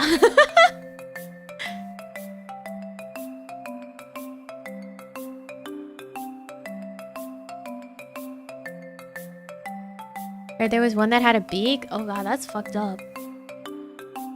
3 bags. The first one was all me just picking out little fragments. That's so sad. You always get the vanilla? No, you gotta get the chocolate. The chocolate is classic. You got a strawberry frosty now? I haven't tried the strawberry one. I'll have to try it one day.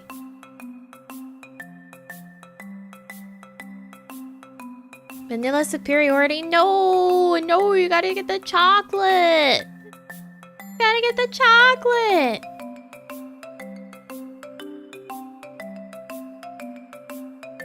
Chocolate frosty is what my childhood is made of. You have to get it. Exactly. You gotta dip your fries in it. I'm not saying like vanilla bad, but like you gotta get the chocolate. The chocolate is the classic frosty.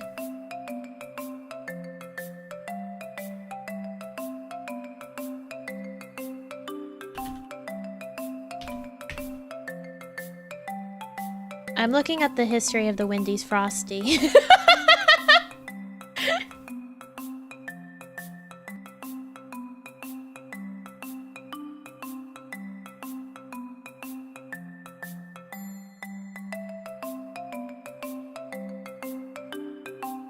The frosty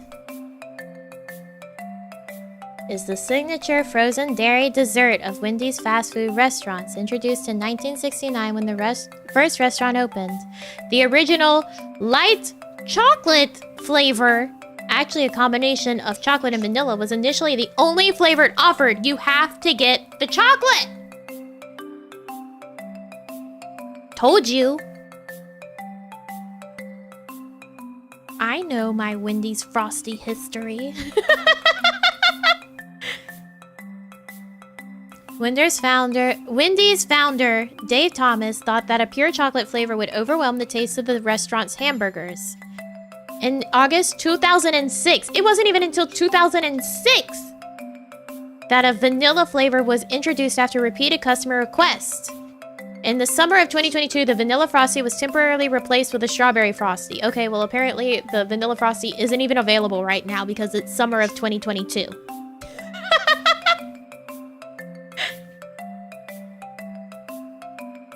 So, the chocolate one is the original. It is the classic. It is the one you must get. Maybe last year and still the best VTuber. Actually, this year, in November, not too terribly long after Gen 2's 1-year anniversary, it's actually my 2nd anniversary of VTubing as a whole. And I don't know when I first started streaming, way back in 2018 at some point. I don't know the day. But I do know when I started VTubing. No one likes vanilla soft serve? I like vanilla soft serve.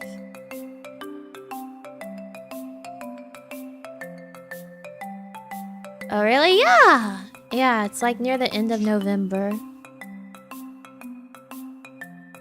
How don't you remember that? Because I was a very inconsistent streamer for ages. I just know I first started streaming at some point in like 2018.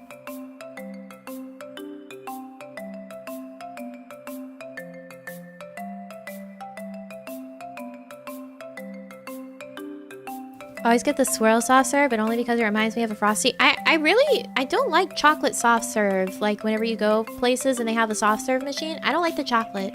The vanilla is a lot better. What was the first thing that you streamed? Legend of Zelda Majora's Mask.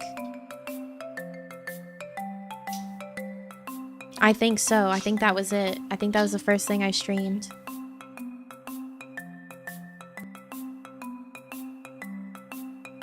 And I ended up hating the game by the end of it. I was so ready to be so done with it. Remake or the original? The original.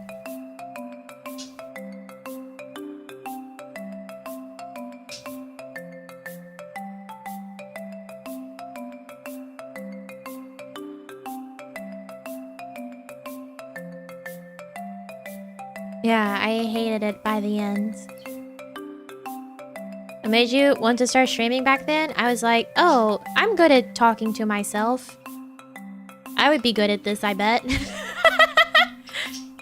So I decided to start streaming.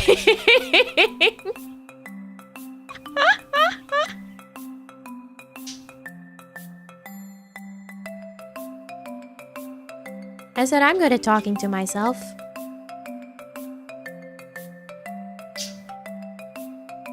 Gotta look for Majora's Mask playthrough in 2018. It's not archived. You'll never find it.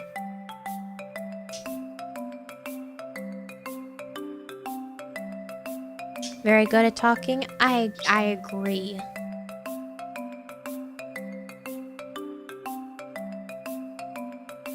Still good at talking to yourself or a fiction of your imagination? Oh, thank God. You people were real. Woof. The world's got some issues.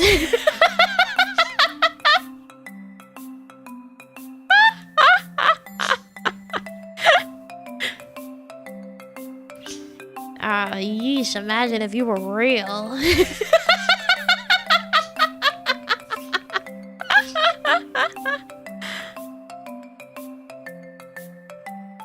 What other stuff did you stream? Art and games, pretty much. Whenever I first started, I actually, I was doing 2 streams a day. I would do art in the morning, and then I would do games in the evening. And I remember there was a time that I did 8 hours straight on Majora's Mask, and I went full in on it. I did so much of Majora's Mask until I wanted death. And then I did, American Truck Simulator. I remember I did that. There's lots of stuff. Hey. I played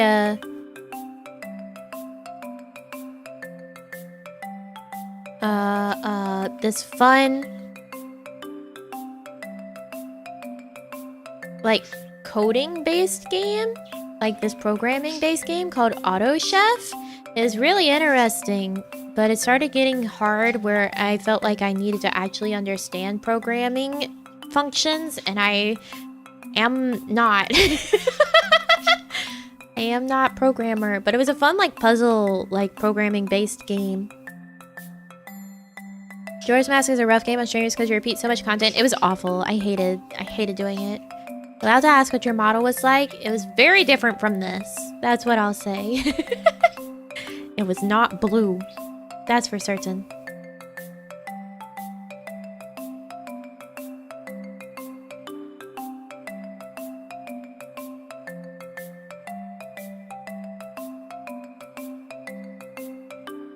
Are you okay with talking about past life or just prefer not to?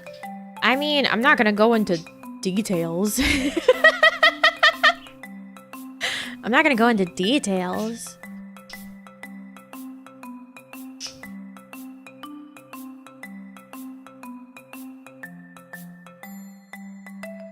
How did Nami's model look like? Yes, correct. Yes, it looked. It looked.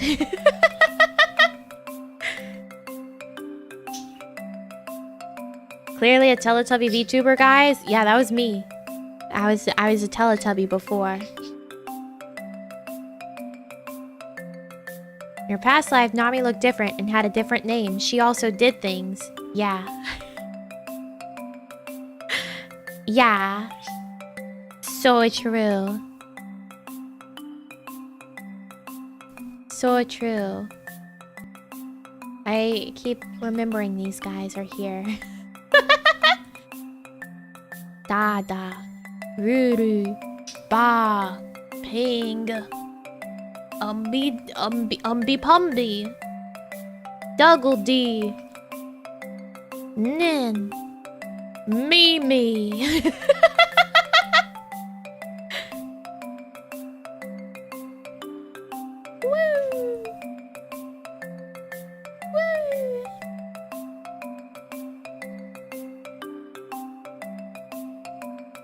Shenmue streamer to a Teletubby one? I would fully rather be known as a Teletubby streamer than a Shenmue streamer. Fuck that.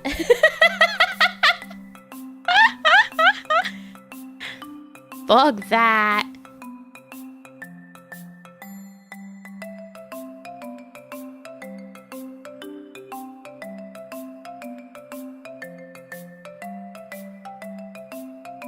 Shenmue isn't that bad. It wasn't that bad at the beginning, and then it kept going? And, like, kept going? And kept going? And it wouldn't fucking end!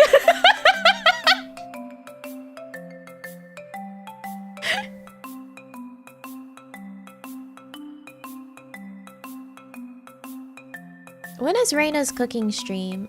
5 p.m.? I can't stream that long. I'm not gonna have anyone to raid.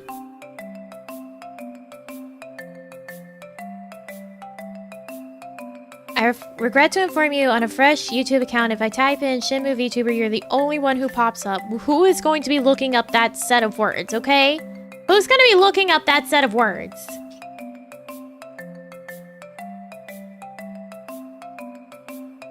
Other than you guys who are trying to make me the Shenmue VTuber.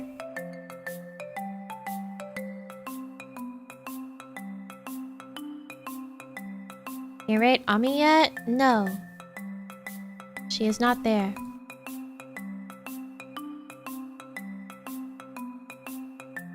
Is Ami even on? Amiya Aranya.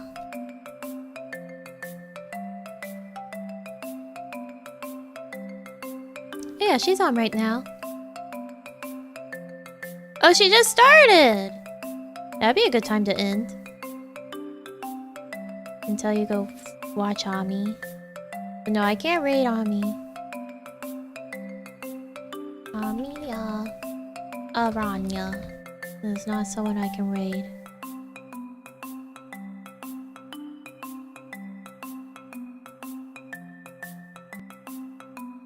Thank you also pop up if you type Shenmue part X where X is greater than 5. Stop. Ami is scared of raids? That's so valid.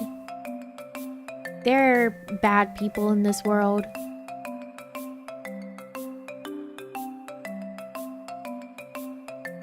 Surely Shenmue is someone's favorite game? Oh, it definitely is. Should it be? No. But it absolutely is someone's favorite game. And I hope that they seek Jesus?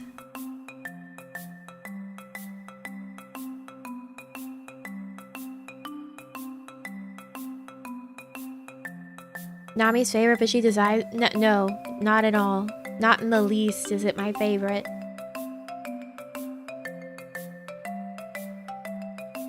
People on the Shenmue Reddit talk about replaying it often. Are they well?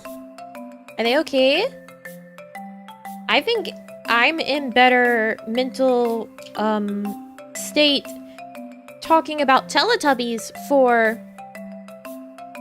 4 hours than to have Shenmue be your favorite game and replaying it. I think this is a fact. I think this is indisputable.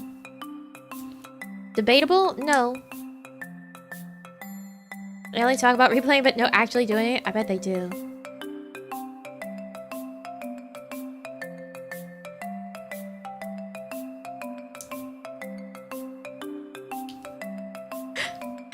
Replaying a terrible game is definitely a sign of more mental instability than whatever we experience today. Exactly. Shenmue Part 7 didn't pull up your stream, but YouTube search function is useless.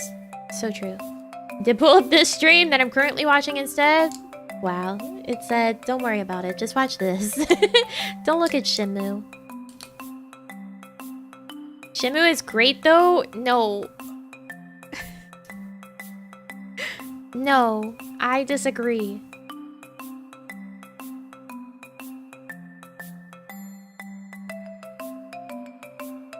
I got confused for a second. I was like, shouldn't Nenda be streaming? And then she has, I remembered. She has her Kickstarter one today. So she did. But not for all the public jumps. YouTube wants me to rewatch her debut a lot? No. No, people don't need to do that.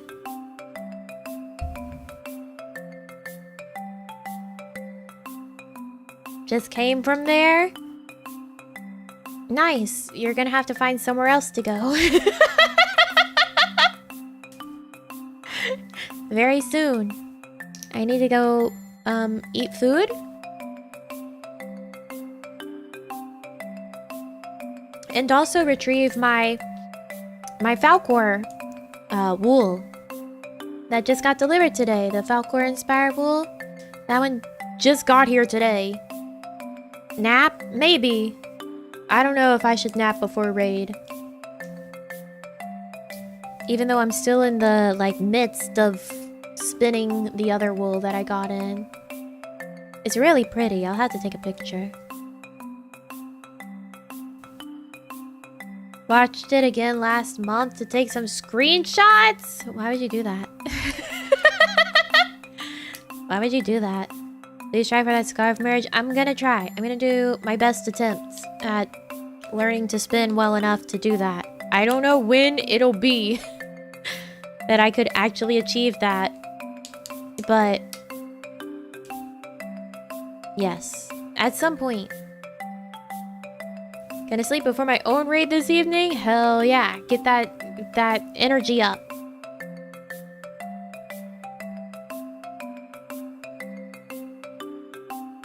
What was the thought process behind the stream's title? I needed a title for a stream.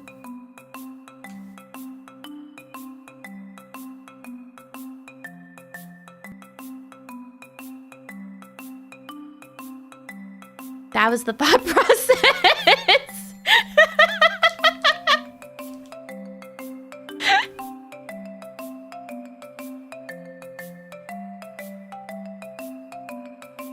For some reason, YouTube loves your debut. My weeb friends ask me about it and I tell them it's not representative. True. Ramses, I have now been cursed and enlightened by the elder teachings of Teletubby lore / fanfics. Well, considering no stream tomorrow, may I ask for birthday punches today? You can also be seen as Miku, Nindo, buying, coercion, retribution. Yes, Ramses. Thank you, and a big for you.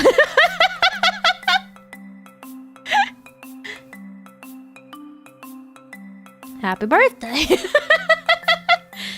If it's so is your birthday, I'm suspicious. No, we won't have book club this week. It'll be next week before we have another book club. I don't want to be fussed at for too many members only streams. It actually is tomorrow? Well then, perfect timing.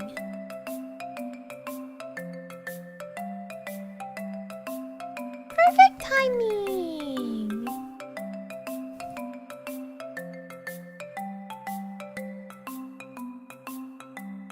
You do deserve the punch for pushing my hand to buy Miku.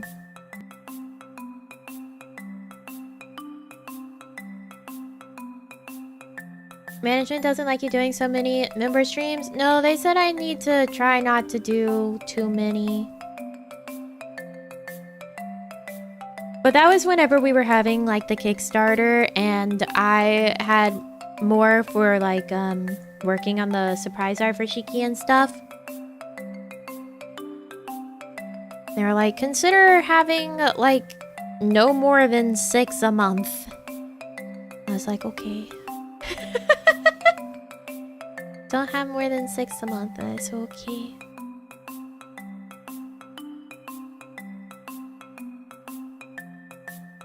We've had one every week now. Yeah, they don't have a problem with that. They just said not more than 6 a month. Normal is 1 a month? Yeah, this is true.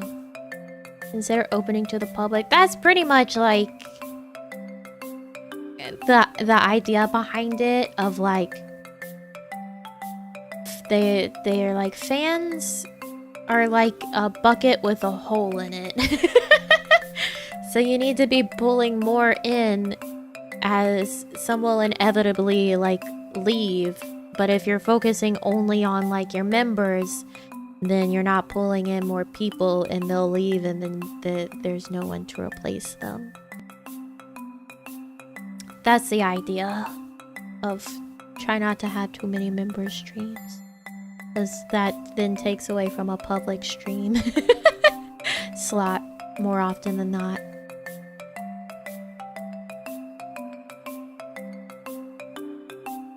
It's quite the analogy. Yeah, like, I can see the point. And it is their job to think of it as the business side of things, so I get it. I get it. And I can comply. It's within my power. I can do it.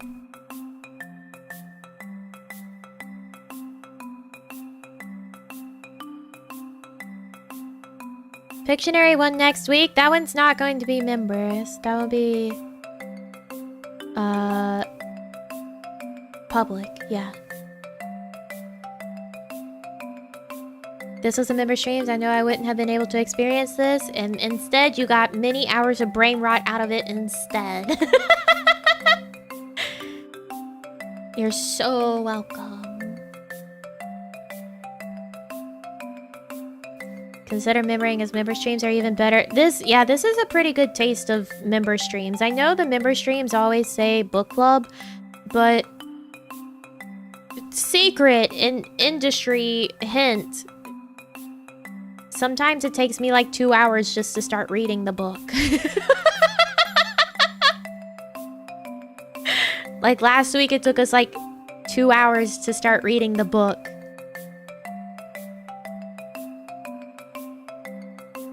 Book club! Hey, Rena!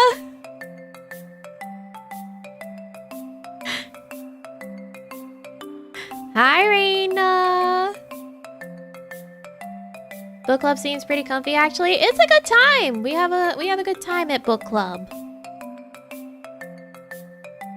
Best book club I've ever been in, 10 out of 10? Hell yeah, it is. Last week I got really distracted. I did. It's true. You read books together out loud or silently together and discuss it? Both ways. So, we finished reading Quintessential Quintuplets as our first book club read, and that one we read individually, and then we got together and discussed it each week. So we'd read a handful of chapters each week, and then right now I'm doing audiobook format where I am reading Jane Eyre to the book club because it is my favorite book and it is also public domain, so it is perfectly within my legal rights to do so. So I'm reading Jane Eyre to book club members.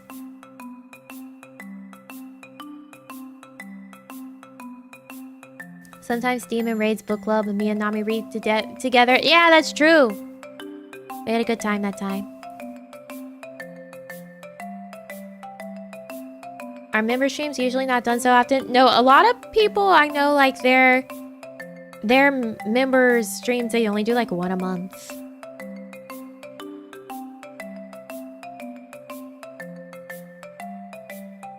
Can finally catch up. Yeah, you better be using this week to catch up on on book club.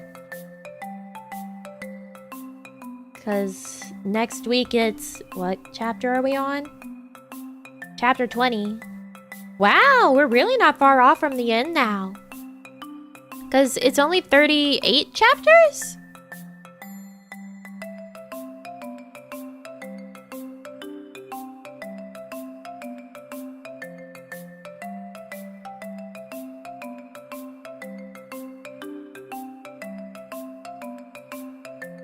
Nami, audiobook zatsus are great. They really fill the morning/early afternoon in my first job. I'm glad you enjoy them. Yeah, 18 more weeks. Let's go.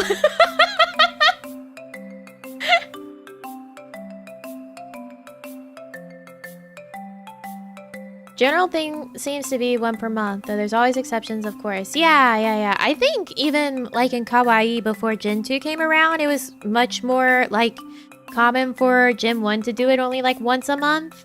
And then I started doing it every week, and then I think others started to bump their numbers up to do members only a little bit more often. Because I know that management is like, you have to do at least one a month. And then I said, okay, every week. Because book club. I want to do book club. Like listening to the book club streams when I'm awake at ridiculous hours in my room.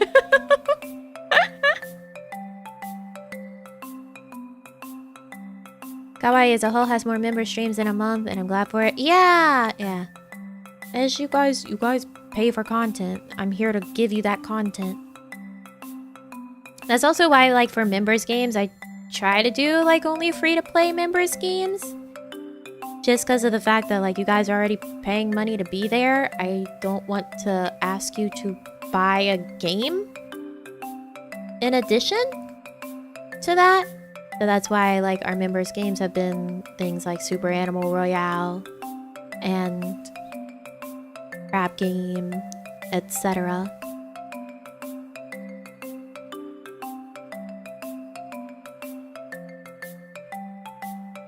Kawaii has a lot more members content than most across the entire company. I mean, we have a lot more just like streams sometimes than some other companies. I shan't name names.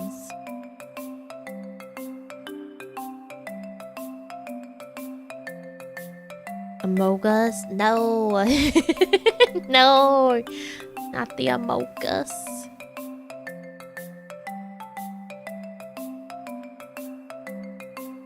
I remember buying a game once only to not get a chance to play. What was it? Was it Skullgirls? Was it something else?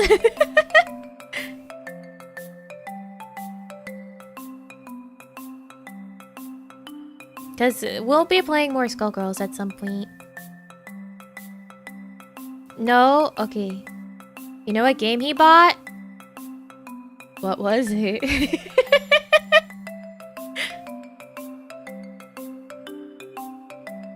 Give the dirt. I want to know. Spill the beans. Memberships are usually viewed as more just supporting the streamer with a little bit of exclusive content. Nami's the first one I've heard of to do so many membership streams. I want you to get your money's worth. I would feel bad otherwise. You don't remember? You lied to me! You said you know! Is he threatening you behind the scenes? Blink twice if he's threatening you. Tell us! Are you being silenced?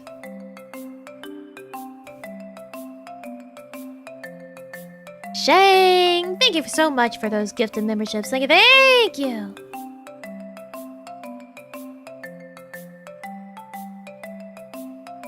You just publicly threatened him.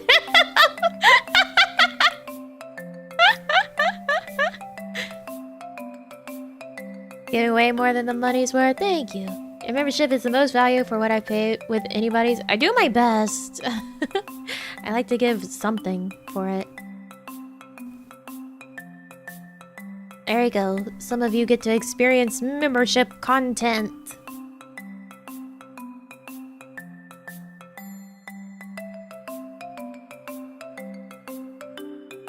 That was a brutal call out. For what? For who?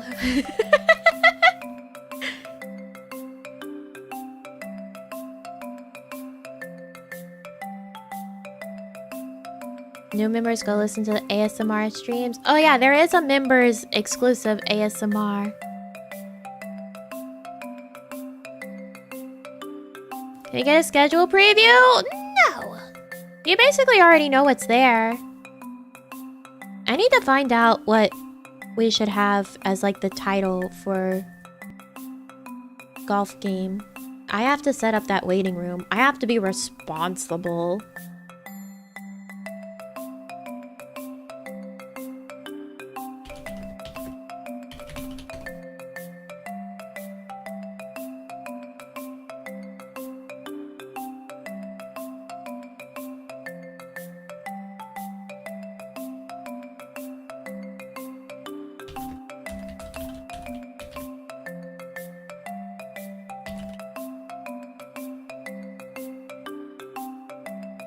Responsible. You ever played before? Yeah!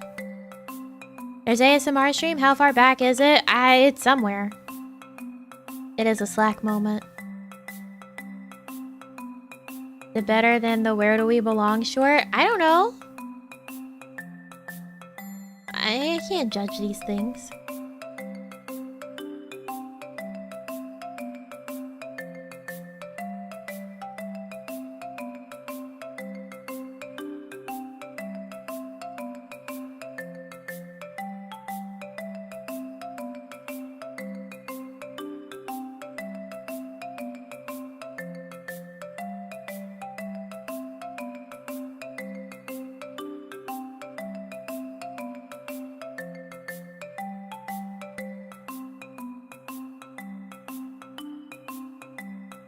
The music always wakes me back up. Wake up!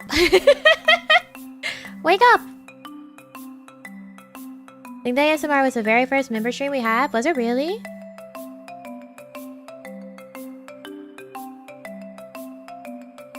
Contains the incident? I don't know what you could possibly mean.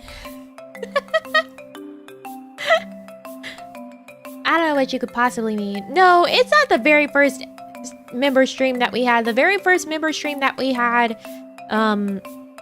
ended with people asking to be spit on.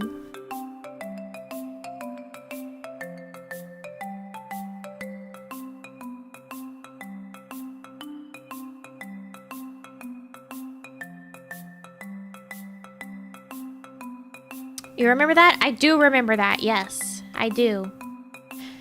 I do remember that. Because I was like, how did things go so bad so quickly?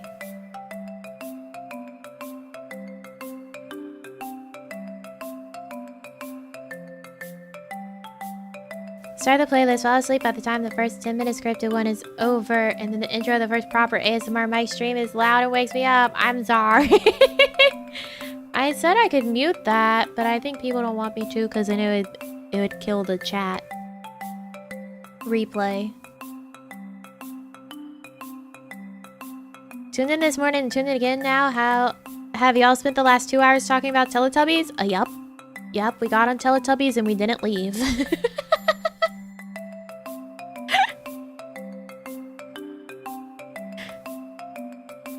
Any timeline for the next ASMR? Soon. Oh, wait. Pictionary isn't next week, is it?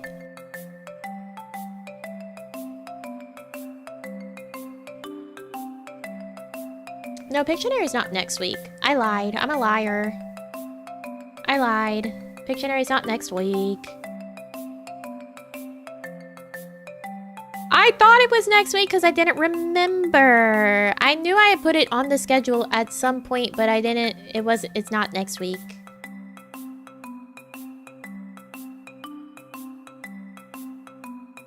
I lied. So what's next week? Streams?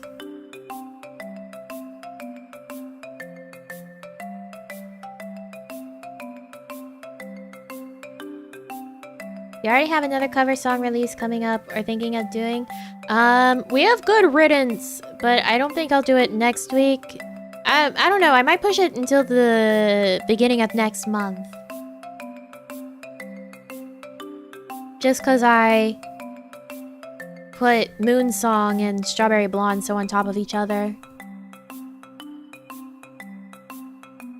I'll probably leave those to next month. By Green Day? No. No.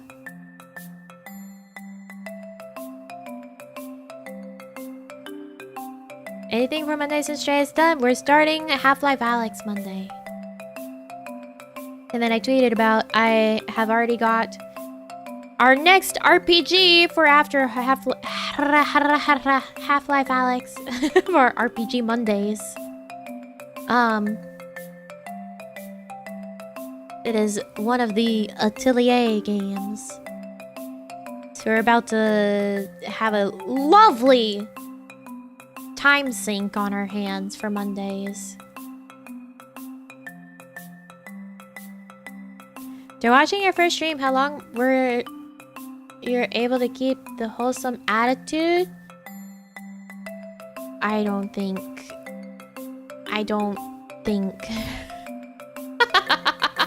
Doug's Trilogy, you're right! You guessed it! Good job, Neme. That's how you pronounce it? Yes, the atelier. It's a French. It's a French word. Wait, that's Neme? Yes. He keeps changing his shit, but I know. I see.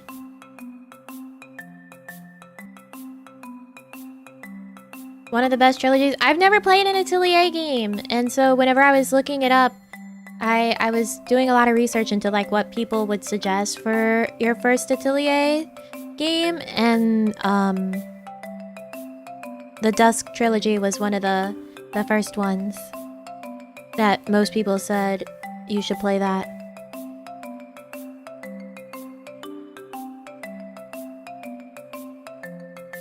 French, I'm surprised you don't pronounce it wrong out of spite. No, it's Atelier.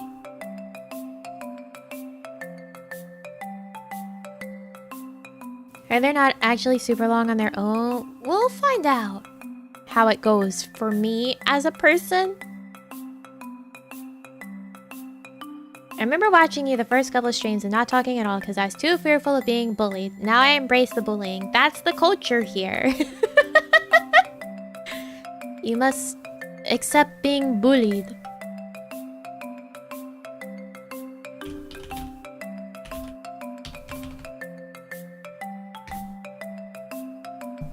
Yeah, this will be my first time playing the series. I technically have like 30 minutes in the game that we're going to be playing, but I didn't play any more than that. I just lost the attention span. For some of these games, I really have to like stream them or I'll never play them properly.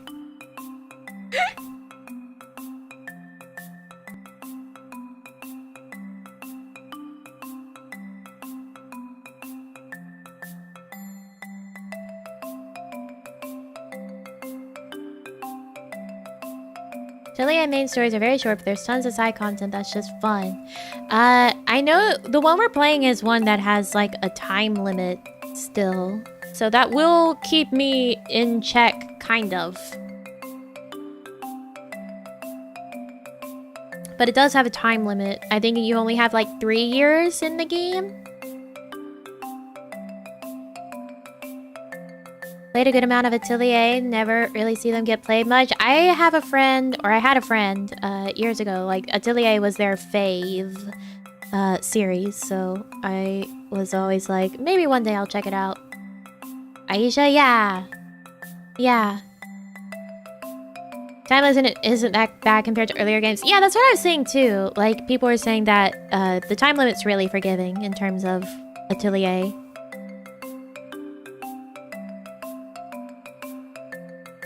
So we'll see how it goes. Because I do own all of the Dusk trilogy, so if it goes well, we could potentially play all of them. We'll find out.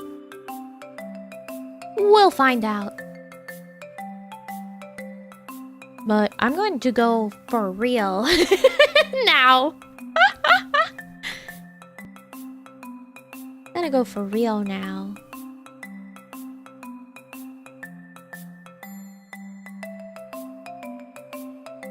Go eat food. For real now. You just got here? No, you didn't. I've seen you here for like hours now. Stop lying to me. Stop lying.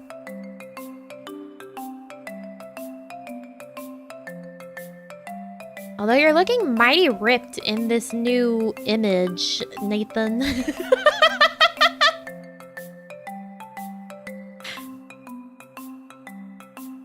Thank you for the extra curse stream today. See you next time. Of course. What kind of Zatsudan would it be if I didn't go into some sort of terrible rabbit hole? Have yourself some Tubby Custard? I'm ready to Tubby Custard it up. I'm gonna get Tubby Custard tummy disease. Don't look too closely. Alright, I won't. I won't. Not edible? We'll see about that. We'll see about that. No raid? It's too early. There's nobody else on. Reina will be doing a cooking stream in 2.5 hours. There you go. There's your raid. Reina will be doing a cooking stream in 2.5 hours.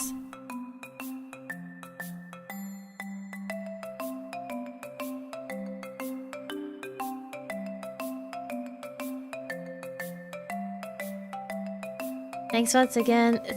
Scarring me in ways I didn't think possible. You're welcome.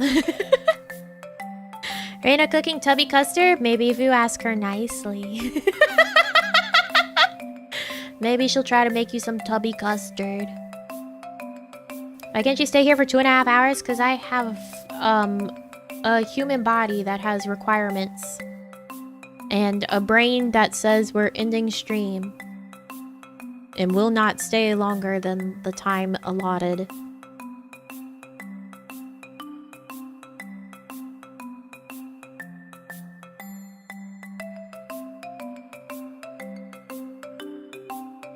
Reina, can you get some potatoes and acrylic paint? Perfect. She'll cook you up some Tubby Custard. Fishing is like riding a horse. It's just fishing is like a horse. Please understand. Fishing is like a horse. Taroji's romantic trips to Tinky Winky. Thank you for the stream.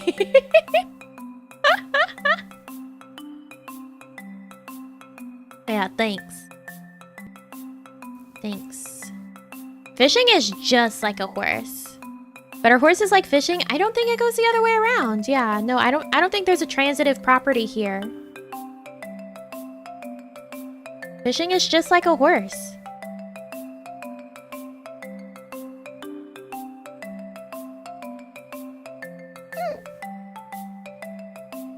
Yeah, a horse is not just like fishing, but fishing is just like a horse. Anyways, I'm gonna go eat food to sustain my body. And watch more parts of this terrible documentary that I'm steeped in. But I'm at part 38. I must make it to the end.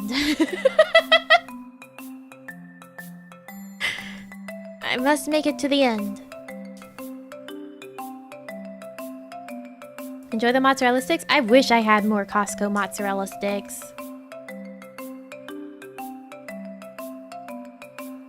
Anyways, thank you so much for coming by today. I hope you all have a wonderful rest of your day or night, wherever you are. Our next stream will be golf with everyone.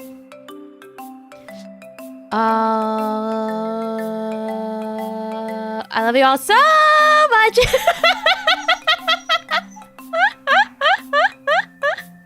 And I'll see you next time. Okay?